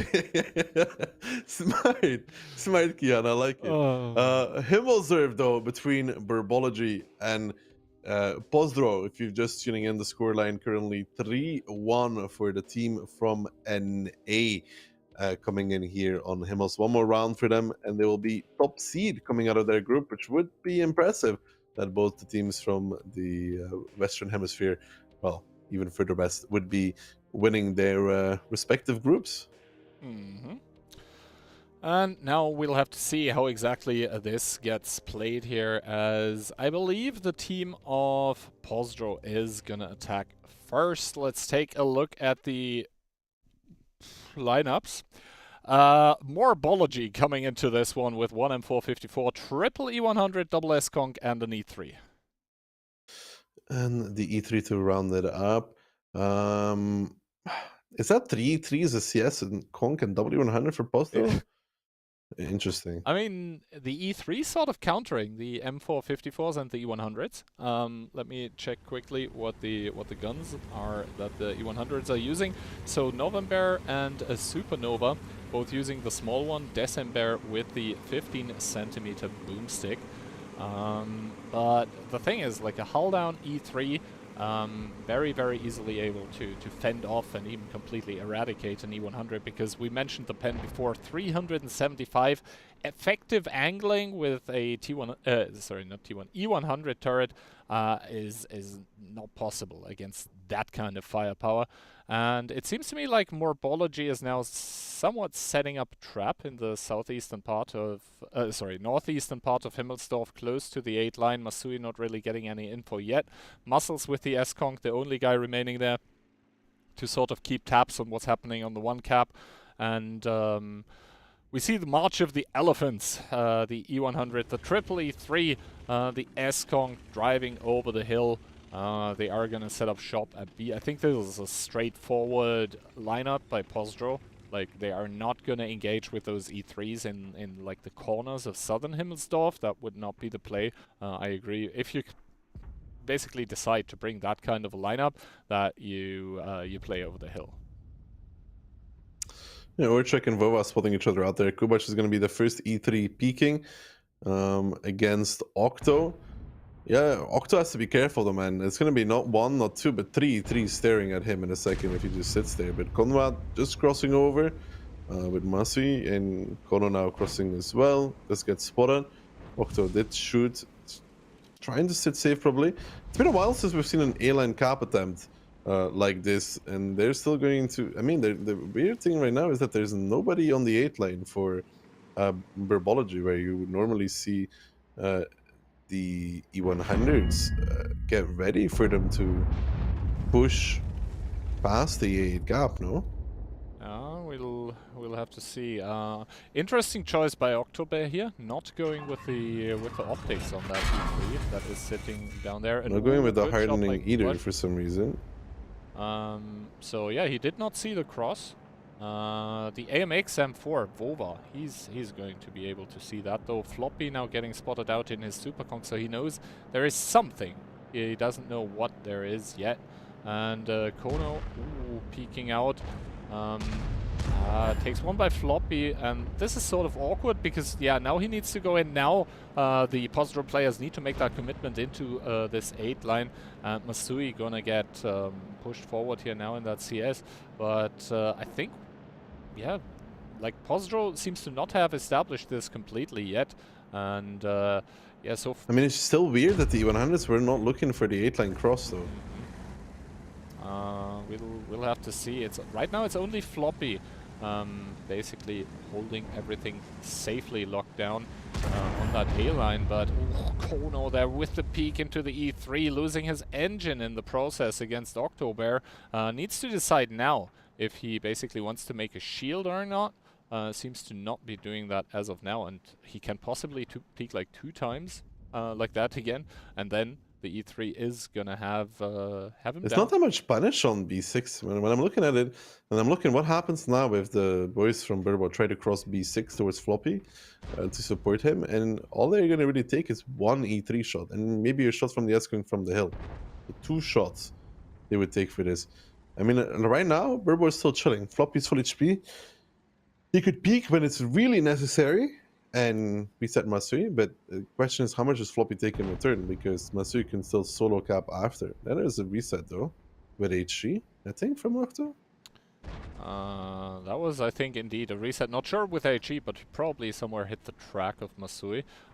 Since tank HE doesn't splash anymore, he needs to get a direct hit here.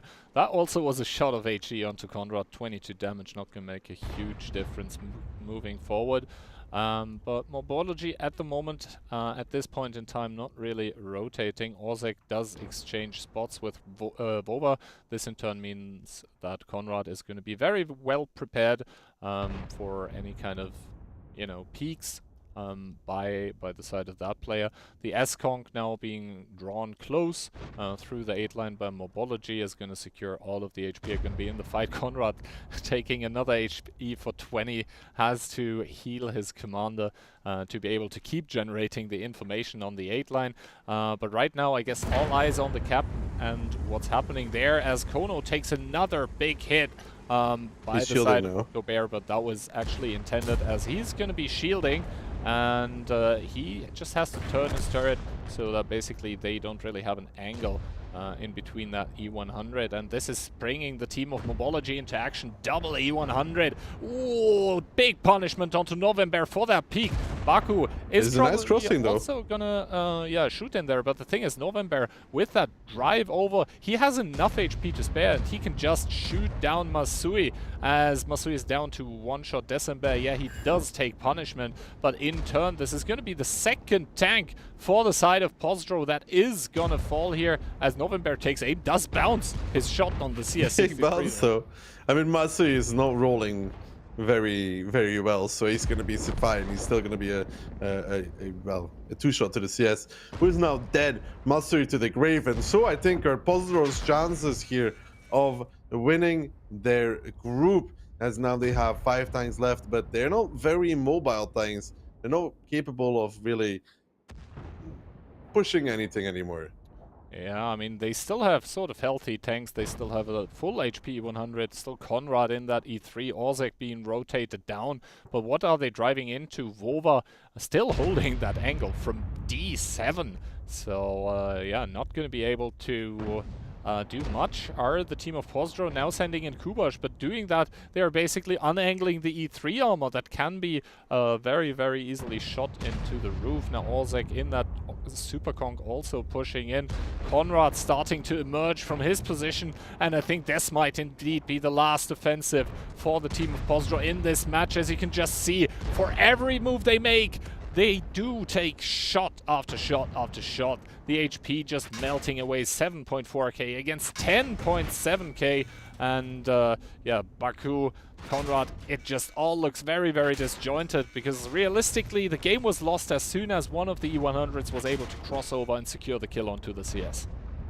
Yeah, the E100 crossing there made it extremely difficult for Postdro to make anything out of this, and it's going to be Mobology, not even in close fashion whatsoever, to take the win here against Postdro, which will put them against Nitzi, if I'm not mistaken, and Postdro will be going on to face the Tomatitos, right? Exactly, that's going to be the case. That's going to be also the case for tomorrow here, as NA and South America, for the time being, are demonstrating a dominance, winning all of the matches in their group. I would say super deserved, especially for the team of Tomatitos. Nitzi did not look good, and honestly, Postdro, that was also not the usual performance that we expect from those guys. I don't know. From those guys, I don't know if that was a national holiday yesterday in Poland, and like today they're all feeling bad, but that was not what we usually see from those teams. You know, both Postdro and Nitzi are going to have to go back to the drawing board here to re-establish their strategies for tomorrow, as currently NA server is the most dominant region in the world as of now. We'll see if this changes tomorrow, though, Kian. Yeah, I think we can take a quick look at the post-battle results screen. I mean, it's not gonna reveal any kind of super crazy secrets, but we do see that Kono, basically, with making this shield, he didn't have any kind of an impact. And yeah, those two of those E3s really showing up with a lot of damage. Good numbers there, but on the other side of the board we see the E100s were effectively just used as sponges, and then all the other tanks were able to dish out damage, deal the punishment, and yeah, this is going to conclude the last match of the day. But obviously the streams as well as the drops are not over. I mean, first we are going to have our analyst segment, but I believe after we are going to raid you, Ducky, where people are going to be able to finish claiming their drops. I believe we'll also for tomorrow change something about the campaign. We'll see what can be done there. But yeah, I have to thank you a lot for once again a very fun day of casting with you. And I guess as that's going to be all from us, I'll leave the last words to you. Yeah, NA on top. What can you say? There's not much left outside of that. NA all the way. I knew it from the beginning. That's why I voted for Mobology. I am the only believer here. But yeah, that's enough for me and Key. We did a lot of chatting. Insane and Toxic, take it away.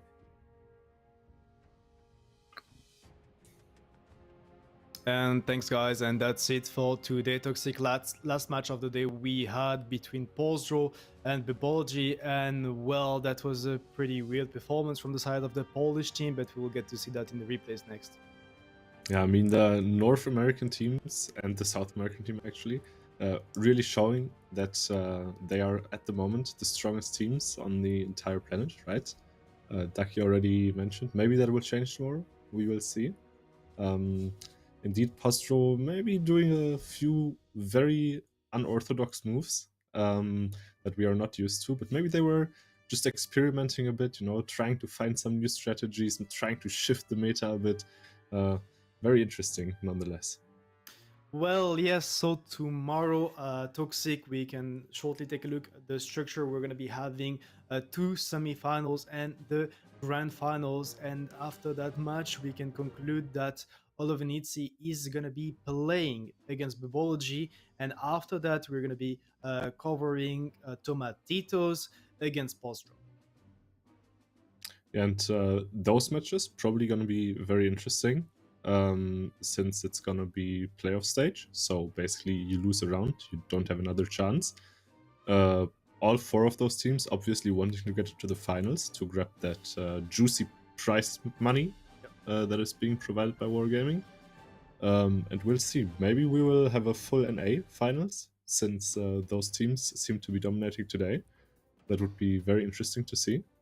But for now, I think all that's left to do is to wait for tomorrow and maybe look at the replays.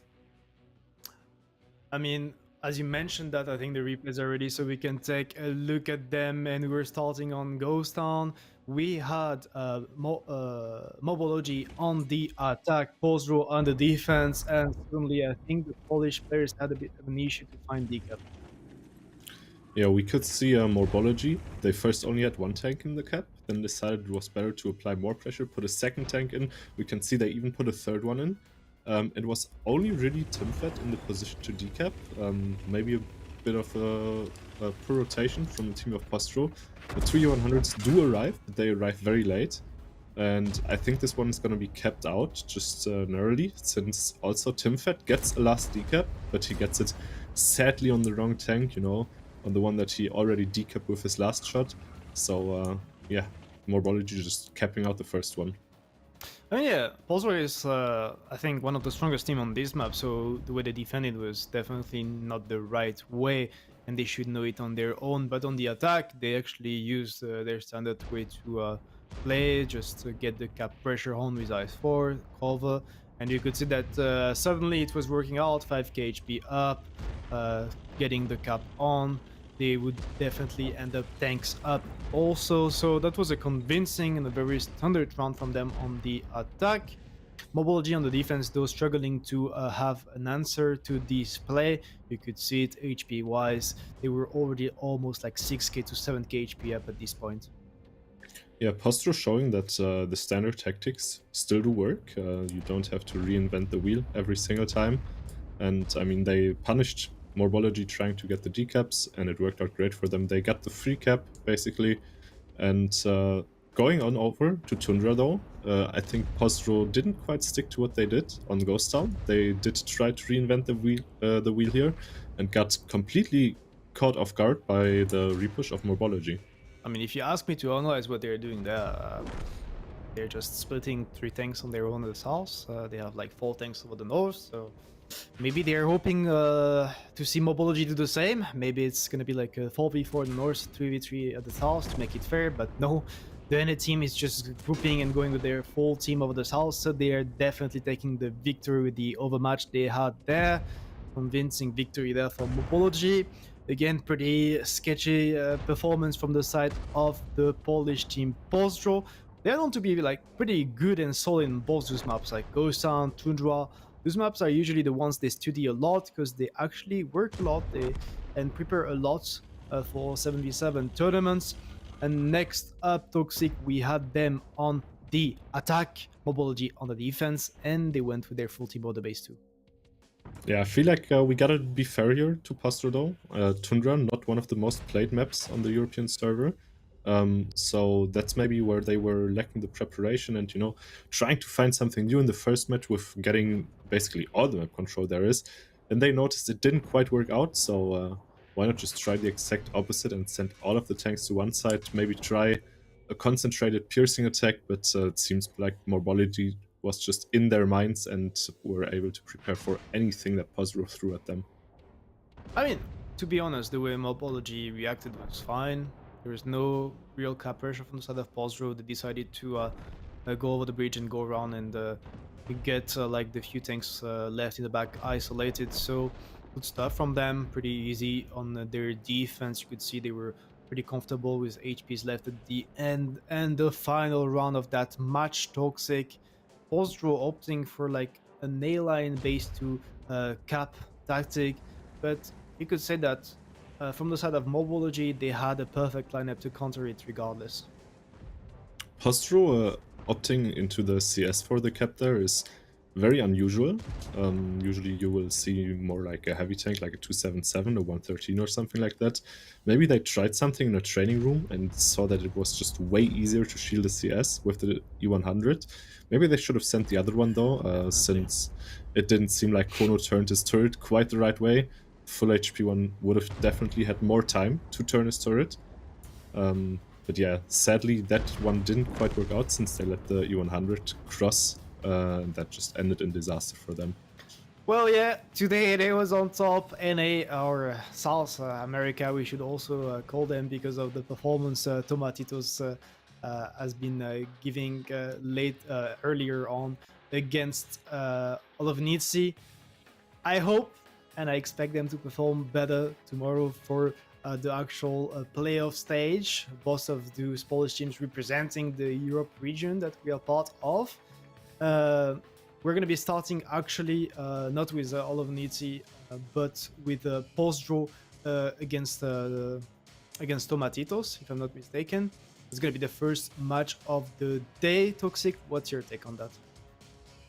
I think that's going to be very interesting. We saw Postro struggling a lot today in the last match, and Tomatitos really did show versus Holo that they are not a bad team. They are not to be joked with. So we'll see if the Postro players get a good night's rest. Maybe they have time for a breakfast tomorrow, whilst the American players would probably not, since it's going to be very early for them. So maybe that bit of breakfast will help them show more performance tomorrow. I mean, since it's going to be like NA South America players playing against the EU teams, we're going to be probably likely starting the stream a bit later than today. This is going to be confirmed as soon as we have the schedule ready, which is not the case just yet, Toxic, but you can expect it to be during tomorrow afternoon, I'd say. That being said, Toxic, I would like to thank you for the first day of that Winter Invitational Finals. We had pretty interesting teams, to say the very least, that we didn't see before. Sentinels from Australia, New Zealand, and Krakens from Japanese region, or just Japan, I should say, both from the APAC. That's something that we're not used to see. That was like an interesting way to have some cross-regional battles. We will get more tomorrow between Europe and America. And do you have anything to add with this? Yes, everyone, don't forget that you can keep watching on any of the casters' channels featured on the article, or on Daki's channel to claim your Twitch drops. There is still some mystery tokens up for grabs for most of you, probably. So don't forget to do that, and I hope we will see you guys tomorrow in the afternoon. Yeah, we wish you a pleasant night, and we hope to get to see you tomorrow again. Ciao, ciao.